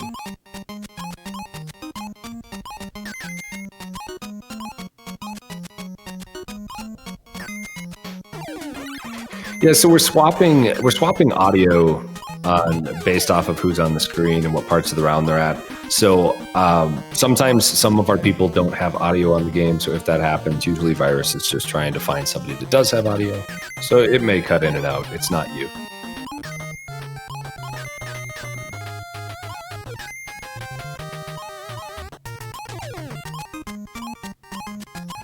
Looks like Tracy had a little bit of trouble with that Jack in the Box deboost. That's a tough deboost. It is. It definitely is. Looked like Andy missed both the deboosts on the balls. Those are tough just because you don't have a lot of time to set them up, and you need to be able to turn around right at just about the exact right time. Yeah.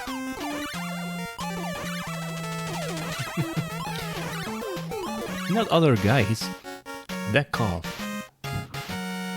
Or cough. It's all right, Virus.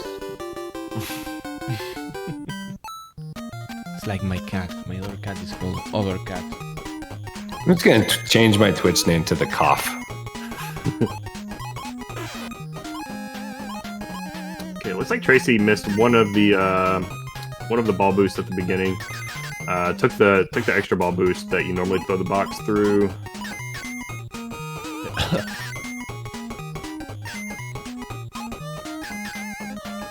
Yeah, I mean, even getting one of them is still pretty good. Like, the timing really sucks on those.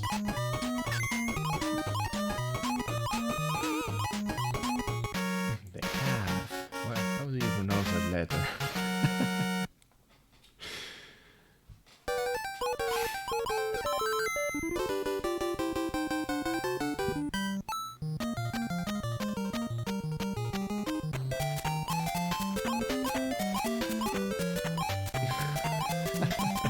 What is going?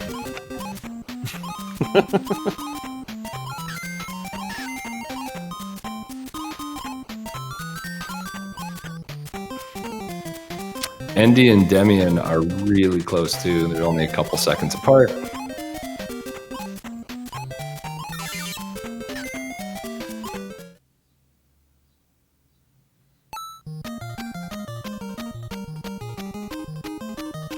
I'm interested to see where we are between, like, it looks like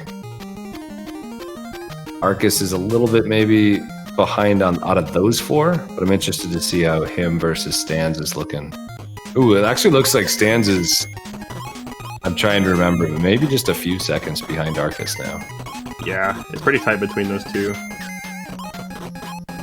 So even with that death, Stans is trying to pull it back.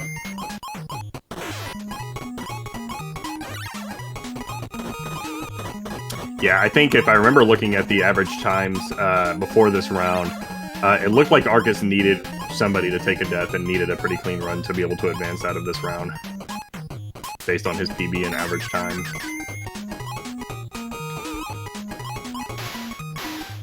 Yeah, he's about a zone clear screen away. There, that's the difference between them. I'm just gonna pretend that there may not be any lag, just so that I can keep like the hype up in my mind about where do it versus stands are. Absolutely. Because honestly, I just don't know. But I do believe Arcus is streaming to the RTMP. Yes. Yeah, I mean, all we can do is cast what we see here, and then afterwards be like, psych, it was really 10 seconds apart. Oh, ooh. no!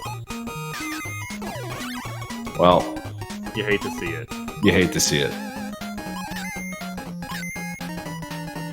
For those who didn't see, Arcus did take a death.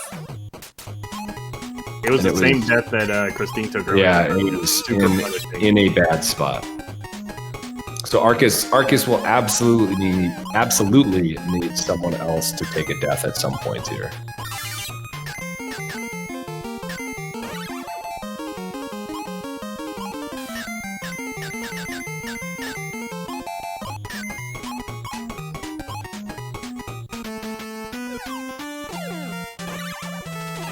I mean, we've seen it all day though. Like one or two people will have just a death that's really hard to come back from on every round. I just think I think that box throw against the flying squirrel in Zone H is just really dangerous. Probably one of the more dangerous parts of this game from a racing perspective, based on what I've seen today. Yeah, I mean, definitely, like, anecdotally from today, that has been one of the parts that has messed up the most people, for sure. Yeah, and for those asking in chat, every round from now on, we are only eliminating one person. So we have 7 people right now that are in it, and so we will just eliminate whoever finishes 7th. And so, counting this one, we have 6 more races before we will know who will win the KONOT.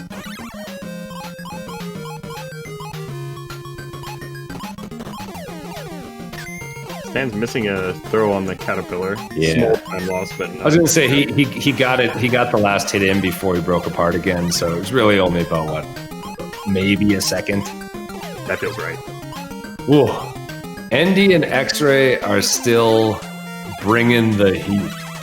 We'll wait a sec until they finish, but Andy was in with a 951. Somebody get me a glass of milk. That is spicy. You can have mine. As a lactose intolerant person that does still love dairy, it hurts.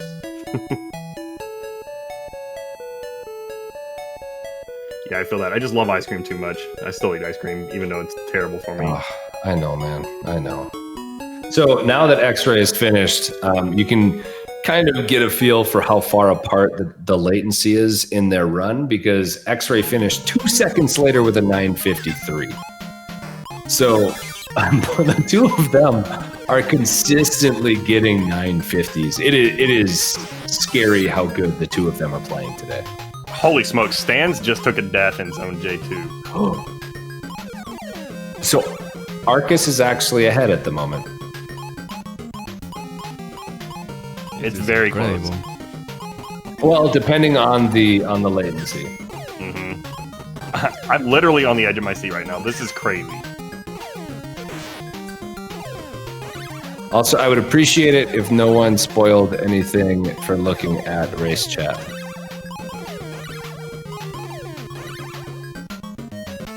All right, Arcus going into Fat Cat. Hit. He clean. It's pretty clean. He took a hit. So they both get through Fat Cat. I will say we had Arcus finishing with a 10:53. We had Stans finishing with an 11:07. Wow. Wow, wow, wow. Just a reminder, though, there was a chance with you seeing that with Arcus finishing first on our screen that he actually would have finished last because of latency in the channels. So it didn't happen that time, obviously, but just be aware that whoever gets last on screen may not be the person who actually finishes last in the future. But fantastic job, everyone. I think Stans was only one of 3 people today to get a sub 10. So awesome job, Stans. I'm going to give you another personal shout out because you're one of my favorite people to just sit in and lurk in your channel. But yeah, Stans did an amazing job today. Incredible runner of so many different games. Yeah, wow, that was incredible to watch. That was a lot of fun, and that's what I'm talking about. When I was starting to try to get myself hyped up for the single elimination part of the tournament. That's exactly what I'm talking about. It only takes a minor error, and everything's gone. And I don't. This is maybe not a very cool thing to say, but when Arcus took that death in Zone H, I was like, "Ooh, that's a rip." But no, he hung in there. He played well. And, that's all you can do and hope somebody else makes a mistake too. And that's exactly what happened. And now Arcus, defying the odds in the top 6 of the Chippendale KONOT. That's amazing. I mean, yes, you obviously, as a commentator, you don't want to say rip, but I feel like pretty much at that point, the odds were probably less than 10% that Arcus was going to move on. Or they were at least very low. But yeah, I mean, it just shows you've got to play it out. No matter how bad of a death you have, that doesn't mean somebody can't have just as bad of a death later. Yep. All you can do is focus and play your game. That was awesome. I feel bad that a Dell runner just got knocked out, but that was really exciting. My first thought was, what is an Adele runner? As in the singer, but then my brain caught up with me. Nice. Yeah, last 2 rounds we lost the Dell runners. I think everybody's chip. Oh man, you're right. I feel like I'm cursing all the Dell runners here. I'm sorry, y'all.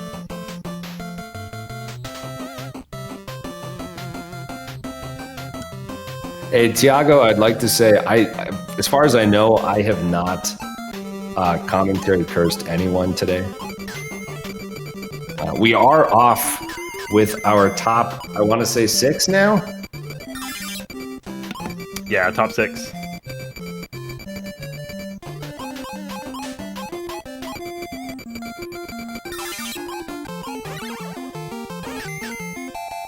Seems we have 3 people from Europe and 3 people from America.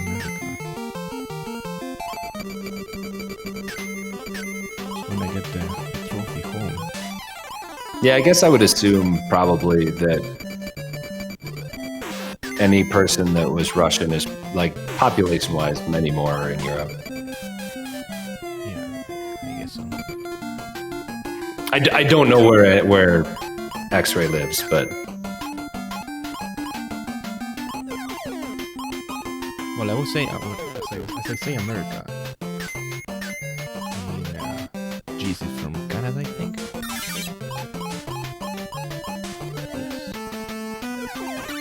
North America, I should say. Yeah. According to speedrun.com, yes, you are correct.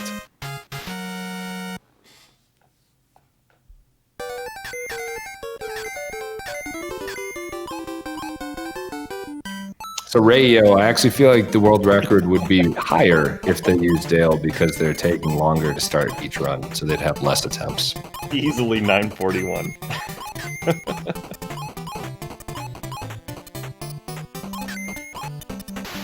This is the big wild card though, because it seems like X-Ray is the one person that's left that is noticeably behind the other runners, for what we can see.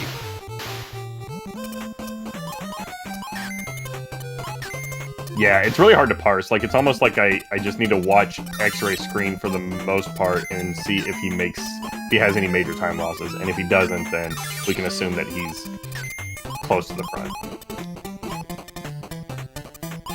Follow, please.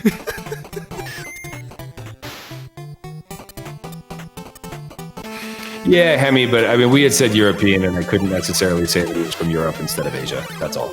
I would assume Europe, though.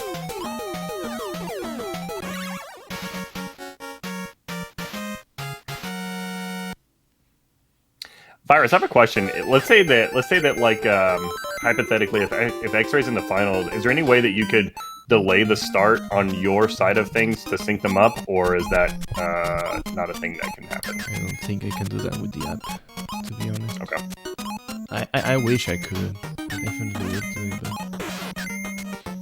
it's probably something to ask Shima to program. Shima has X-Ray having a little bit of...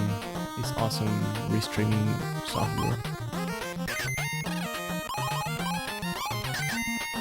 X-Ray did have like a slightly slow spaceship boss. It may have been 4 cycles. Maybe just 3. Yeah, I missed exactly how many it was.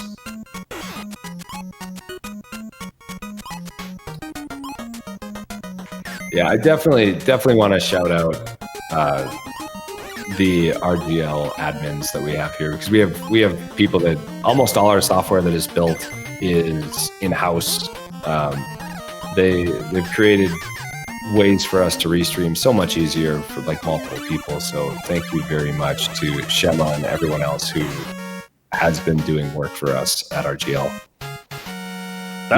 You don't see them a lot of times. They're stuck in the background unless they're like running or commentating something, but most of the time you don't hear their names as much as you should for how much they do for the group.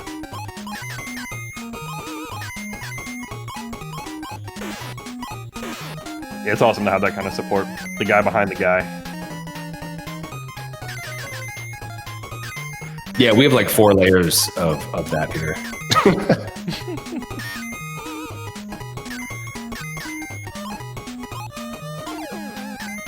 Yeah, Andy is having a good one here. And looks like he's going for a fast version of the climb as well. Yeah, that was pretty clean.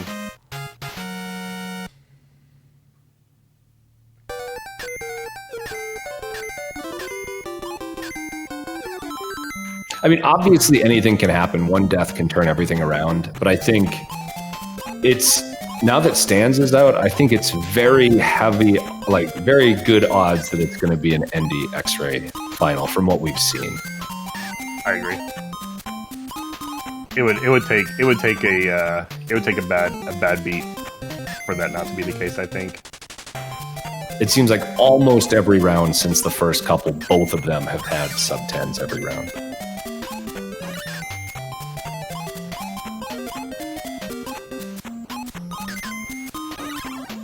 Which just shows you how insanely consistent they are, because most, like we had probably 8 to 10 runners today that had a sub-10 PB, and there were only 3 people who got any sub-10s today. Mm-hmm.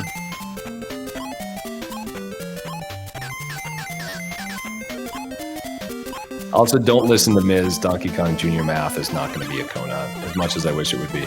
The next KONOT is going to be Marble Madness, and it'll be, I forget the date. I can look real quick. October 10th. Thank you, Virus. You are awesome. Oh, you.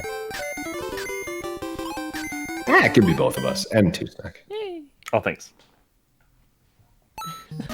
Yeah, a lot of our runners here are pretty close to each other, like less than a screen away from each other. I'm looking at Tracy and Arcus down here in the bottom right now. Tracy's slightly ahead, but you know, it's just a matter of a couple of seconds.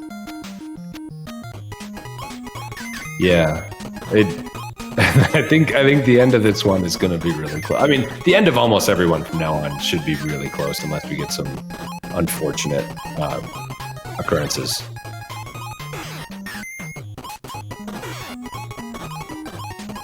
Ooh, Andy getting slowed down a little bit there on his climb up. Down to 1 health. Yeah, just needs to be careful through this last section. Yeah, it looks like he took an alternate strat there and picked up the box so he wouldn't damage boost through the second squirrel. Yep, exactly. The jump at the end of the screen is kind of tight. I mean, it's not that tight, but I think that it is probably the only part of the screen that has the potential to mess him up. But he clears it easily. Actually, I could be mistaken. I think maybe the strats aren't... Maybe they're not what I'm used to, but it looks like X-Ray is doing the exact same thing. So maybe those are the like the conventional strats, the current conventional strats. I can't really tell. On to everyone's favorite level. Ad break? Oh, the band. Well, I mean, I guess I didn't mean ad break, but sure, that one is even worse. I love ads.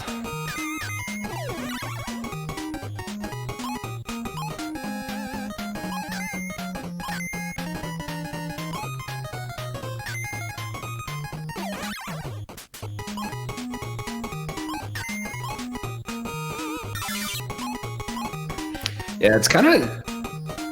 I'm going to regret this, but I feel like that first screen, at least, of the level is very hard to die. You know, so I think everyone's through the first screen, except for at least X-Ray on screen. But yeah, I mean, it's... That level... This level is... Uh-oh. Uh-oh. Yeah, grab a box, my dude. Right. Like I said, really hard to die on that screen. Yeah, I was a little nervous at the end because that jump over that is that a pelican? It's a pretty tight jump. It is tight.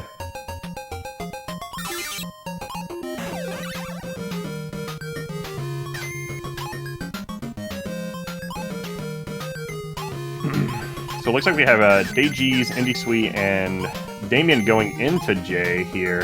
Daygees and Indy are onto J screen 2, past the first checkpoint. Yeah, this is, I mean, it's pretty much down to how many deboosts are you going to take, and can you make it to the health, and then get to Fat Cat. So it's just everything on the level.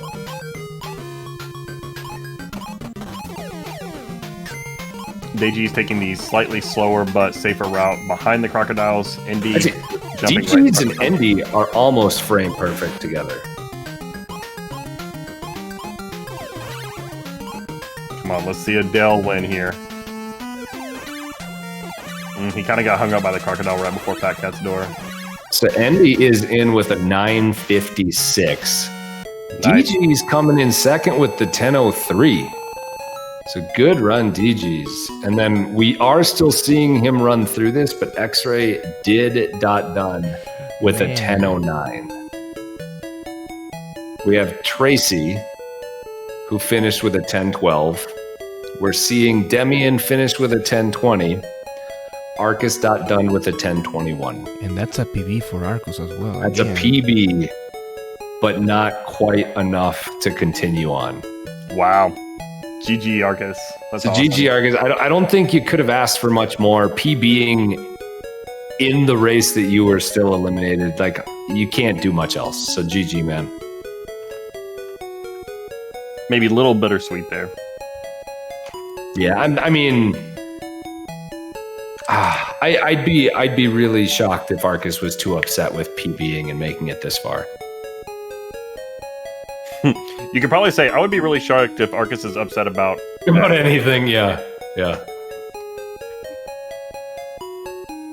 Yeah, that was a lot of fun to watch his progression through the tournament. It's a little bit of a cliche term, but like the Cinderella story, really, I was really feeling that this tournament. Yeah, I mean, like through that, like he was about 20 seconds away from the next person's PB. Wait, that was round 9, right? Yes. I mean, it was still DG's, so it was still 21 seconds, but yeah. He'd been playing multiple rounds, being definitely the underdog. I forgot to put round whatever. Never mind.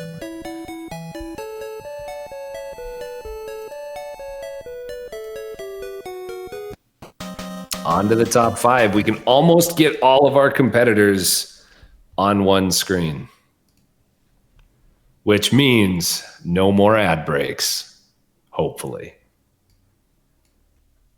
I think so. Because it seems it loads like 1 or 2 streams in the background, so Damian's stream might be loaded as well. And no more horrible ad breaks.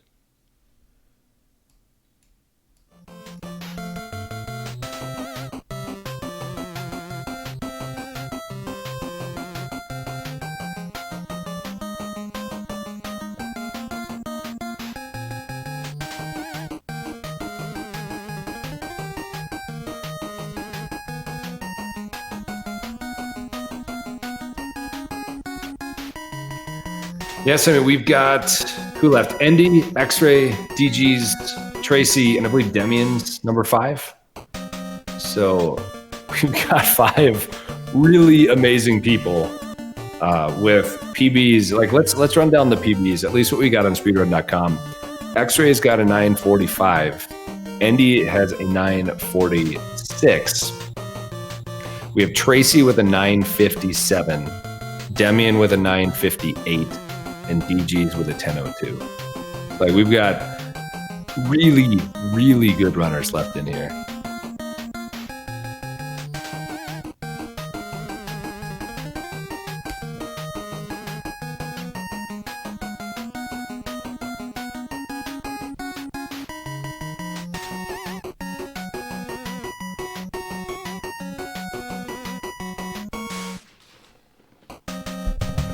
So it looks like Apollo has picked DG's to go out next.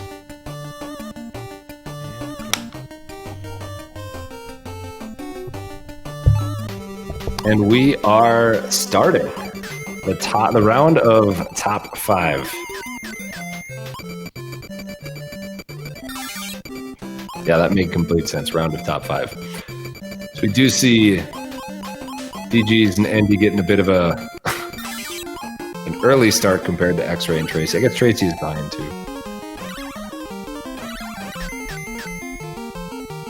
But they're just flying up those climbs.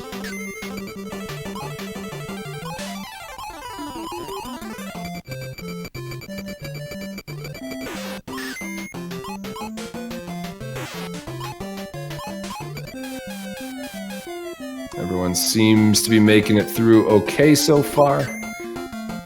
DG's and Andy both on the last main screen before the boss. Obviously, I have the Monterey Jack kind of cutscene.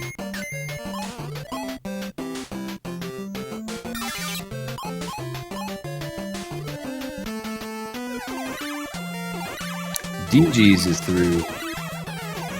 Andy is through.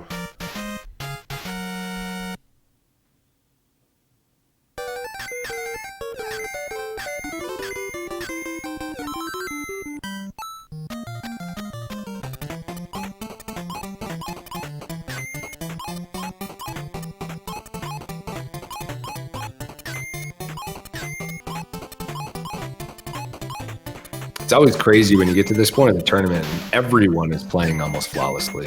Like we're to the point now where you don't even need to die to kind of push yourself down into last place. If you just have a couple missed seconds here or there, that could make the difference, even if everyone is deathless.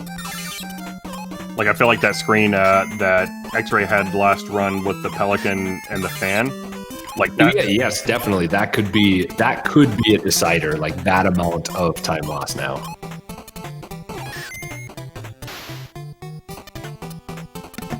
Yeah, good point. I forgot about that example. Yeah, it's just gonna get tighter and tighter. Like slightly, missing a cycle on a spaceship, that's a huge deal now. Yeah, which is silly because like 5-6 rounds ago, we're like, yep, just play safe. You want to make sure you're going on. Doesn't matter if you lose 10 seconds. Now it's, well, if you lose 2 seconds, you could be in trouble. Mm-hmm. Yeah, I think actually X-Ray has a very bad spaceship boss accidentally threw it to the right instead of the left and knocked himself out for a sec. Actually, I think it was right instead of up, not left. My bad.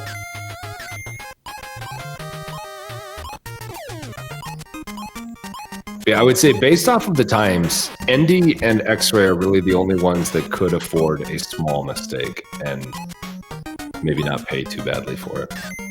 Right. Yeah, Tracy, Damien, Daygees, they need to play their best game, and they need one of those other three to hit a snag, or they need X-Ray or Endy to play to hit multiple snags. Yeah, to essentially, if Endy or X-Ray get a death, yeah, they could definitely get out. But otherwise, I think it's going to take a few mistakes from them, given the quality of play they've given all day. So from now on, we are only going to remove one each round. So you just need to not get last out of however many are left.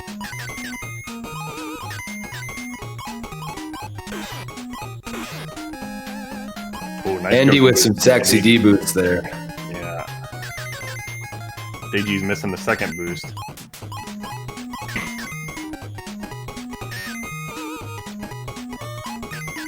Ooh. Hitting a snag there on that bird.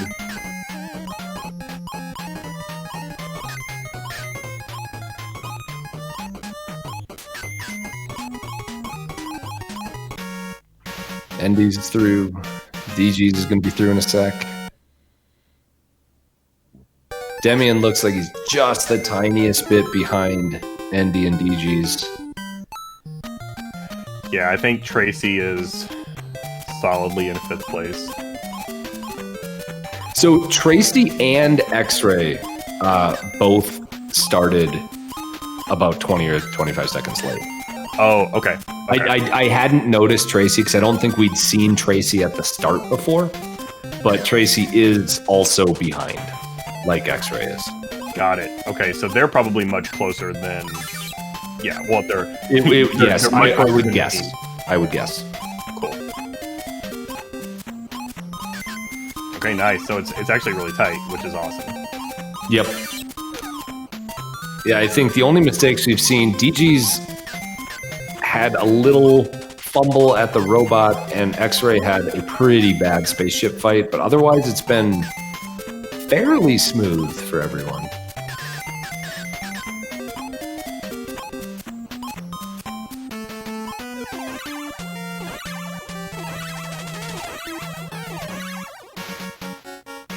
Thin Cat goes okay for Endy. Thin Cat.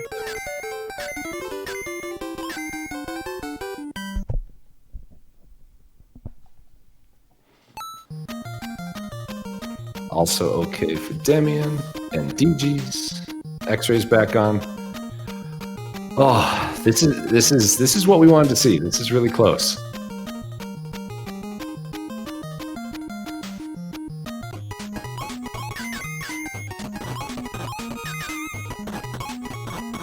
So Tracy's ahead of X-Ray. Potentially, if that's if they are exactly even on their timing, yes. I guess I don't see Tracy. Do you have Tracy open on a different stream? Oh, no. I'm looking at DG. Sorry. Okay, yeah, Tracy's been gone for about a level now, or off the screen at least. My bad. No, it's fine. It's fine.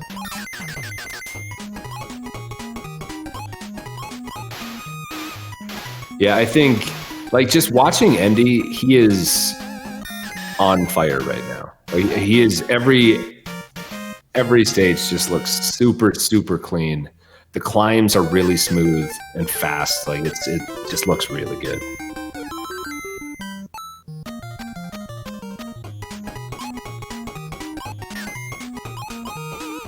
It's always a treat to watch Indy play this game. He's an animal. He's so good at it. And he plays it frequently. When Stans and X-Ray started making a run for the record, that was exciting to watch. But I'm like low key, like in my subconscious, like, but this means that Indy will be back.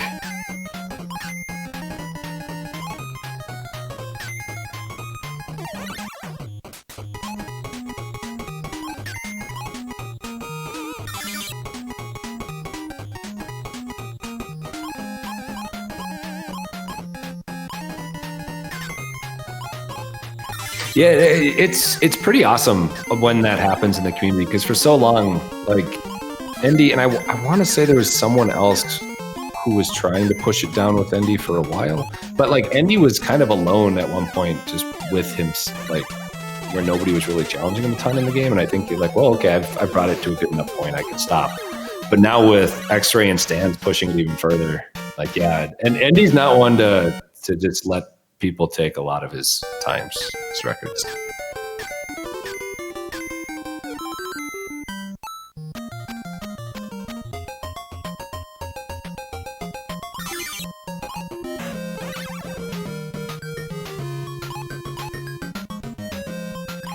And we at least have one person. Endy has started the last level.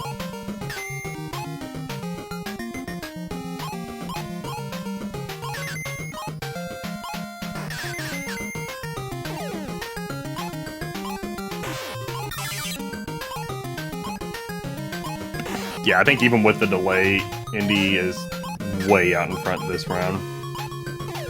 Yeah, well, I do know X-Ray did have a pretty big stumble on the spaceship, so it would not surprise me if Endy is ahead by a ways. Going on the last final conveyor here. And once again, we will try to keep from spoiling times in chat. Thank you very much. As I just say that, perfect Finn.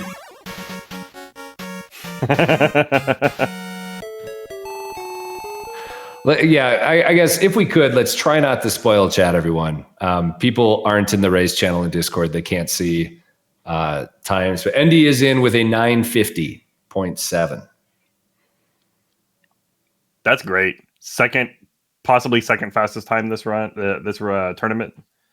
Maybe first fastest. Yeah, I mean, yeah. According to the race bot, that was the fastest time. I'm not sure what his splits were. I know that X-Ray did say he had a 949 point something on his splits. I think one of his 952s or something. But yeah, I mean, it was still just an incredible close race. Endy had the 950. X-Ray had a 956. Tracy had a 1004. Demian had a 1018. And DG's did have a 1030. So the death that DG's did have in H, which I apparently missed, was the difference there. But GG DG's, you had an awesome run. And we will be back shortly for the final four. Yeah, GG DG's. Really great performance today.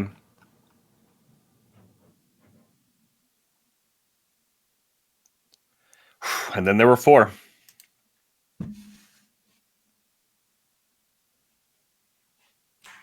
Wait a minute. Do you remember at the beginning of this round when Apollo said the DG's was going to go out because he was Dale? Because I do. Oh.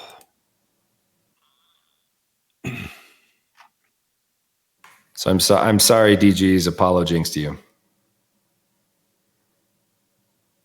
But no, I mean, seriously, like, awesome job today. Super fun to watch. You did really well.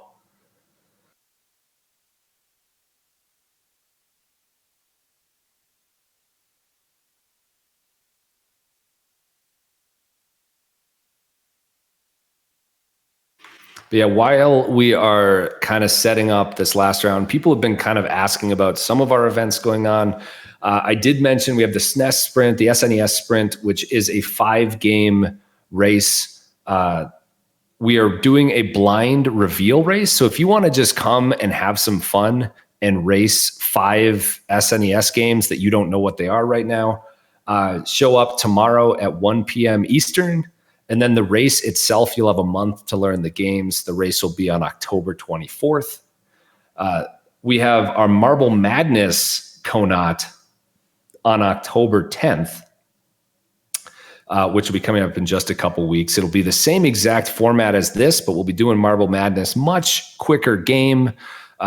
If you're interested, join our Discord. If you're interested in any of these, join our Discord. If somebody could link that in chat, that'd be great, please. We have a Castlevania KONOT. I'm wondering if my friend co-caster here, Snack, might be joining us for that one, either on October 17th or during our horror marathon. Absolutely. I'm super hyped for this. Yeah, it should be a really good, like, Castlevania is one of those that, with how many, you were talking about this earlier, with how many tricks there are that like can save you a good amount of time in Castlevania and are super risky. It's going to be a really volatile tournament, I think. Yeah, I think it's the type of game that, you know, like we were saying earlier, that you just called out, like some games you have tricks that save a ton amount of time, whereas like Chippendale, you have a lot of tricks that save a small amount of time. There are those too in Castlevania, but you know, it's like how hard do you put your foot on the gas and at what point in the tournament? Yeah, no, it's going to be fun. But so we have that coming up real quick before we get started, because I'm sure we're going to be starting soon. We do have a Halloween horror marathon that we're going to be having over Halloween weekend. And we do on every Sunday night, we are trying to have MAME bingo. So kind of like what we'll give you a bingo card with various like MAME games to play with objectives, and the first people to get bingo will win. So all those are coming up very quickly, as well as the Tiny 10, which will be announced, I believe, the day of the SNES Sprint race, and then the Tiny 10 race itself will be in November at some point. So we have a ton of really good, fun events coming up soon. I did hear that the I don't know a lot about like flashcards for SNES, but the SD2 SNES just got, in the past couple months, got a firmware update that's going to better support or fully support Super Game Boy. So if that's the case, I feel like Game Boy events are going to become a lot more accessible. Yeah, I think that is out. I had heard rumors of potentially some stability issues, but I think the functionality is there.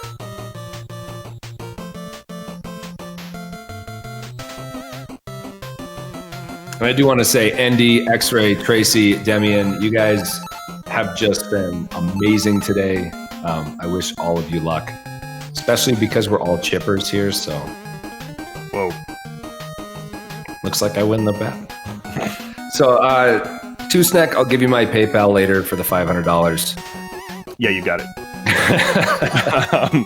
All 4 of these racers have a sub 10-minute time in this game, so we have really some of the best Chippendale players in the world competing for the last 3 rounds of this Chippendale KONOT. Yeah, I can't wait for this.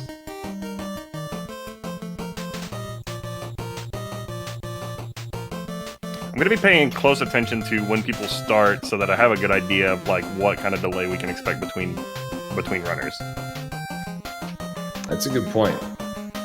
I will do my best to also figure that out, and then we can compare notes. Nice.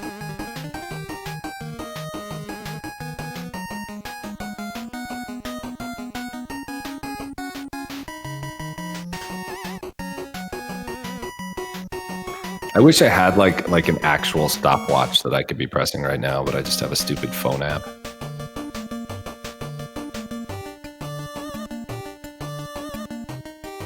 Then I'd need to get like a whole like gym pants, and I don't know. So it looks like Demian started. Andy's like a second behind Demian. And then we'll see where Tracy and X-Ray end up. So Demian and Andy are pretty much identical.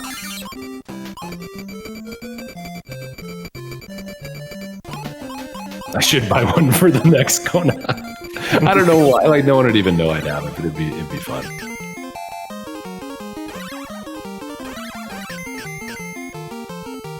Okay, so Tracy started 28 seconds after Demian for me, and X-Ray was almost immediately after. Okay, cool. So we've got Endy and Demian are almost identical, and X-Ray and Tracy are almost identical. But there is about a 28-second difference between Endy and Demian and X-Ray and Tracy. That would be good, Virus, if we could swap like X-Ray and Demian, so we could have like the two together, the two groups together. Potentially, that would be really good. Tracy hitting a couple of snags here in the first level. Had a misstep on the stairs, not too bad or anything, and then took a knockback from one of the Mises. Robo Mouse things.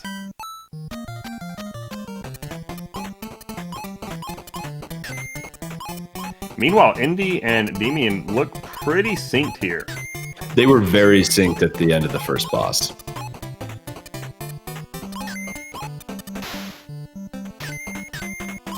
Got X-Ray probably about 3 seconds ahead of Tracy. Yeah, still pretty close.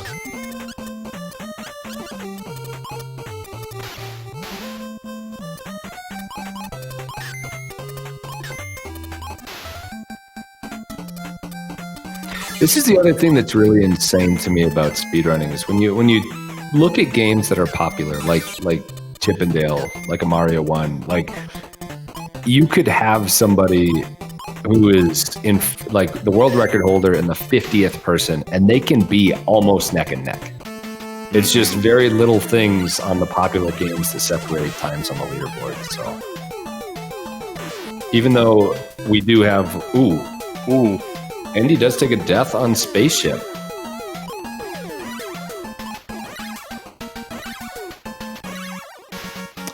Which is going to make things interesting.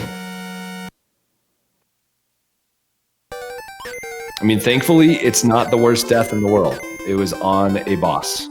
But right.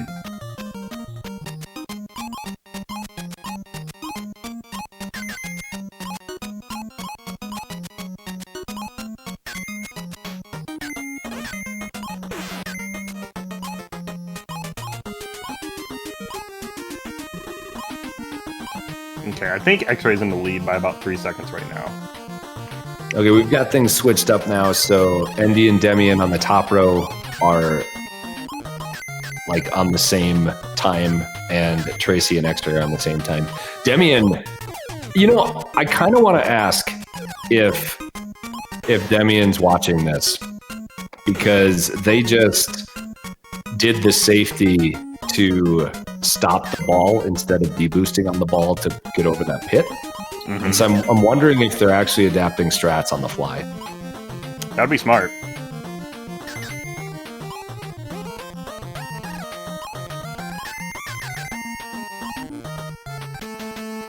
I don't remember if Demian's been doing that the whole day, but with their time, obviously they can do the deboost fine.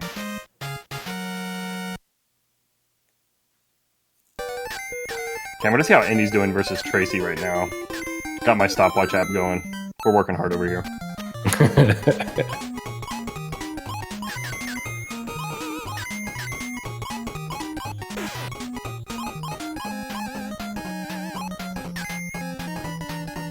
It's like Endy has pretty much caught back up from that death already. Endy's looking like he's about a second behind now. Yeah, that's true.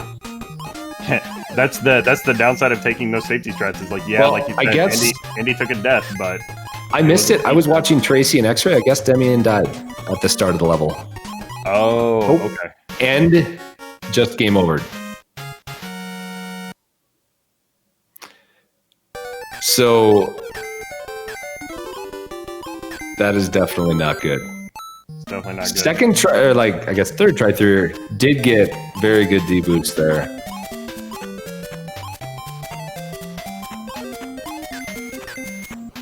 Yeah, it will be very difficult to catch back up from this, because even though it looks like he's right behind Tracy and X-Ray, they are 30 seconds ahead of where they show. So Demian is going to need someone to die, potentially on the last screen of Jay, to catch up easily.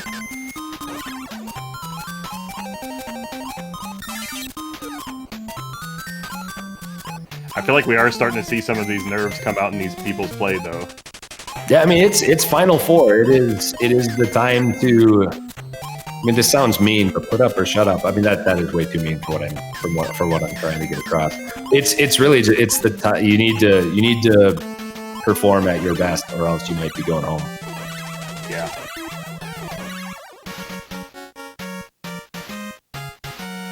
Yeah, crunch time. There we go. I will steal what Miz said. That's a much better way of emphasizing what I meant. Excuse me, I think that's crunch time. There is not a monetary prize. However, you will, if you would like it, if we ever get to a post-COVID state, I will offer a high five or a hug to whoever wins this. Oh, Zorilla just committed you for $600,000. Okay, well, after I get that 500 from you, I'm only in it for 599,500. So Okay. I also need to tell my wife that we are no longer paying off a mortgage on our house, or probably even being married anymore, because I'm fairly certain she will not be cool with that. Yeah, she'll be uncool with that. X-Ray does... Okay. I feel like he's fine, but there was a little extra damage there that was a little scary. But he's gonna be fine. Yeah. So, I mean, all we can really say right now is that Endy is definitely ahead of Demian. Ooh, and X-Ray is definitely ahead of Tracy now after that death. That same spot. It's tough. And that is a death that probably makes Tracy and Demian very close together. That's a very good point. Very close together. Because they are still 28 seconds apart, but oh my gosh, they are probably within 5 seconds of each other, one way or the other.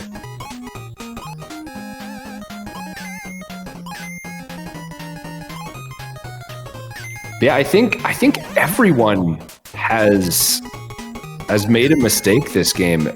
I'm trying to remember if X-Ray did, but Endy died on the spaceship. Demian's taken a couple deaths. Tracy had a bad death. I don't remember if X-Ray had anything, but I still think Tracy's 15 seconds ahead of Damien. okay, maybe. I mean, if you just timed it, I trust you.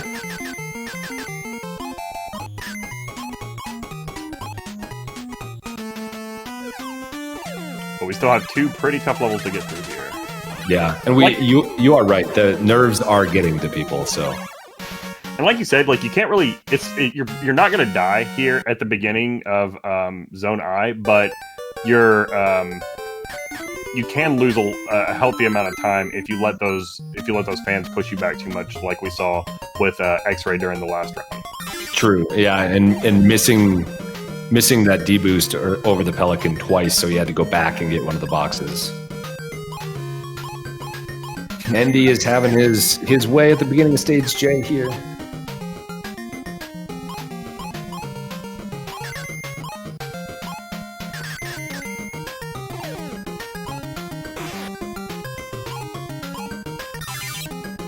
Yeah, I'm not timing it, but my gut says that X-Ray is slightly ahead of Endy right now.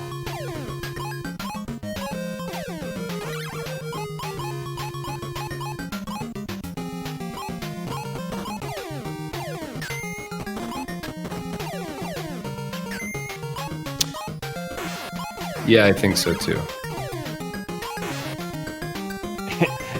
I clench every time I see them jump in front of the crocodile at the end of the bottom floor of J2.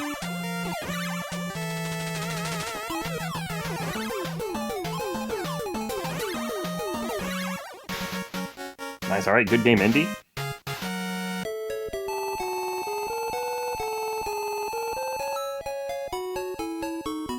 Looks like X-Ray is also closing a clean kill on Fat Cat. Yeah, and so if you see, X-Ray finished at 10:18 on our timer, minusing that 28 seconds does give him a 9:50. Holy smokes. And so that was his apparent second 9:49 by his splits. The race spot, it's been a 9:50 and a 9:52 for those two. But, and yeah, you were right, Two-Snack. Tracy did finish ahead. So we had X-Ray at 9:50, Endy at 10:08. Tracy at 10:35 and Demian at 10:51. So we will be saying goodbye to Demian Neville, and we will have our final three. Yeah, incredible showing today, Demian. Good games. Unfortunate game over, but it's tough. It's tough when you're this deep into the tournament playing against talent like this. You have to take risks. You have to play hard, and sometimes that'll get you killed. That's just the nature of it. Yeah, I mean, Demian had really good runs all day. And so it's just unfortunate that it was one of the last rounds that really kind of was a little too much and didn't have their best showing for that round. Awesome. And then there were three.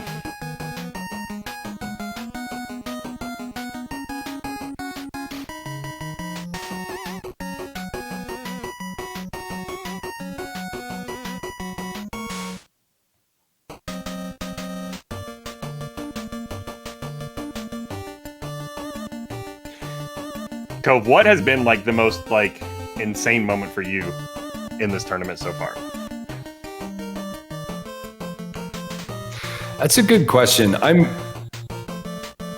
Honestly, I think the most stressful part has just been the fact that X-Ray is a little desynced, and now it's going to be X-Ray and Tracy are both a little desynced from Indy, and the other runners, but Indy's the only other one left now.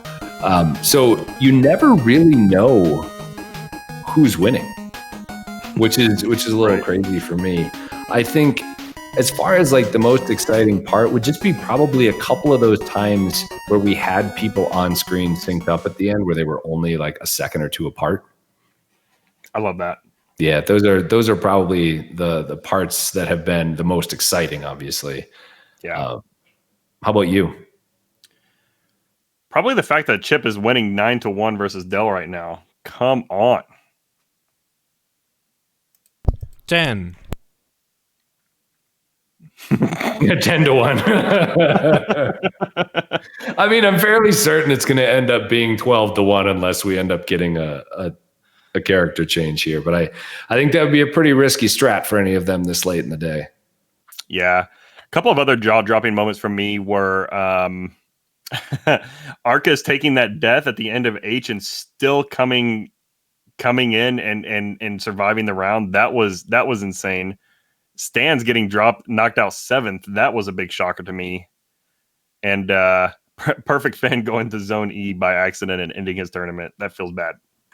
Oh yeah, that was really sad. I wouldn't say that was one of my favorite parts of the tournament.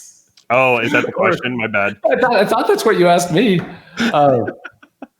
Also, there have been a couple of those today, those types of things are like, I know we had a runner, my boy Cypherin was just kind of not dozing off, but like dazing out and missed the start of the race. So he just forfeited. But a couple of those are unfortunate, but yeah, I mean, for the most part, it's been a really good day.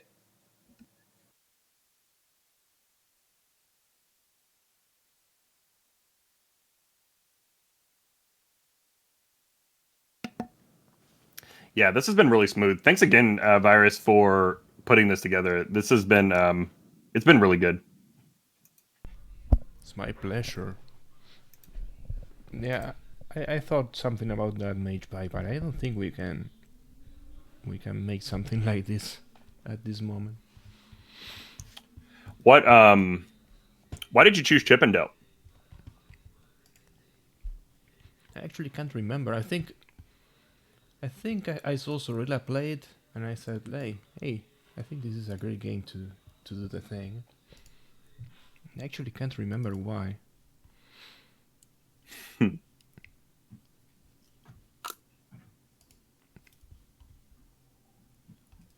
my god. What am I doing? What am I doing?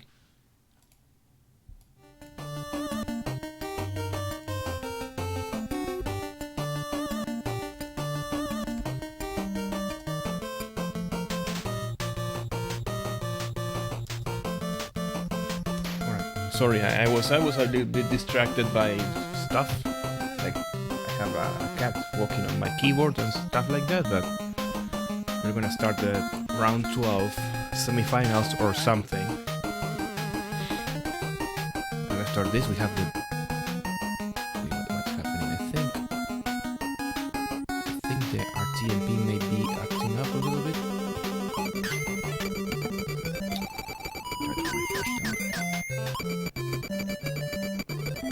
Okay, so Indy's off here, and reminder that Indy's going to be about 30 seconds ahead of X-Ray and Tracy.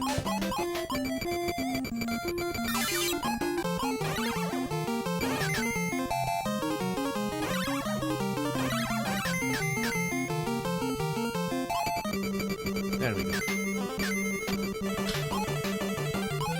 Those jumps, I know I've been talking about them all tournament, but those jumps are so clean.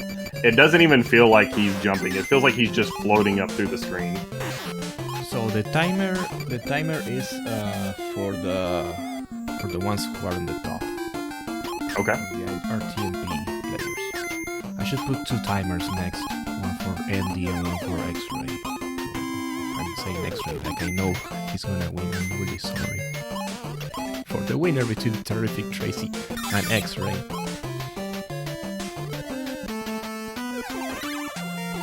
It's like it's all arranged for X-Ray to win or something like that. No, it is what it is, Virus. And you see like if you compare with when X-Ray enters the door versus where Tracy's entering the door, you see the difference, and it is marginal, but this is the difference that kind of going slightly more aggressive stretch will get you in Chip and Dale. So really, I mean, if you gain a second every minute, that's going to be about the difference between your PBs at the end of the day. Yep, absolutely. oh my god. Yeah, little did you know, this was actually math education. It's easy to figure out. Just see when they finish the level, add 28 seconds or so to X-Ray and Tracy, and you're good.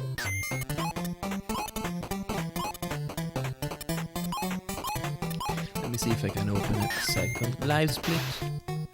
Takate says, I am bad at math. Doesn't he have a PhD in math? You know, from personal experience, I have definitely gotten degrees in things that I am not necessarily great at. But yes, I would assume Takate is good at math.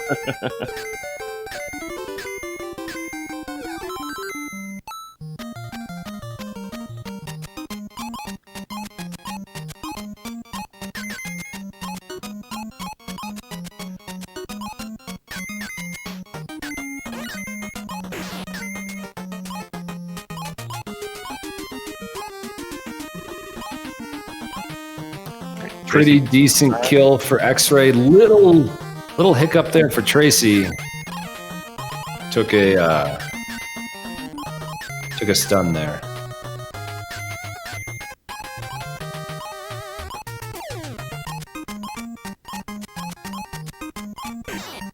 I can sometimes use math in programming at work. Sometimes, I will not say ever, always. But sometimes use math.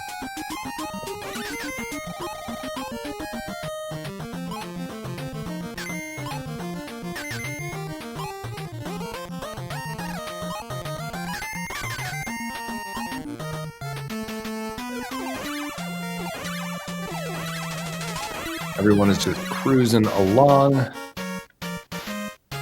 Good kill for Endy.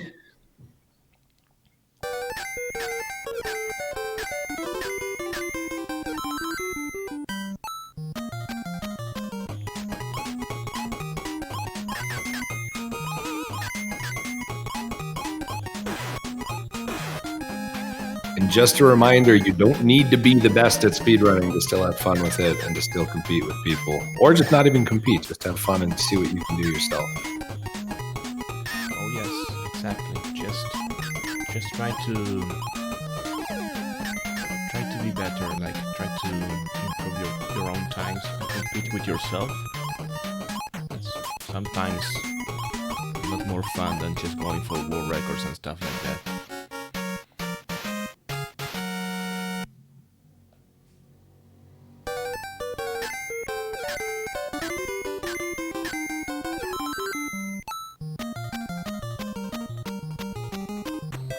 Self-improvement. 2G now.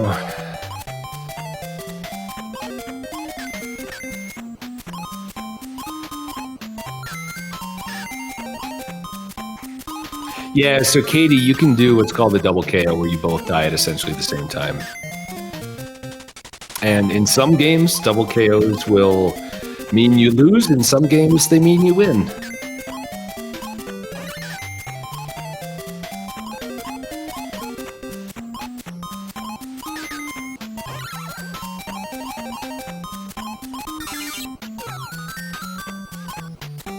Yes, in this game, double KOs are good. You win. But some games, if you double KO, you do not progress.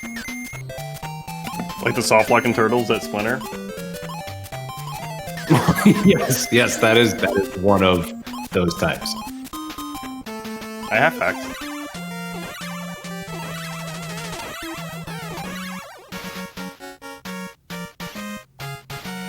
Yeah, X-Ray and Andy have to be very close. They've both been putting in a really solid run.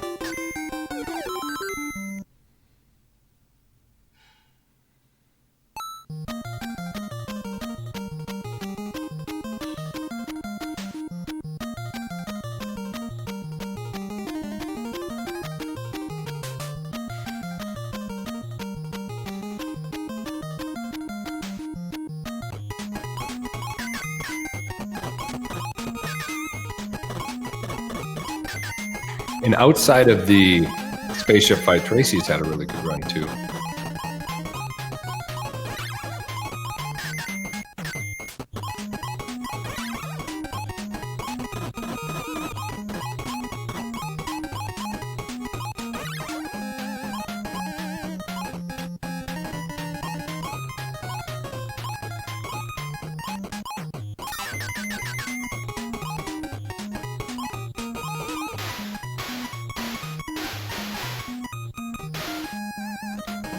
I feel like he's been switching it up, Zorilla.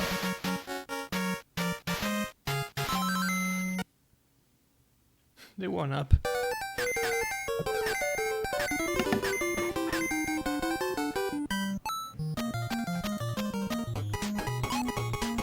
God, it's just almost mesmerizing watching these three because they are so good at this game.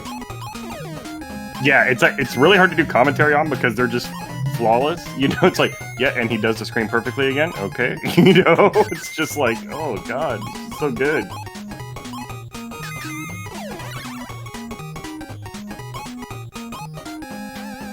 Yeah, and the mistakes they are making, whether it's they get caught just the tiniest bit on a box or a ledge, or they don't pick up a box perfectly. It's like you almost don't want to mention it because by the time you would explain it, it'd be gone and people wouldn't have been able to recognize it.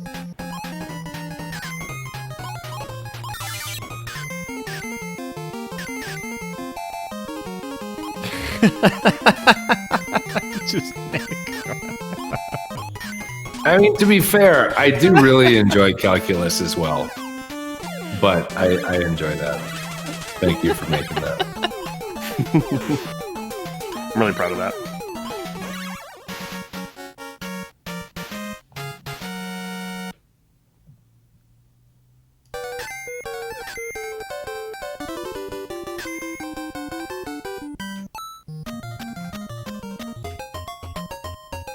Here we go, Zone J. I'm gonna plug Sour Please and Jam emotes right now because I feel like I haven't done it in a while. Been building up this capital, I feel like. Actually, yeah, you didn't even do it every round. Come on, I was promised the announcement every single round. I had some social anxiety about it, so I took my foot off the gas a little bit. Nah, you're good, man. You're good. Ooh. I was going to say we, but I'll just say I am very awkward. Andy did take a double boost there on accident. Or the second boost was, well, it wasn't a boost. Second time he took damage was on accident, so he had to take it a little slower there. You notice that Indy went around the back of the crocodile this time instead of the front. I don't know if that's because he was in a weird timing position where it wasn't viable, or if he just recognizes that his, maybe a combination of his nerves and where he's at in the tournament, he needs to go a little bit safer to make sure that he's able to close this run out.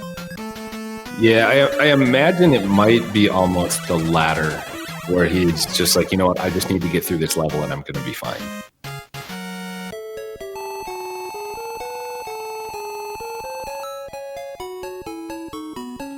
Let's hope we don't get any spoilers here. I will tell you, Andy is in with a 956. Ooh, nice run.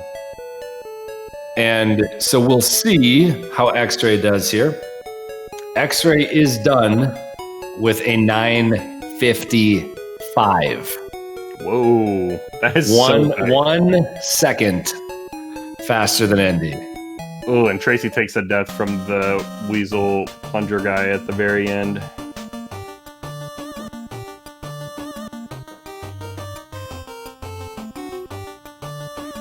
I mean, just as a reminder, and I'm going to put this in the race chat as well, our official timing is going to be on the race bot.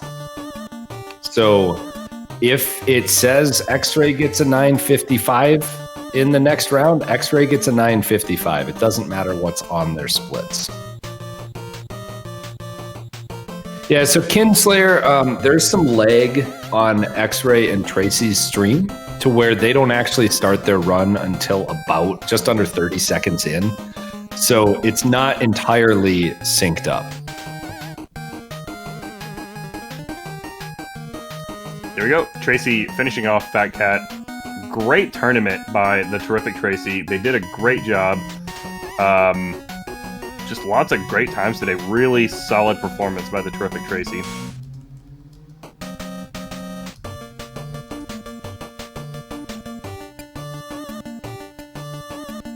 What time did terrific Tracy get? Let me see. It was at 10:59.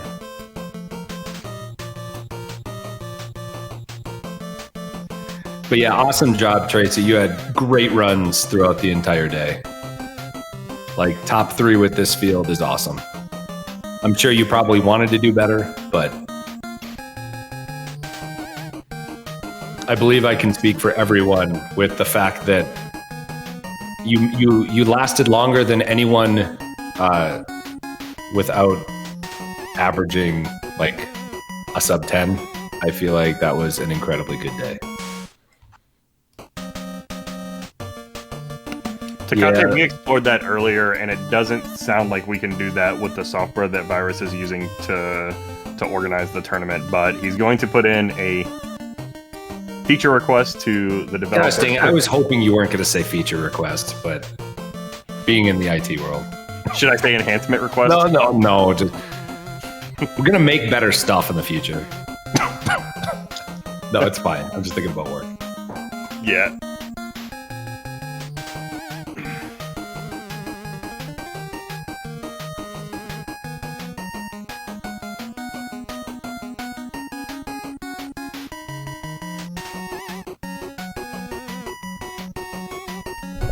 Just give me 1 second while I set up the second timer, so we can have 1 timer for each runner. It will give us at least an idea of how they're doing.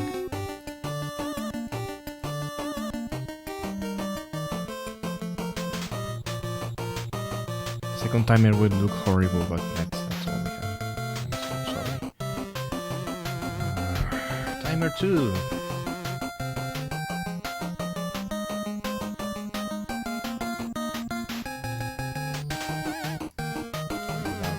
Stuff in production. Who uses testing at all?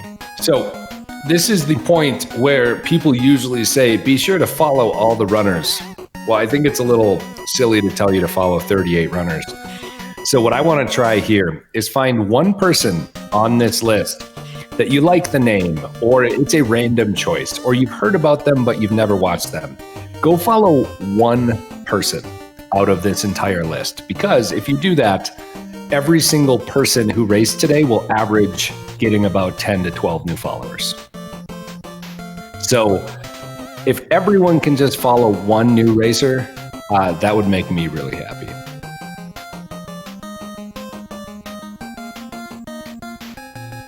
That's great. Thank you. Can we get a list of the Dale runners? Well, Stans was a... I mean, if you can, awesome. Follow them all. But I know that a lot of people, when they hear that, they're like, yeah, I'm here for the race. But I mean, I feel like it's not too much to ask to just say, hey, if there's one racer that you saw today that was pretty cool, go follow them.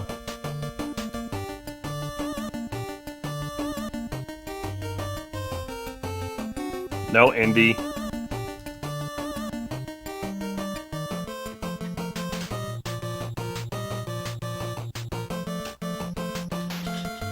Okay, so just a reminder here, X-Ray is a little desynced from us, so Virus has nicely added a second timer. So we are going to be able to have when both of them start. So we'll be able to more easily know how close they are together.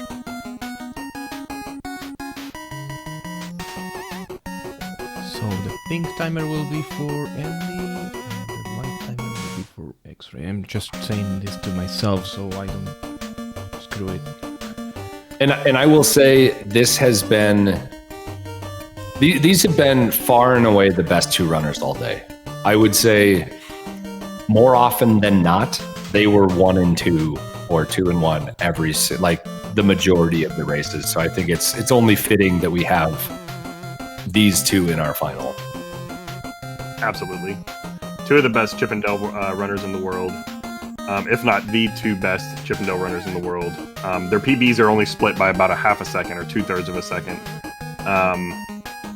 Yeah, this is, I'm really looking forward to this. This is going to be amazing. Yeah, I was going to say, I think the only person that would even think about disputing what you just said is Stans.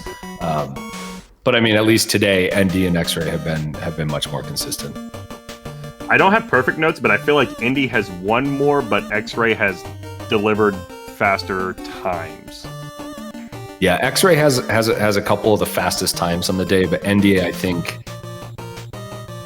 ND might have more sub-10s. I'm not sure. I'm not sure either. Yeah, I think the only thing I hope for out of this is that they both perform well for their standards. Anything else is just gravy. Yo, and thank you so much for the 500 bits, Christine. Like, your support really helps RGL keep putting on great events like this. Hey, looks like Indy's off. Oh, Andy is off. I totally missed it. My bad. So he jumps into the edge of that box right there to grab Zipper, so that I believe Zipper will persist all the way until this robot pupper down here. And he's able to jump over it, I think. I was always wondering how I never got that far, and somebody told me that recently. I want to see how aggressive he takes these boosts. Looks like he's going to be very aggressive with the Zone 0 boosts in the first screen, before the first checkpoint. We talked earlier about how it's such a punishing spot if you take a death, so there is a lot of risk associated with it, but from Endy's perspective, he's playing against, someone he would consider a peer, which I would argue he hasn't really had in this game in a while, and he can't pull any punches. He's got to go ham the whole way.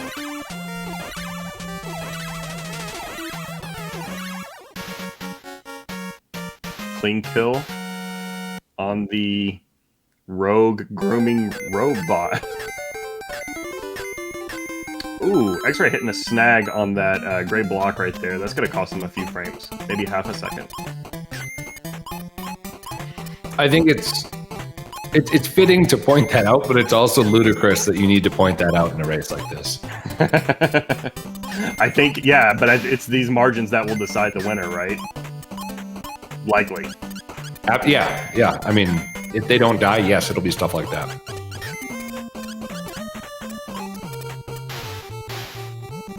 Also, thank you for the bits, Ray. And thank you as well, Miz, for the 5 gift subs. Whoa, 5 gift subs.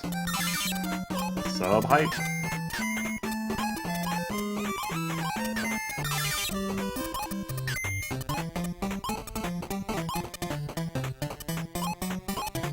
Oh, X-Ray taking a knockback from the water.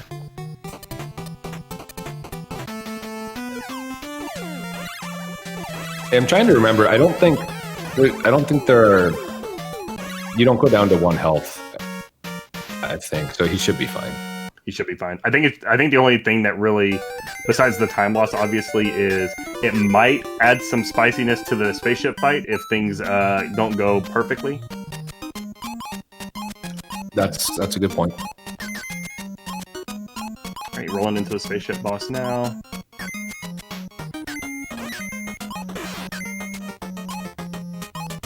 Nice, clean kill. Yep, missed the one left shot, but other than that, yeah, really good.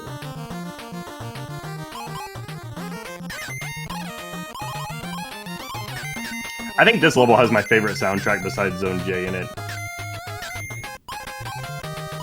It's real poppy. Yeah, I need to think about that because there are a few really good songs in this. Ooh. Andy misses the D boost and ends up bailing out after that, just shutting it off and going. So that pretty much ties him up. I think it was wise for him to go back and get the acorn.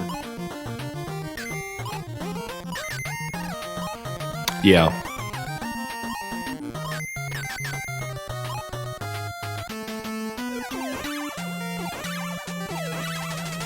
X-Ray hits the D boost. Clean boss kill from Indy.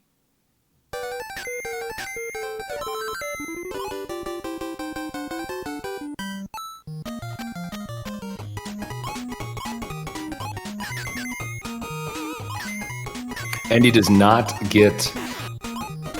Oh, he does. He does get a double D boost there. Never mind.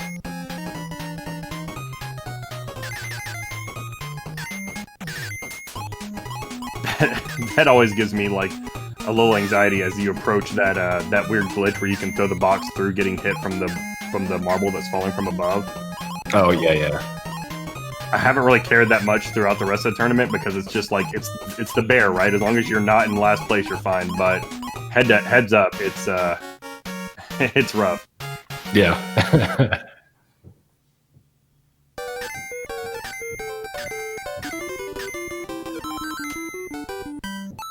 I do notice Andy is getting the 1-ups.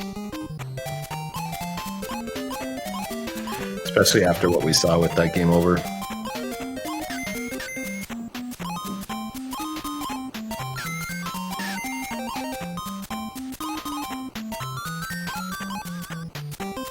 Takate says 439 versus 437 at the door. Who is So X-Ray's ahead by 2 seconds then. 2 seconds. okay.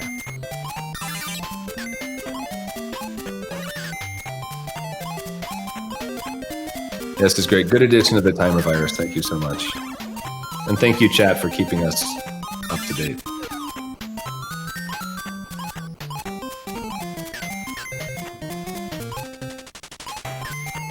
This level has been really smooth so far for everyone.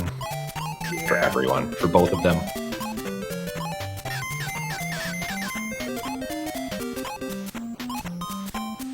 I'm gonna start saying that when I'm just like commentating a single person running and be like, yeah, no one has messed up yet.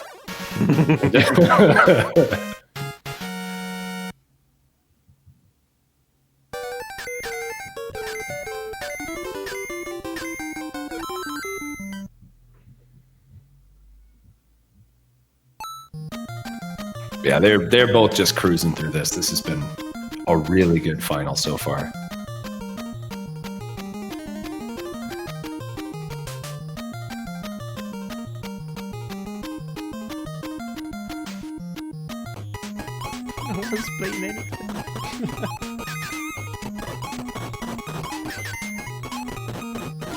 This stage is definitely one of them, even without a death, can definitely have a couple seconds here and there missed or gained.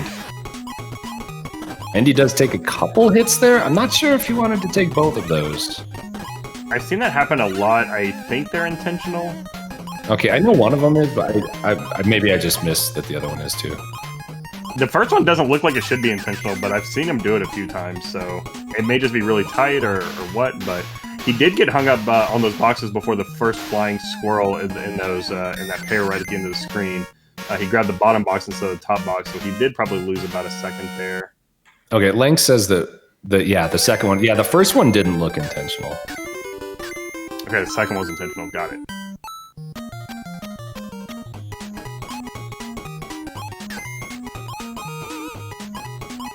I don't think I've seen any errors on X-Ray's screen, so he's likely still probably 3 or 4 seconds ahead at this point.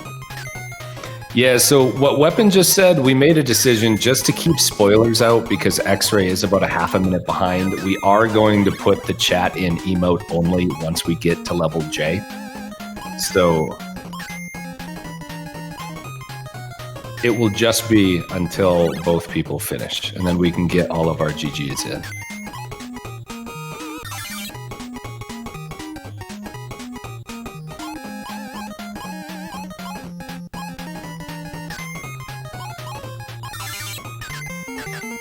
Christine says that Andy's -0 against world record splits. Does that imply that X-Ray's ahead of world record right now? I don't know how that's possible. Because I know there have been a couple spots where Andy has missed a little time. And X-Ray took the knockback from the water. I don't know. If it's true, that's great. I just would be surprised. I would be surprised too. Maybe Indy's running against average or something.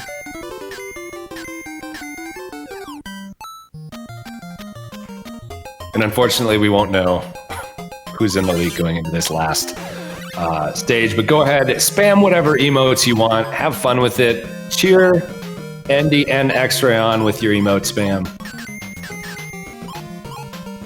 And make sure a lot of those emotes are sour, please.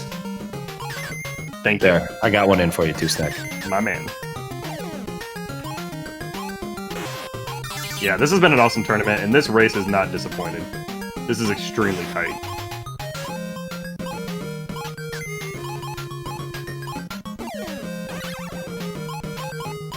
That was really good screen for Andy there, or like the left direction of that screen.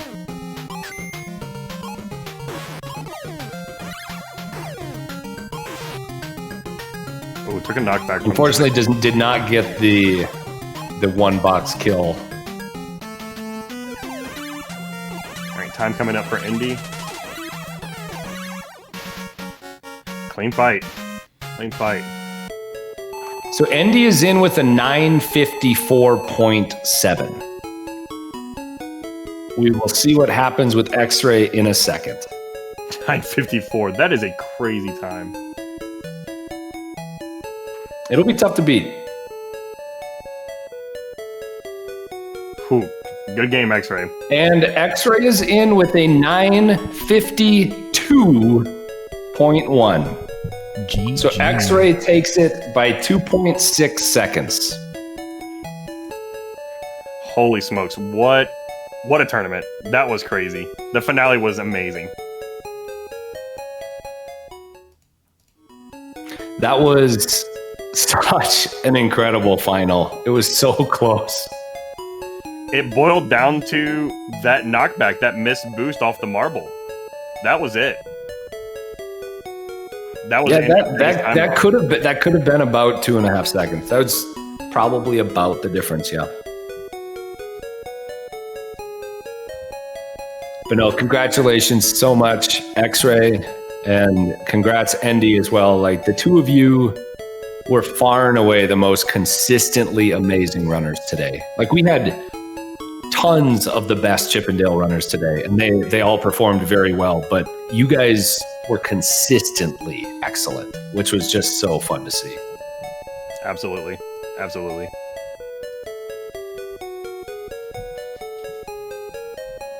Also, thank you everyone for being good sports about that emote-only chat. We didn't want it to be spoiled. We wanted it to be a little hype at the end. So thanks for putting up with that too. I think that's a good idea. And could we get a lot of thank you viruses and GG viruses in chat? Because Virus put on so much work today.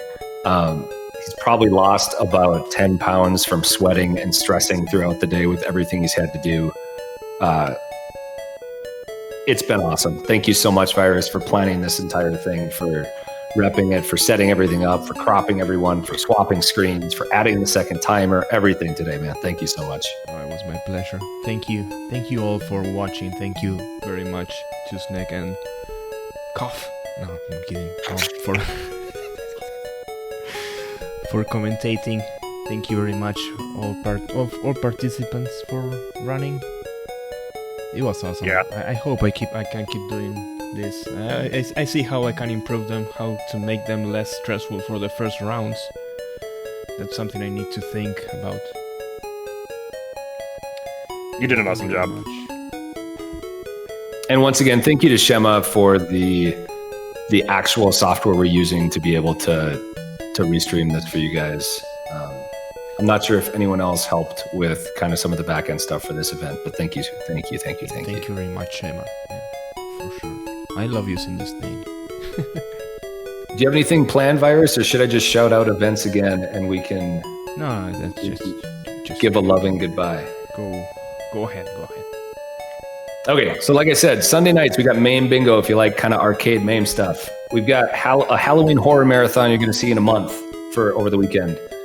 Halloween weekend, that is. We have a Castlevania KONOT starring my co-caster 2Snack that is probably going to be on the 17th. It might also be during that horror weekend marathon. We will keep you up to date on that. The Marble Madness KONOT is going to be 2 weeks from, I believe, today, October 10th. So definitely get signed up for that one. And the big announcement, we do have the SNES Sprint, which is a 5-game SNES race, which are going to be longer games. It'll still be a 2 to 3 hour race, probably. I haven't seen the games, I'm not sure. But we're going to have a blind race during the reveal. So if you want to come have fun, learn what the games and the goals are going to be, and then race them with everyone, that will be tomorrow at 1 p.m. Eastern. And then the official race is going to be October 24th. So you'll have about a month to learn those 5 games. I do want to say thank you, chat, again so much. Thank you, my co-commentator, 2Snack. You did such a good job today, my friend. Thank you for being here with me. Yeah, thanks for having me. I had a great time. It was good to get to know you a little bit better. Thank you, RGL and Virus, for putting this on, and thank you for the runners. This is an incredible tournament. X-Ray, congratulations on the win. Indy, congratulations on the runner-up. Cove's gonna send you that 600K in the mail next week. Yeah, thanks. Hopefully we can make it like rubles or something, because that would at least be a little better on the conversion rate. But either way, yeah, congrats X-Ray. Andy, you're also a champ in everyone's mind. Like, I know how competitive Andy is, and he wanted to win this so bad. But I mean, I hope that you'll get over it soon, man, because you killed it. But yeah, thank you everyone. Congrats, X-Ray. We are gonna head out. We will see you tomorrow for the SNES Sprint game reveal and blind race. And thank you so much for spending a lot of your Saturday with us here at RGL. We'll talk to you guys later.